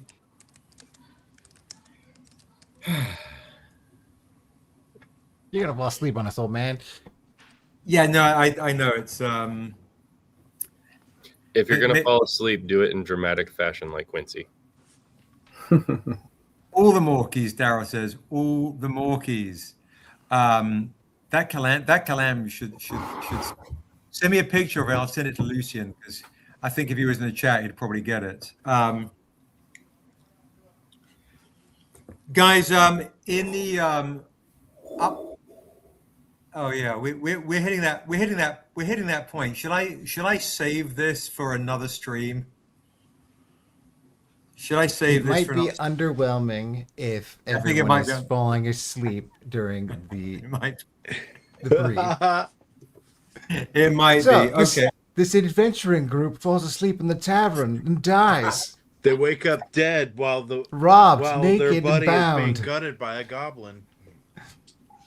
Yeah. Not Yeah, just any old goblin.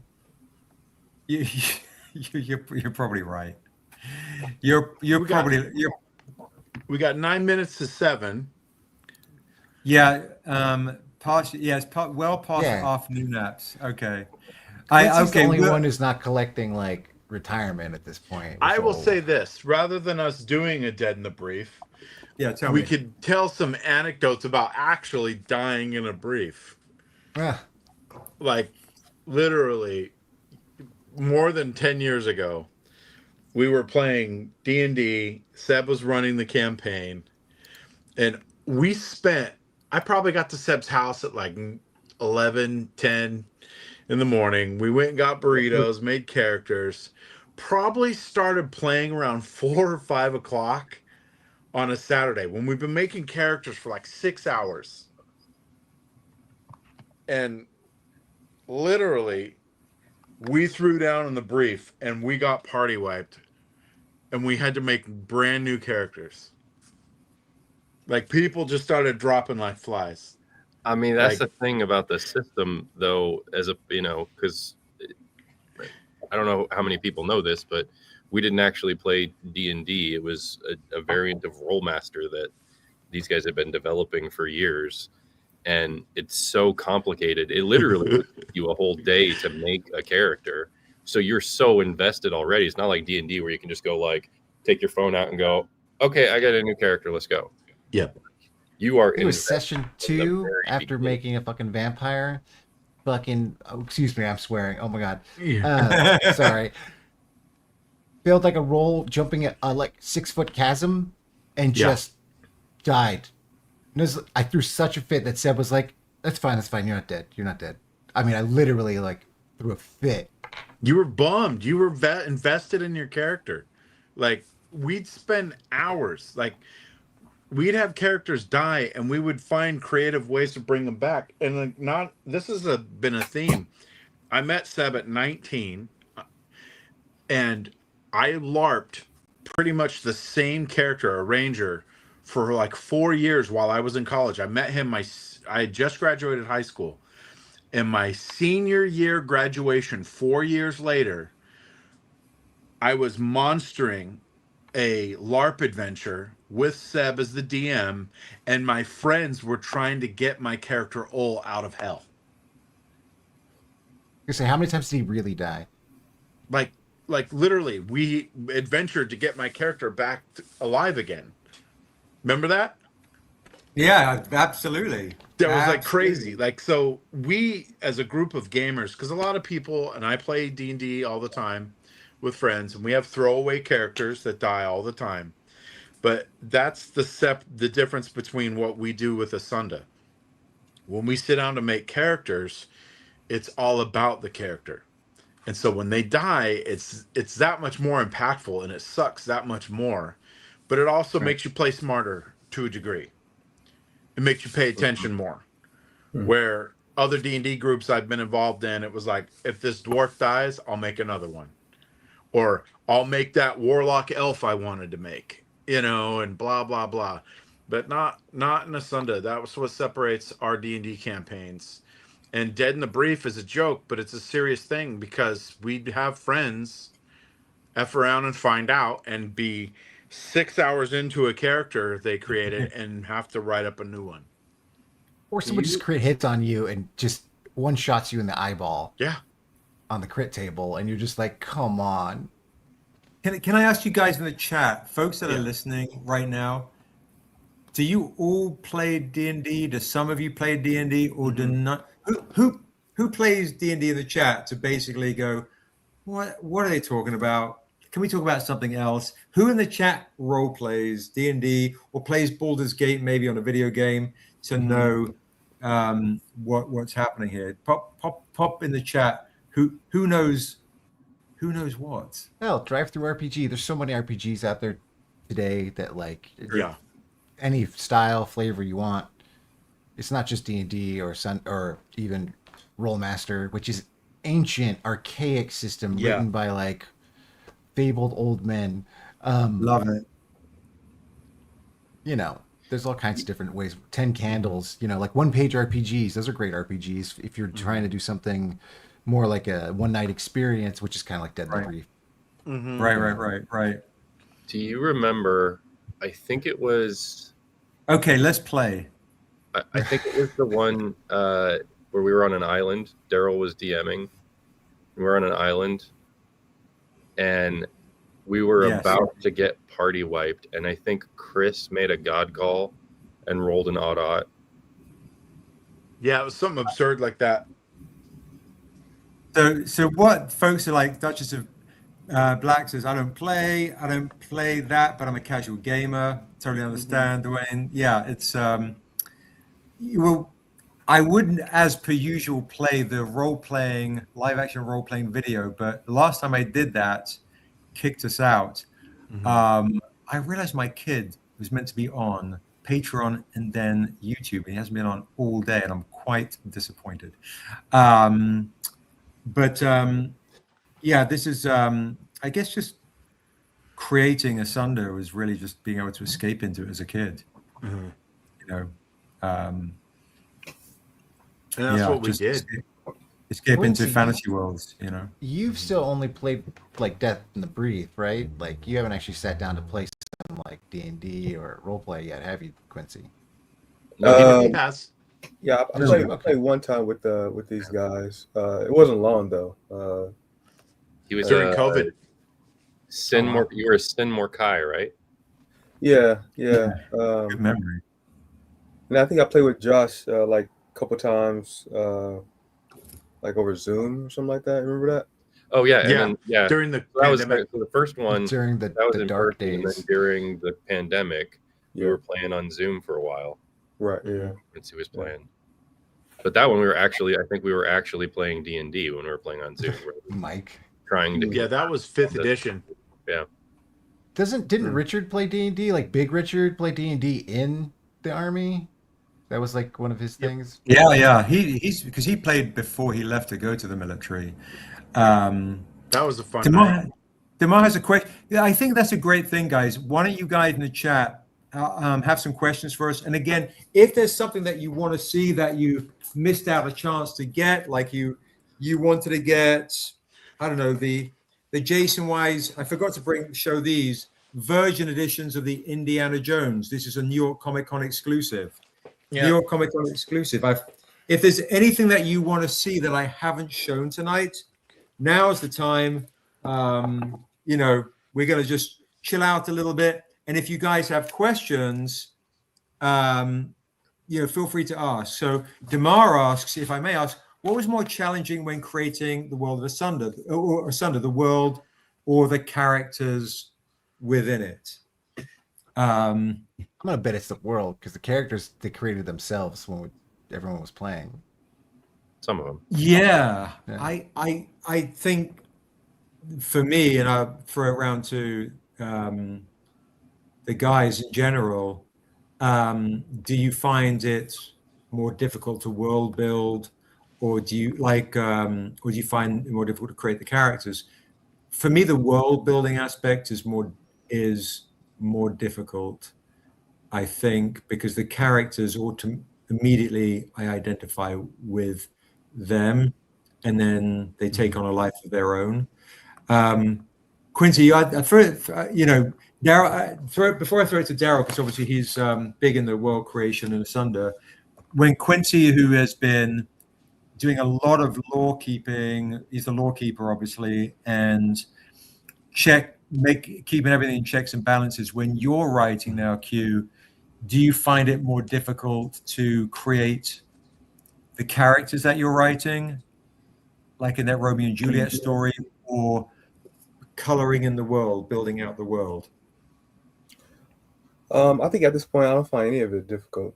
Because what you guys created, like, you know, you guys already had 6 books.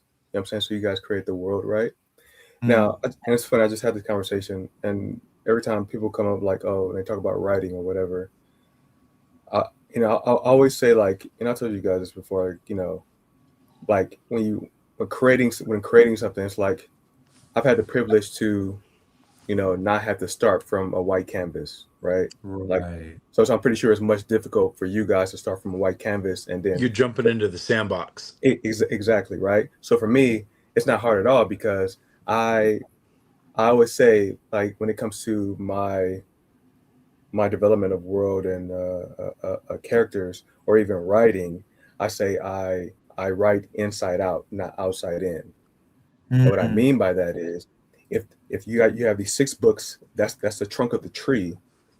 Then as I read those over and over and over and over again, I start to see spaces within those stories that are blank, that I can fill in, right? So when I look at it that way, it's easy to start creating branches from the trunk of the tree that already existed by the time I got here, right? So I'm creating new stories based off the material that I keep reading over and over and over and over again, as opposed to creating some new idea that's not even part of the tree, and then I have to force story for it to connect to the trunk of the tree, which makes it that much more harder, because it's me forcing or trying to make up story because I create this island. You know what I'm saying? As opposed, that's why I say, instead of outside in, where it forces you to create story to connect to this, this island you created, as opposed to inside out, where you have the stories, you read them over, and you'll find white spaces in the stories that you can create or fill in those gaps. You know what I'm saying? And that's how I like the Romeo and Juliet and stuff like that. And that's just literally me looking at Darrow's Morkamoa.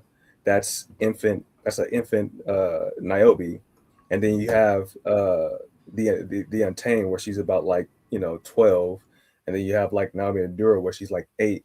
There's so much space of like what happens with when she's like an infant to 8, right? So as I read these books over, I see gaps like that of story that can be told, right? So that's what I call writing inside out. You have the trunk of the tree. You find those stories that needs to be told from reading the trunk of the tree, and then create their branches like that. You know what I'm saying? So yeah, so like, I'm pretty sure you guys' experience are different, because there was no tree, there was no trunk, right? So I'm pretty sure it's extremely hard to even figure out to create the trunk. But for me, I came when the trunk is created. So all I got to do now is, like, read these books over and over and over, find the spaces that need to be a story that need to be told, which will make those 6 books that much more whole, fill them out even more so, and then just start creating from that aspect. You know what I'm saying? So that's kind of been my formula when it comes to Darrow's Dead River, when it comes to Josh's, when he starts working on Sessa 2, and just like what we have in store for Dusu, what we have this when we talking about Wasso and him coming out, like all this is coming from just me rereading the same books over and over and over and over and over again. Because then I get to learn the motivations, I get to learn the reasons why, I get to learn the connections, and I'm getting it's like a cheat sheet. I'm getting all the detailed, specific information from this cheat sheet that you guys established already before I was here. And then from that point on, it just grows naturally. So I never find it difficult to think of a new story because I'm not thinking of something that's so far detached. You know what I'm saying? Where I gotta like force story to make it connect somehow. No, like don't, not outside in, inside out, right? So, but yeah, so you know, to circle it back for me, it's you know, developing character from the time that I came in and character that I came in. It's pretty easy because you know, the more you read it, and at this point, I read these 6 books. I lost count how many times I read these books or whatever. You know what I'm saying? Not because they're amazing, but I keep reading them over as well to make sure to help me continue to naturally and easily create inside out, right? You know what I'm saying? So because you know you guys already created the cheat sheet, it's not hard for me to create new story, develop new stories or new characters at all. Just kind of curious before I throw it over to Rick and Daryl. Like, is that your way of working on that? And then I think Ricky had a question for Quincy too.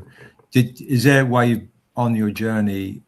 Do you find is there been a character that's stood out to you or that you've wanted to see explored more, or is there a character you have an affinity for more? You know. I mean, yeah. Like, I mean, I want Dusu and Waso to get out of Ugoma. You know what I'm saying? And that's why, like, you know, again, it's like that's what I want, but how would it make the most sense, right? So when Daryl made the whole Dead River or whatever, and I'm like, oh, okay, cool. You know, we're talking about the Ansunarum. You know, it's Dusu Path of the Ancient. It's like, cool. Dusu can be the catalyst of introducing the readers to who the Ansunarum really is, right? So here's some story of explaining to the reader what Ansunarum is, but through the perspective of Dusu. Oh, that's a good reason for him to get out of Ugoma. So it's like this first book is Dusu Path of the Ancient. Volume 2 can be like Dusu Council of the Ancients, right? Where we actually meet Calandra, who's the head of the Ansunarum, and you know, who are the Ansunarum, and like how's that structured and stuff like that. Do we right? still use the tag Niobe and Dura Wrath of the Ancient? Is that still the tag on that one? I can't remember if we have. I don't think so. It was what I was calling it when we started working on it. Wrath of the Ancient to Quincy's note. But yeah, I mean, so you know, so again, so like that comes to mind just based off the stories that I've read. I mean, and then even for Waso, like Waso needs to, like, the more I read, and then especially when I read Still a Fool, issue 2, Untamed issue 2, Still a Fool. It was like, yeah, Waso needs to get out of Ugoma. You know what I'm saying? Because he has this level of hatred he has for the Human King and just humans in general. It's way too big for Ugoma. It's way too big. You know what I'm saying? And I just love the fact that you know, I love the fact that we're not showing Arrowcast, but we see his influence all throughout the books, and that mystery just creates this this power that Arrowcast has. Like, man, like the devil, he must be like a super like strong dude or whatever, because the way he influences all these characters in these small subtle ways or whatever that had long, you know, like longevity as far as impact. And I think Waso's the biggest one, you know what I'm saying? Because it's like, you know, with Arrowcast, you know, embodying the king and taking Naomi's mother, Nadami, Waso's mother as well.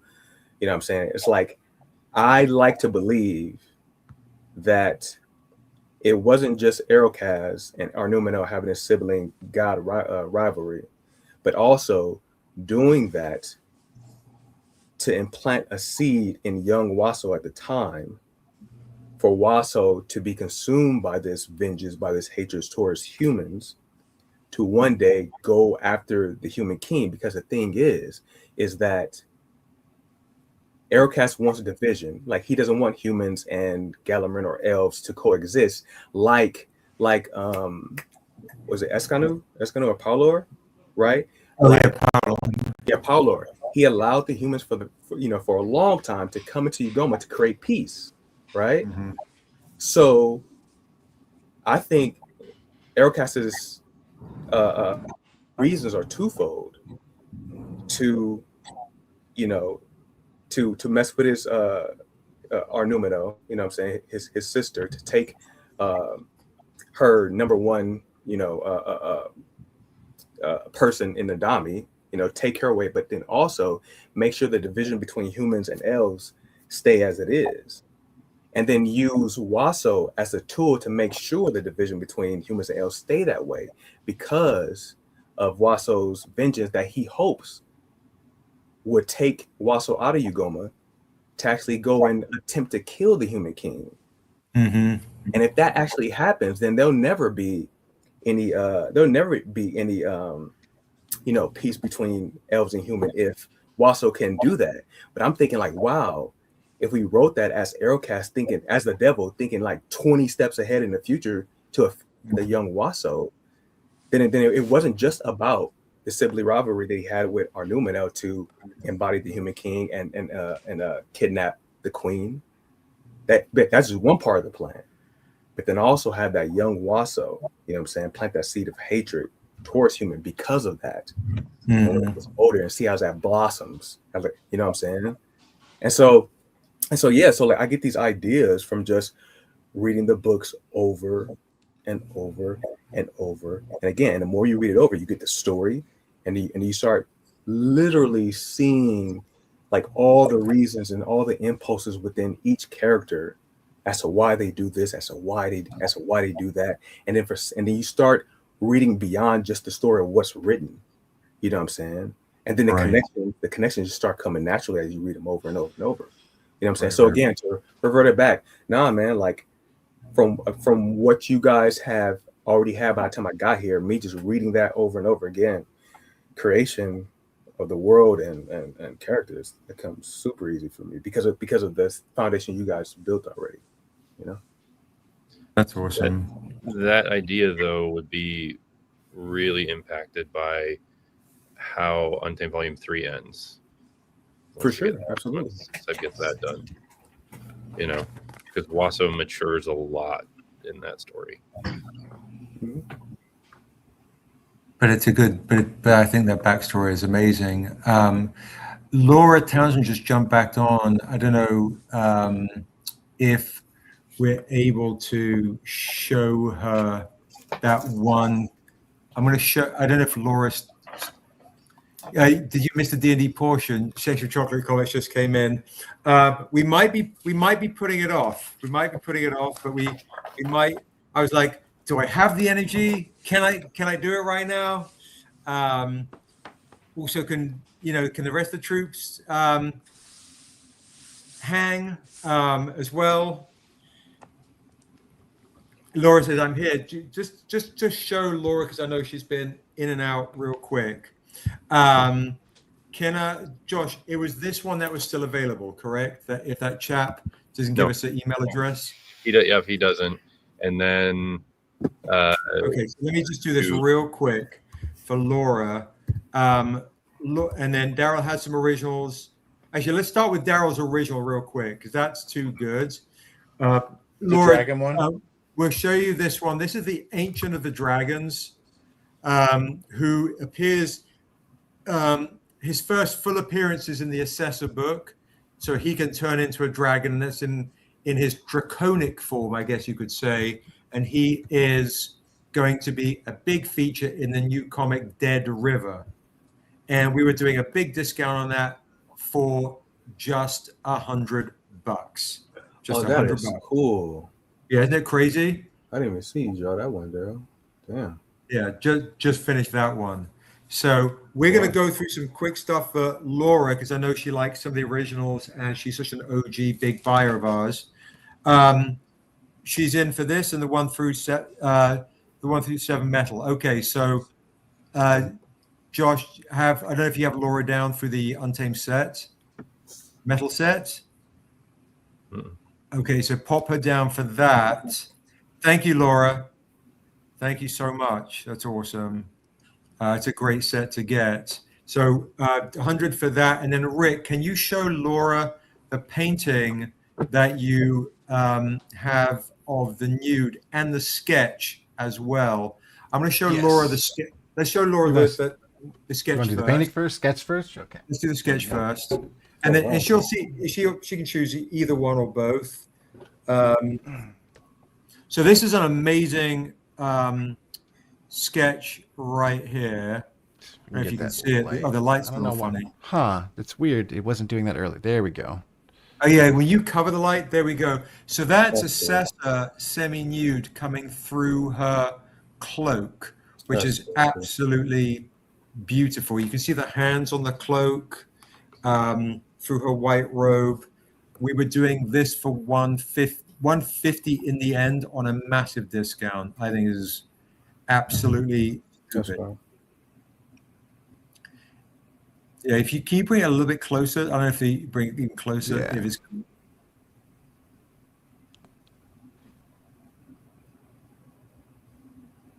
okay, so she would prefer now the nude Assessor to the dragon. So I think, which is watch. She's saying switch. Is that what you're saying, Laura? Are you asking to switch the Assessor to Daryl's dragon? Or do you want them both? Do you want them both for $225? How's that? Fair. Sorry. Anyway. Which is a great snag if you want both of them. If not, no problem. Because I'm sure Lucian want that dragon regardless, because he was asking for it earlier. He was asking for dragons. Yeah. So we just keep the nude. So I give Lucian a chance to get the dragon. Okay, so we have this nude painting. What were we doing a buy it now for on the nude painting? I think it was we were going to do a starting bid at 300 or That's right. Starting at 300, buy it now 400. so starting bid 300, buy it now 400. So Laura, if you want that, she's like, I just need that, please. Okay, that is 400. If you want that and the rest of the comics that you've got, we'll do it for 300. Buy it now. Okay. We'll do a buy it now, Laura. We'll do it a buy it now for 300 because you spent a lot of money. And you also got Rick's other Assessor sketch. And that way I know Laura's Assessor obsessed, Rick. So when she's going to come to the Assessor Kickstarter, she'll be coming on a pale horse. So, okay. So I'm swapping out the Daryl's dragon sketch for Swap out Daryl's, yes, for Rick's, and we'll offer Daryl's dragon sketch to Lucian, who wanted it regardless. And what's the price on the Assessor sketch now? Because obviously the Daryl. Yeah, you're fine, Laura. You're amazing. No worries. We're fine. So the Assessor sketch is 150. The Assessor painting is 400. And then Laura's got the Untamed metal set for 400.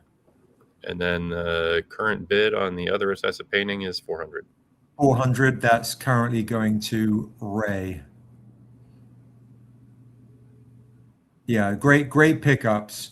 And then we can get into Tehani stuff another time because Laura spent a lot of dough in the last couple of weeks. Oh, and then Laura did get this one, Josh. I want to make sure she doesn't miss out. Yeah, I've on got her this down for that one.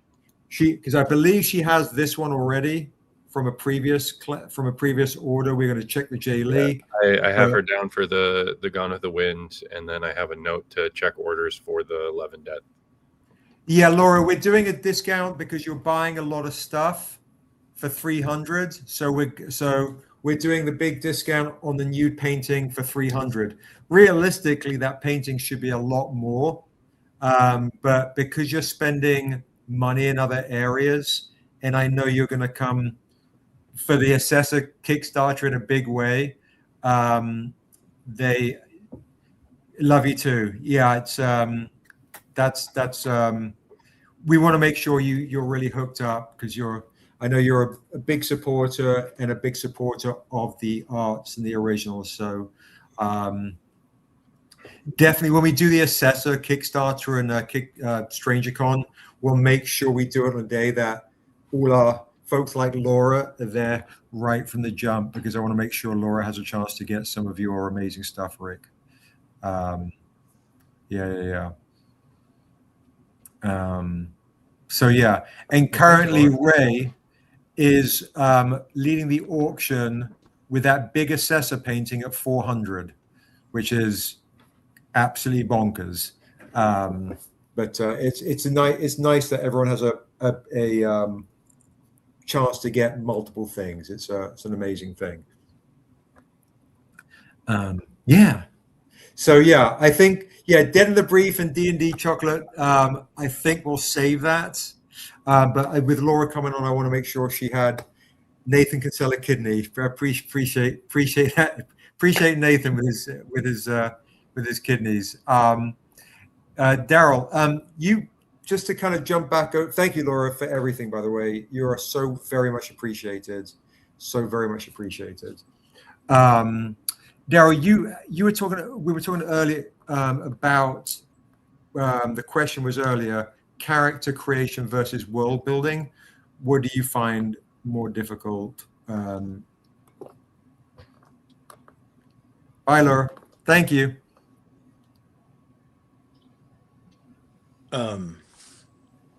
For me, it just usually starts with an idea that I have, that's just comes naturally. Sometimes it just happens. And once I know, it gets stuck in my brain and I just have to execute it.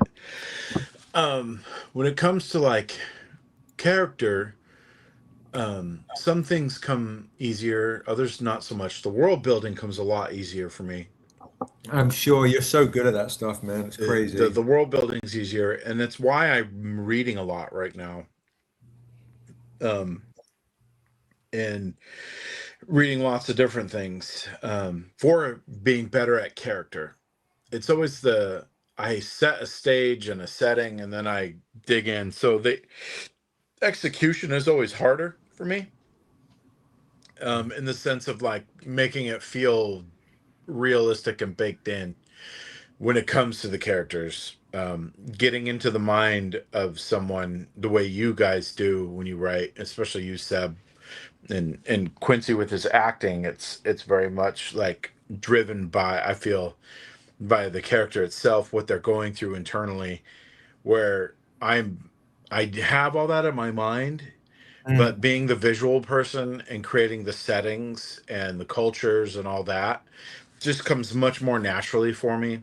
So like all my work that there's so much I've done on Fall of the Old Kingdom recently that it's for any of this to see the light of day, it's going to take a real effort on my part and ours as a group to compress and condense effectively. So how can I convey story elements and conversation naturally so I can save us not having to do a volume of a battle? Right. Let's do this battle in 4 pages. And how are we going to do that like smart, intelligent comic book writers and storytellers? And I know it's possible with the team of everyone here on this Zoom right now. It's possible. Like I look at all of our strengths and so our weaknesses too, and I know mine.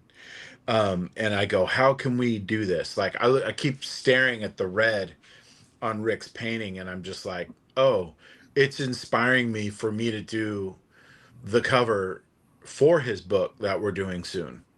Like just seeing what he's doing there, and it's like I kind of showed you guys a little bit of kind of what I'm looking to do, but what I have in mind, me executing that is going to be a very big challenge for me. Right. So execution is my hardest thing that I do, but I'm also pulled in a lot of different directions. So like honing in on things and just doing that isn't as easy for me. So like right now it's like why I started doing Dead River layouts after I thumbed it out and went through your script multiple times that we did together, and then Quincy's input into it. And so it's kind of all our story now, you know, and that's cool. And that's what this is.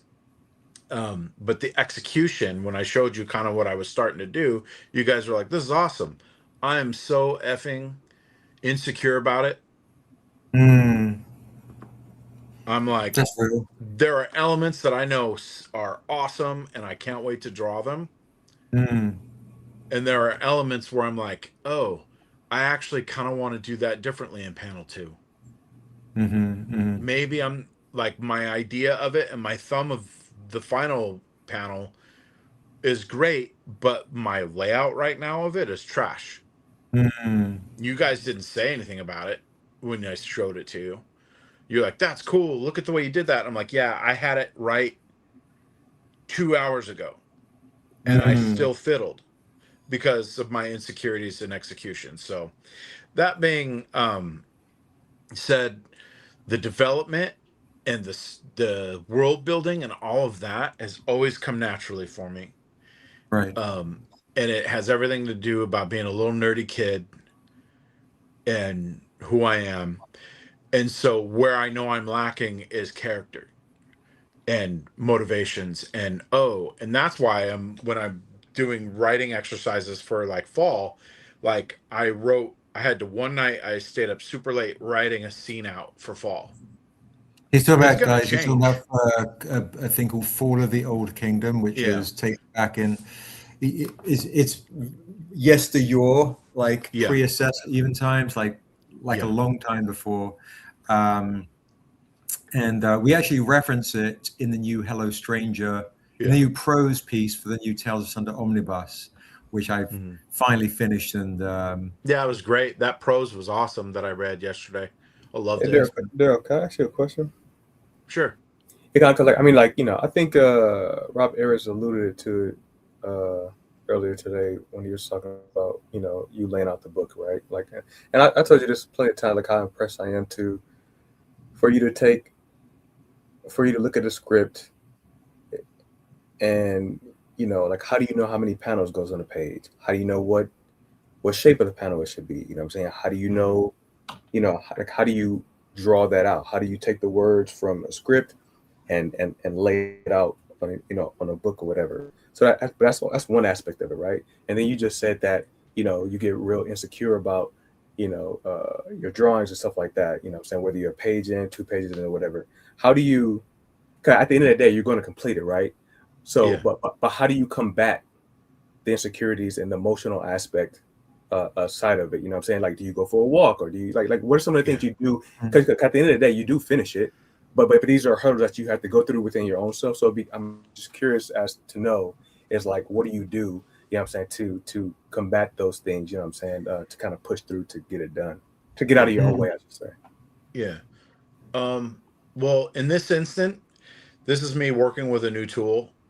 So I fiddled on purpose, and I'll probably fiddle a bit more on that first page. Maybe even part of me wants to go and lay out the second page before I keep fiddling on that one. And I walk away from it. I step away. I'll even, like you said, I'll go for a walk or whatever. I'll go do something else. I'll work on something else. But when it comes to like fueling my engine, a lot of reading, books, comic books, you name it. But the main point is something Sheldon taught me years and years ago, and artists talk about this all the time, is your eraser is your biggest tool.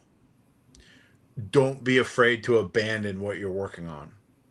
I've had panels where I couldn't execute it. I couldn't do it.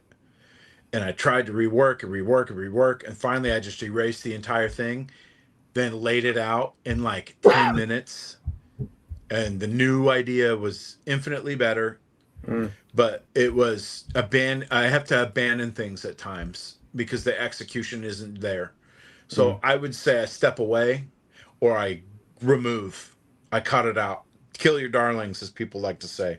Kill your ideas at times aren't the best. Like when I had my initial Rise of the Jade Lords outline turned in, Josh hacked it to pieces in all the right ways.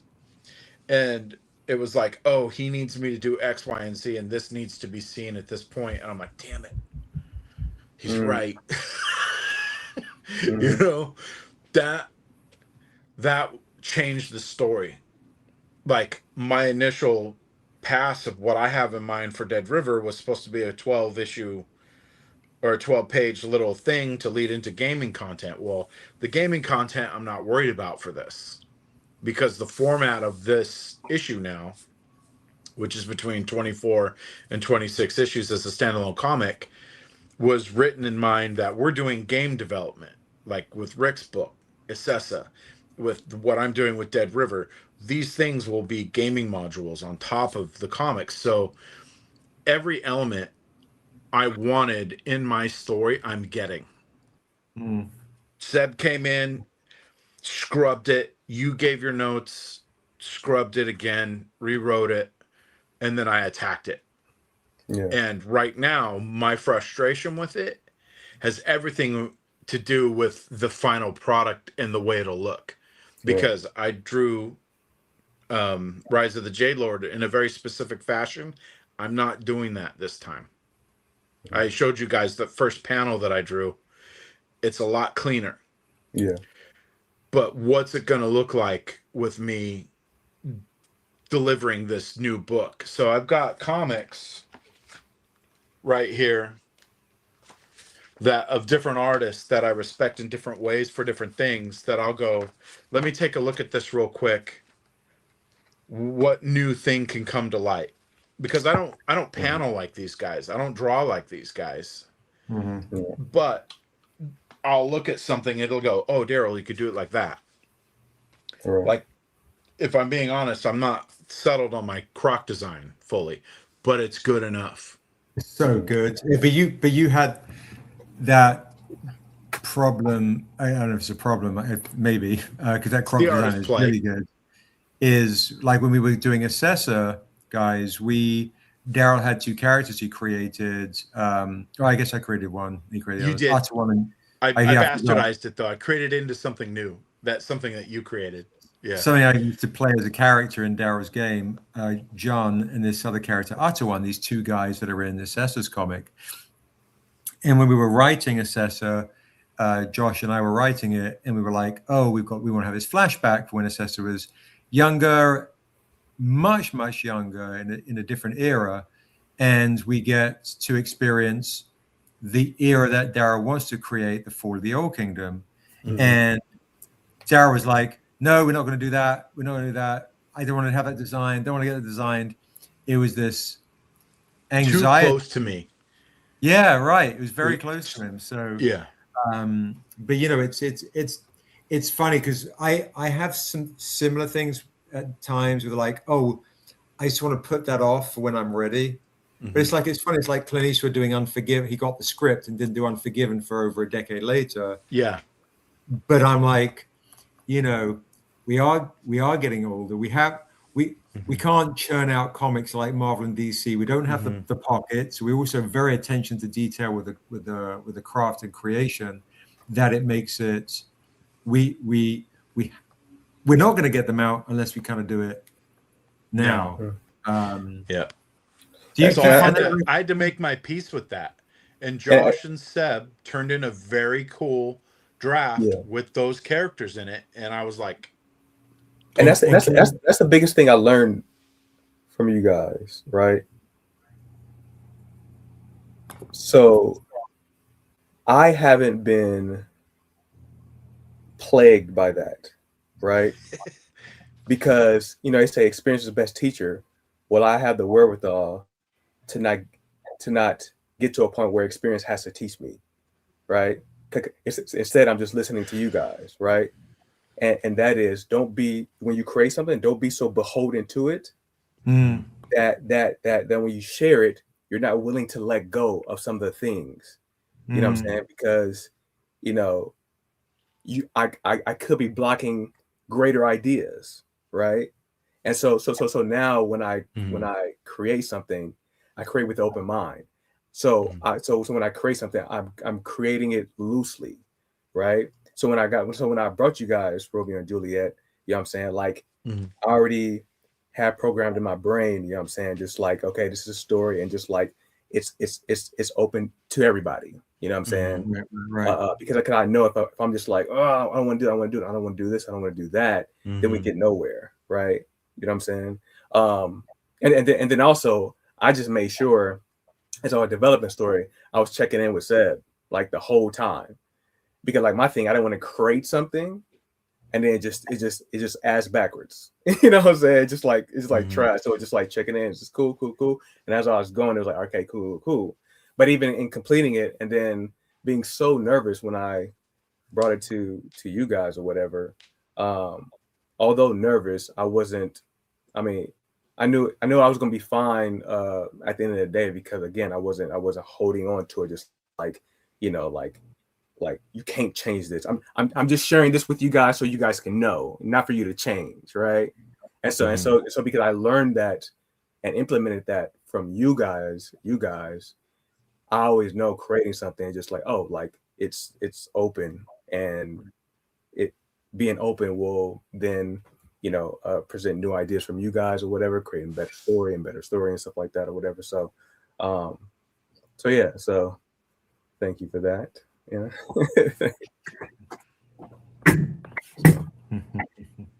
How about you? Do you find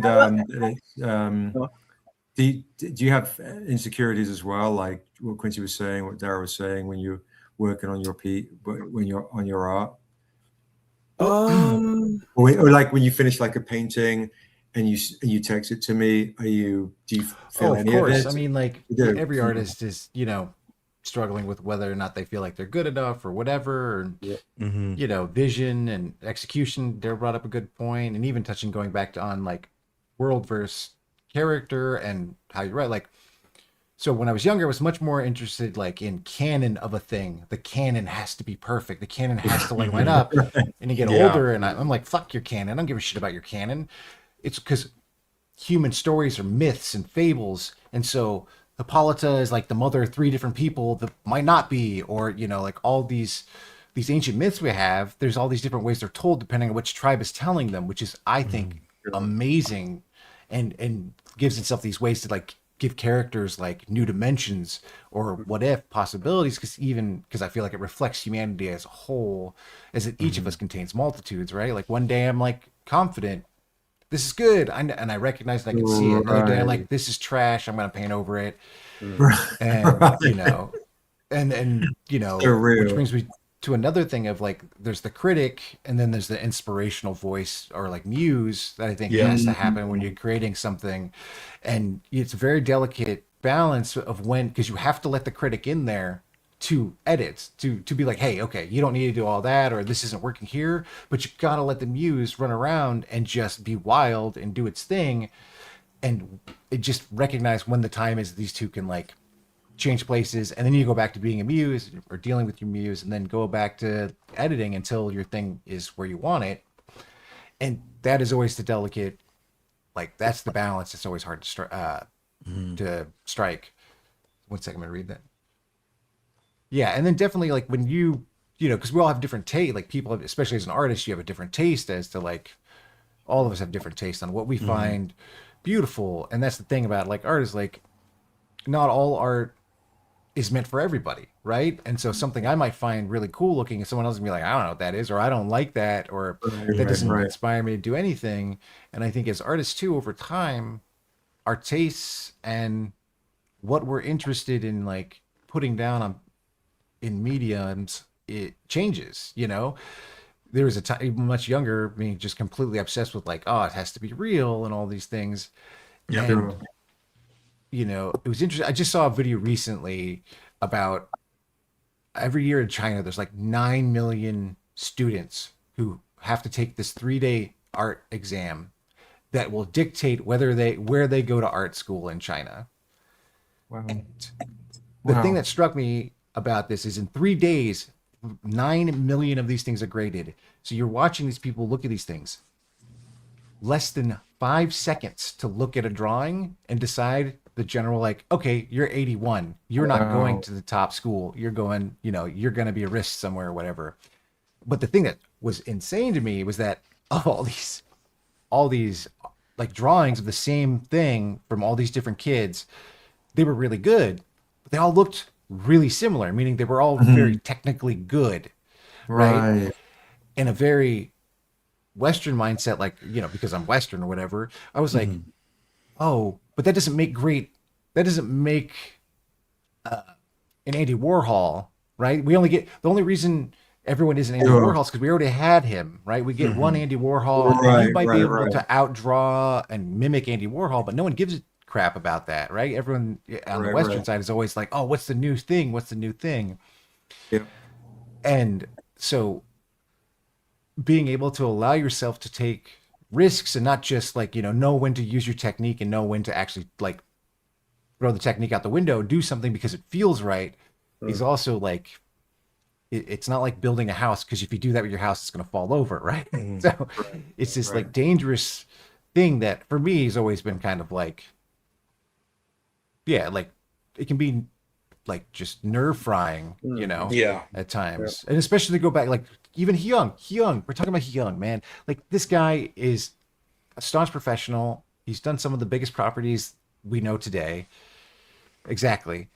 And like, you know, something can be done totally. This thing is like, too, it's the way anyone who's read like Scott McCloud's like comics or on comics, you know, the idea of like how we interact with comics is different than how we watch films or anything like that. And so like when you see something that's technically done right and you understand it, you're going to bounce off of it most likely quicker than you are if it takes a minute to be like, what is going on here?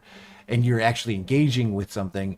And in comics, oftentimes the story, why they're memorable to us is it's the story that happens between the panels, right? Where we're filling in all these blanks, or we're becoming complicit in an action like a betrayal or a love story or a great, you know, sadness or victory.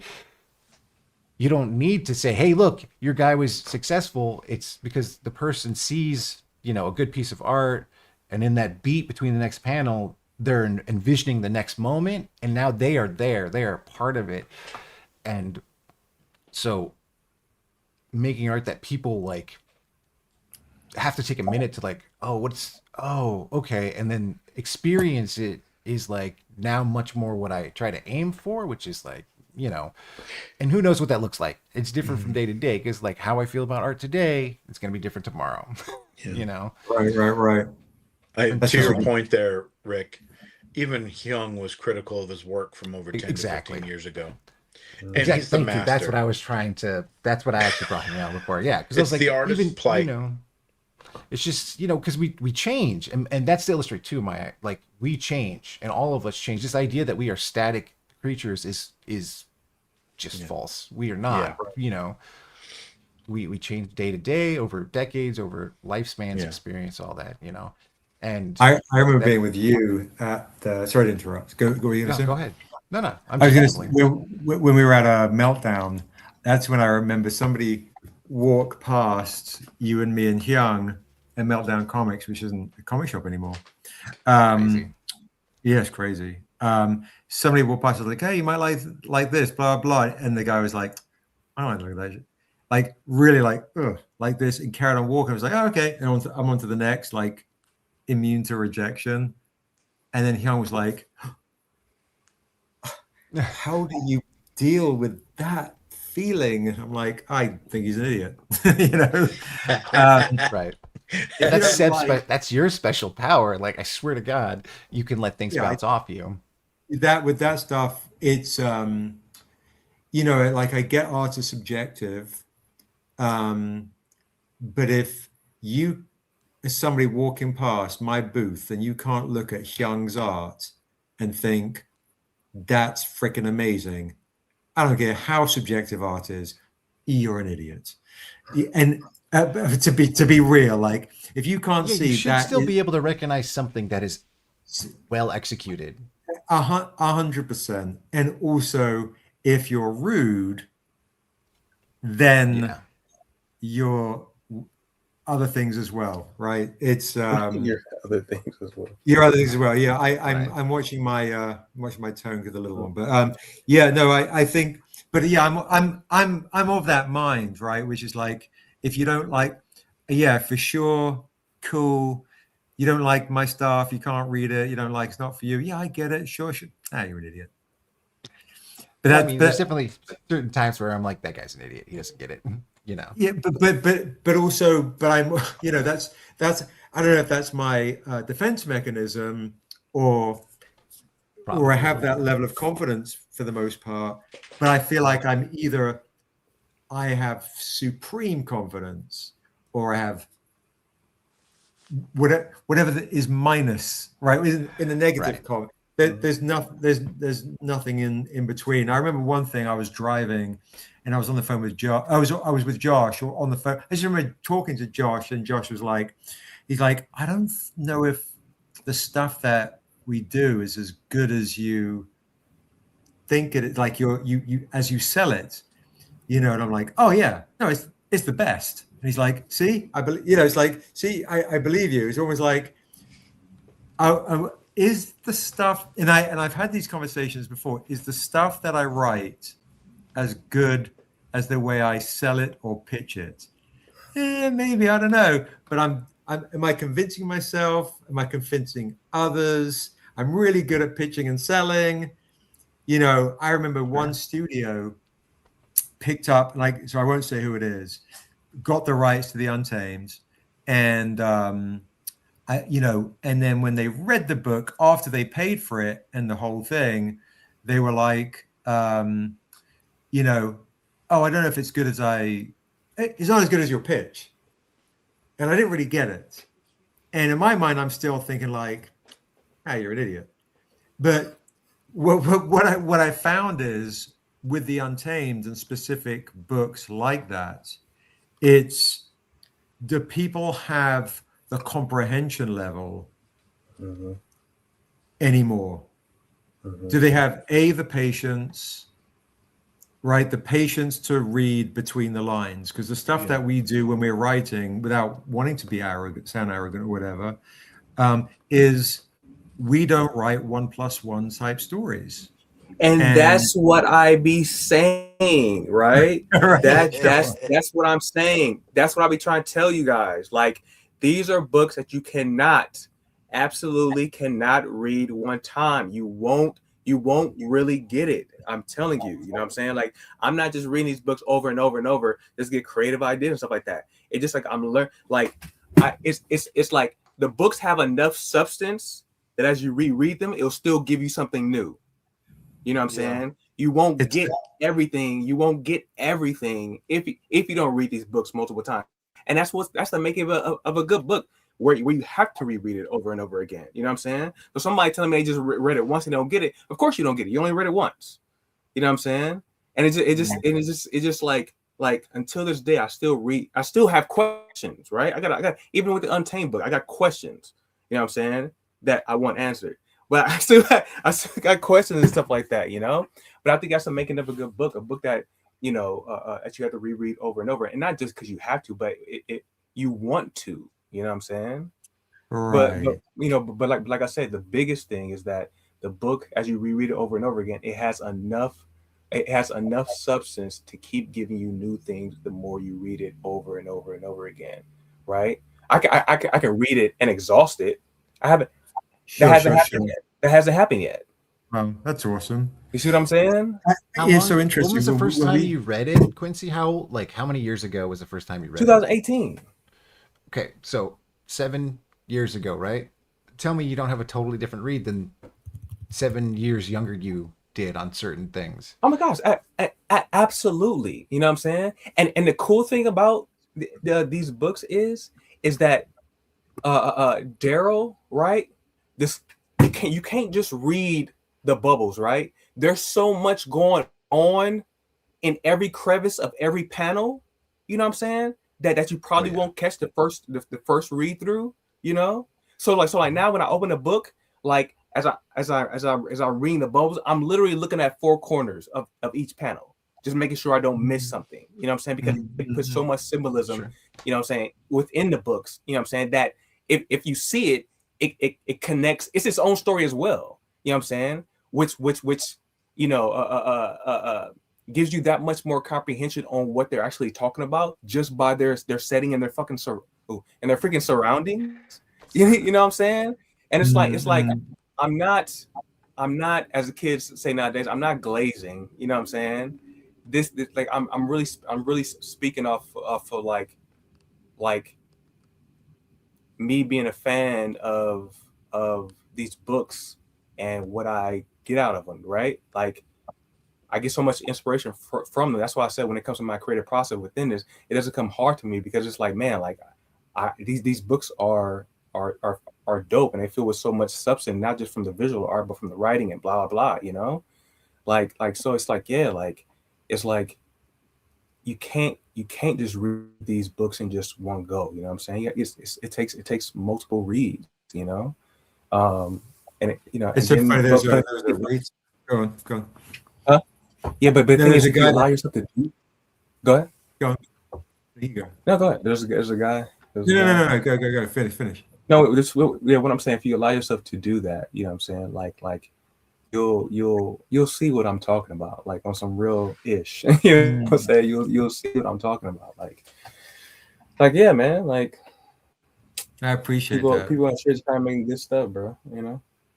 And another thing, I don't want to make it seem like like I know we're talking about like Daryl's talking about insecurities and you know you talk about like being critical of yourself and what Rick was talking about is you know it's painting, you know what I'm saying, like when it's indecisive.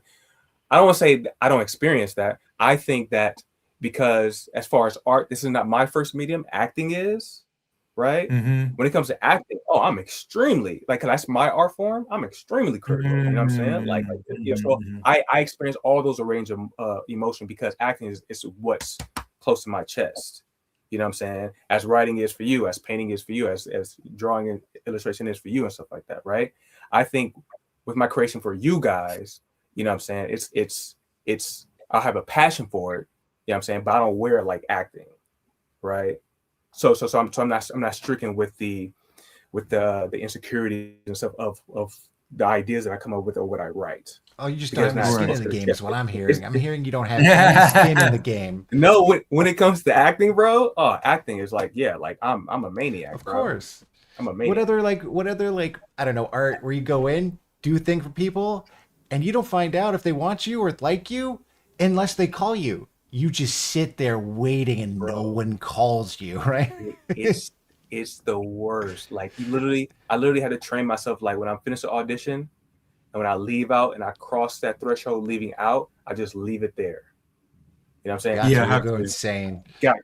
You gotta leave it there. You know what I'm saying? Because it would just sit on your brain and you carry it. You know what I'm saying? It'll be stressed out. When I walk out, when I or self-tape, when I'm done with it, if they call, cool. But I can't hold it. You know what I'm saying? Because it'll.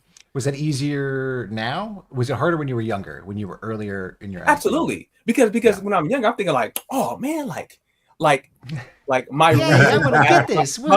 My reason for acting was completely flawed. You know what I'm saying? It was just like, yeah, like I want to walk on gold streets and you know, like, you know, it was just like, yeah, I should be walking on people's backs and like, yeah, I'm gonna be this, that, and the third or whatever, and not really understanding, not really having a true why I want to act that I do now. You know what I'm saying?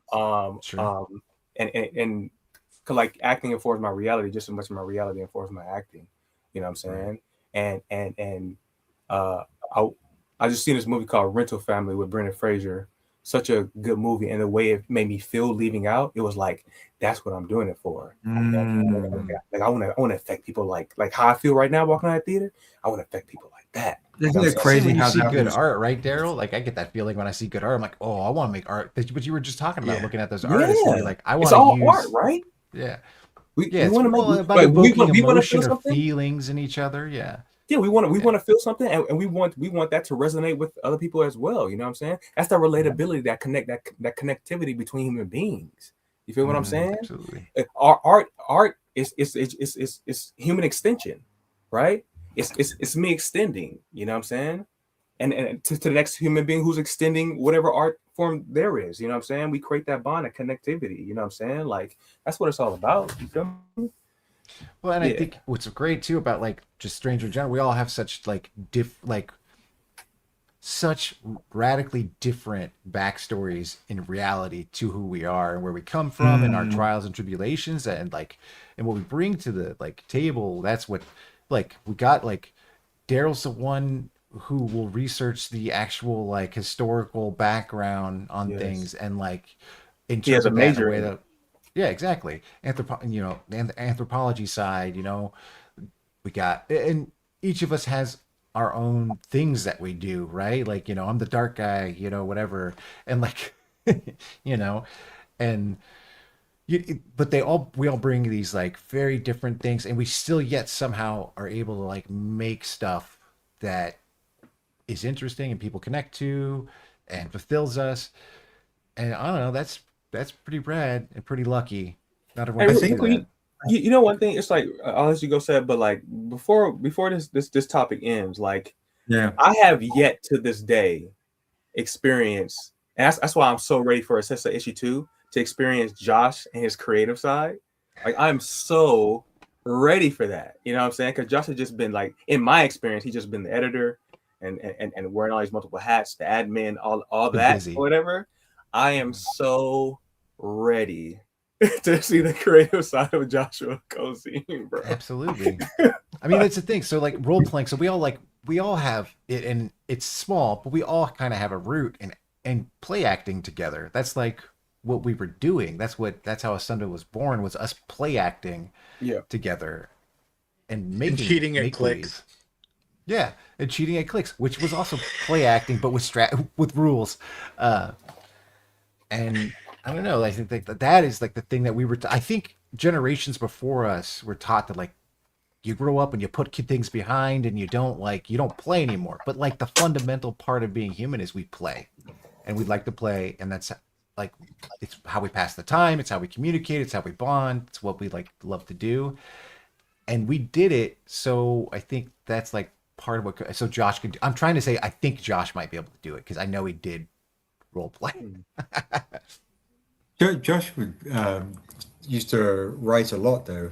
I mean, I know he's got his kiddo and probably why he's on mute, but I don't know if he's back before. He's back. He's finally laid down. Exactly. As soon as you box creativity, it just dies. Yeah, as to one of the comments in the. For sure. I think basically what we find is, which is you can look at it politically, you can look at it whatever. We all want to experience the same emotion, which is love and connectivity and all these things, where somebody might get it through horror movies or thriller movies to comedy to this, that, and the other. We're all wanting to have similar kind of emotional resonant experiences. And that's why some folks are so easily manipulated, whether it's through politics or whatever the case is.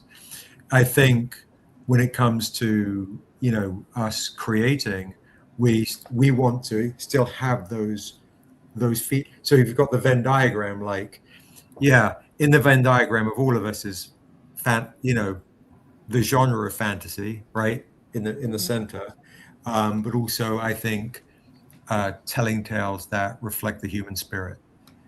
So if you've got that, and then there are accents of it, which is the horror stuff with monsters to the humor stuff with Yink looking cute in that Frizella thing, right, which will make us laugh, right? So and whether it's coming through paintings, whether it's a Tehani or yourself, Rick, or Daryl's art, or Josh's writing, my writing, whatever, we're finding that audience. One thing I'll say too, and I know it's getting late. If anyone has any other questions, let us know in the chat, because we've gone on a bit of an extra hour.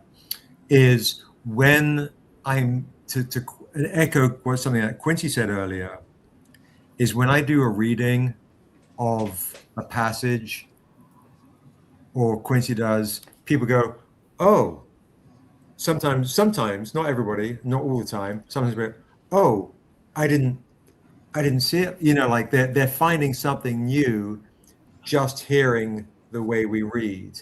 So I know we went to do some readings tonight. We had, a lot of guests on and things to sell and things to show and a shorter day.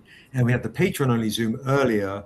But I definitely think we want to do, the more we do of that, the more we talk like this, the more we explain the law, the more opportunities other people can come into the Venn diagram with us, because we do have the immediate benefit of yourself, Rick, and Daryl, and Tehani, and Sheldon, and Jay Lee, and David Mack. That's the, oh my God, shiny, I like it. I love it. I love the art. I have had that immediate love at first sight effect on it. And then I read it, and then, oh, now I have to read. Or now I have to read. And now I have to, oh, it's not what I'm used to, which is a quick app on my phone or a quick doom scroll. There's nothing quick about our work. There's nothing quick about our work when it's time to read the book. And even the cover, like to your covers, the covers are things to digest and experience. And it sounds really lofty and obnoxious, but it's just being older and being growing up on John Ford and Kurosawa and Scorsese storytellers, and the books that we read. So we don't create stuff that's quick consumption. It's nothing. You can't doom scroll a Stranger comic. And if you do, you'll be like that studio head to go, I didn't get it. But of course you didn't get it. Coming back to my first thing, you're an idiot. Or, not to be a dick. You start the time or whatever, But you don't have the ability or maybe the self-awareness.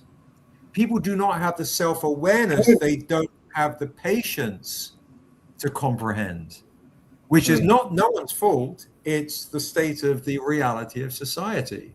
We had a review. Somebody gave us a 5.5 out of 10 on Jaycen Wise. And this guy sent Uraeus a text before the Kickstarter praising saying, I really enjoyed the read, and saying it was immaculate from start to finish to production or whatever. The word immaculate.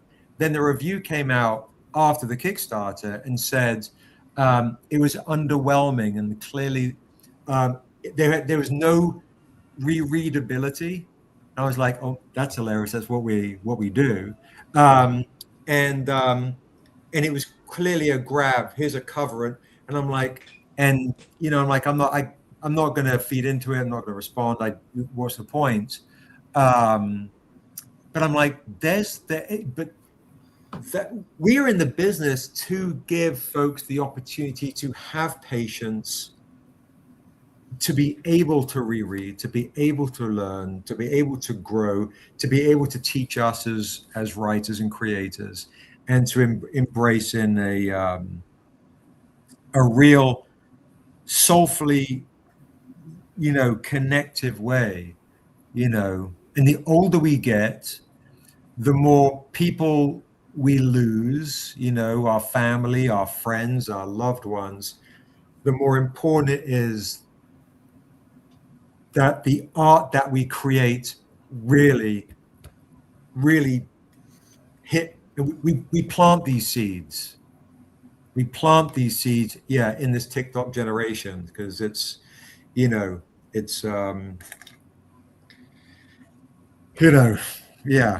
maybe that guy that gave the 5.5 rating, that's his opinion, and fair enough. That's also fine, but to then don't give us a great review in a private text, and then slam us after we do really well on Kickstarter. Seems a bit weird. Just not having integrity, if that was actually his point of view, right? This is the, I think we're talking about. This is why I used to be like, I'm upset with, well, not even upset. AI, I'm not afraid of AI doing anything horrible. What I'm afraid of is people forgetting that AI can't do what we do at all. Bro, come on. You could just do you can use AI it has a place in the workforce and all that, but it does not experience life like we do. There will always be the need for bespoke human-made art, no matter what, because what we're talking about is the difference between ice cream or even I don't know, carnation malt ice cream, you got when your pizza party when you were in like middle school, versus like a really good handmade ice cream. They're world apart. They are not the same thing, and I think if people accept it as the same thing, that's when we have a problem, because you will lose these human stories. But I don't think that's going to happen. I'm actually not really afraid of that, because I do think that people most often are looking for the quick, easy experience, and then they feel soulless, and eventually they're going to be like, I need to find my way to meet my next. 100%. It's like now and again. AI will push people. It's in the same way that once mass-produced goods started coming in from China, then you had this percentage of the market base that went, cool, I want the handmade, artisanal, in America, bespoke. That there becomes a market for that. And same thing in food. Food becomes mass-produced, and then all of a sudden you have this movement for direct to farm to table. I want to go meet my farmer and see where the eggs come from, that sort of thing. The same thing is going to happen with the creative arts with AI, because we are going to hit a point very, very soon where, according to the experts, 96% to AGI, which is artificial generative intelligence, basically, where it can meet or exceed humans on every capacity. And once we hit that, then AI starts improving itself exponentially. But we're almost to the point where people will be able to go onto AI and say, hey, make me a comic book about this, and it'll just spit something out. But everyone will have that at their fingertips, but it won't be the same. And so you will have this push to okay, but I want to meet the artist. I want to, in some ways, what we do is potentially going to explode because of AI. Yeah, I think it's going to hurt a lot for a lot of industries for a while, and then people will bounce back and be like, holy, wait a second. The more corporate, studio machine type, that's going to suffer. What we do, that's exactly the thing that's going to flourish. Yeah, I appreciate that pick me up, Josh, because I don't want to suffer anymore. Don't Listen, worry, guys, it'll be over soon, old man. Thank you. I appreciate it. Just got 2.5 more cons left in me. Guys, just to wrap it up, just want to say a huge thank you to everybody that stayed on throughout this day, from our Patreon folks all the way, to the folks that are on the stream. It's been an amazing day. Thank you. One thing I would say, and before I forget, art is such a vulnerable thing. It's when Laura was buying Daryl's original and then she saw the painting and it's oh, I want that instead. It's you have to have such a impossibly thick skin to go, oh, how much does that hurt or affect or wound, or is it oh, no big deal, oh, maybe she prefer that instead, maybe somebody else would prefer mine instead. How it's such a journey of self-evaluation every step of the way, and I tip my hat to Daryl, to Rick, to Josh, to Quincy for their their fortitude and vulnerability. And every week, right? Yeah, Thursday, right? Yeah, it's a lot to be rejected. Human being. You've got to buy his art, or he will bleed to death. I swear to God. But Laura is amazing. She's beautiful, and she always buys Daryl's originals as well. And she loves Zecessa. So, but for me, it was it makes sense that she's buying Rick's original. I didn't think, oh, bummer, she's not buying mine. I didn't think that. That was the easy part, not affected at all. But if you and Quincy had been this page layout sucks ass. Even though I'm not happy with it, that would have hurt more. Right. Yeah. Right. You know what I mean? Like Yeah. I'm not Yeah, settled on it. absolutely. Yeah. Absolutely. But it's always that insecurity of like, am I moving in the right direction? Right. Yeah. Right. For sure. Oh man. For that's sure. For tough. sure. That's tough. Yeah, Laura loves Assessor. That's basically what it comes down to too. Which is funny. It's connecting with certain characters and connecting with certain art, and that's fine too. You know, No, we're it's not. fine. We're not mean We like have that to. to each other. We I have mean, to. we're not mean, but we're definitely like critical of each other. We have to be. Have to. Have to be. Have That's to why be. we have Josh critical of every line that Daryl will draw and every line that I'll write. You know, and it has to be, and that's how we get better. So Like that, like your Yeah, and the prose. punish. I was like, don't change it. It's awesome. It's amazing. I bet you got a shit ton of notes on that thing.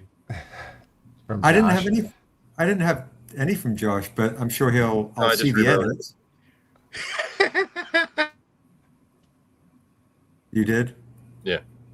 You rewrote my, Much, but you rewrote my prose, my entire prose. no, just like certain parts that like run on sentences. It was like, that's got to be 2 sentences there, maybe 3. Can't wait to read it. Yeah. See, like when Daryl's, I was like, "Fuck!" I'm so glad that's not me having my like. I'm not gonna buy yours. I'm gonna buy this guy's.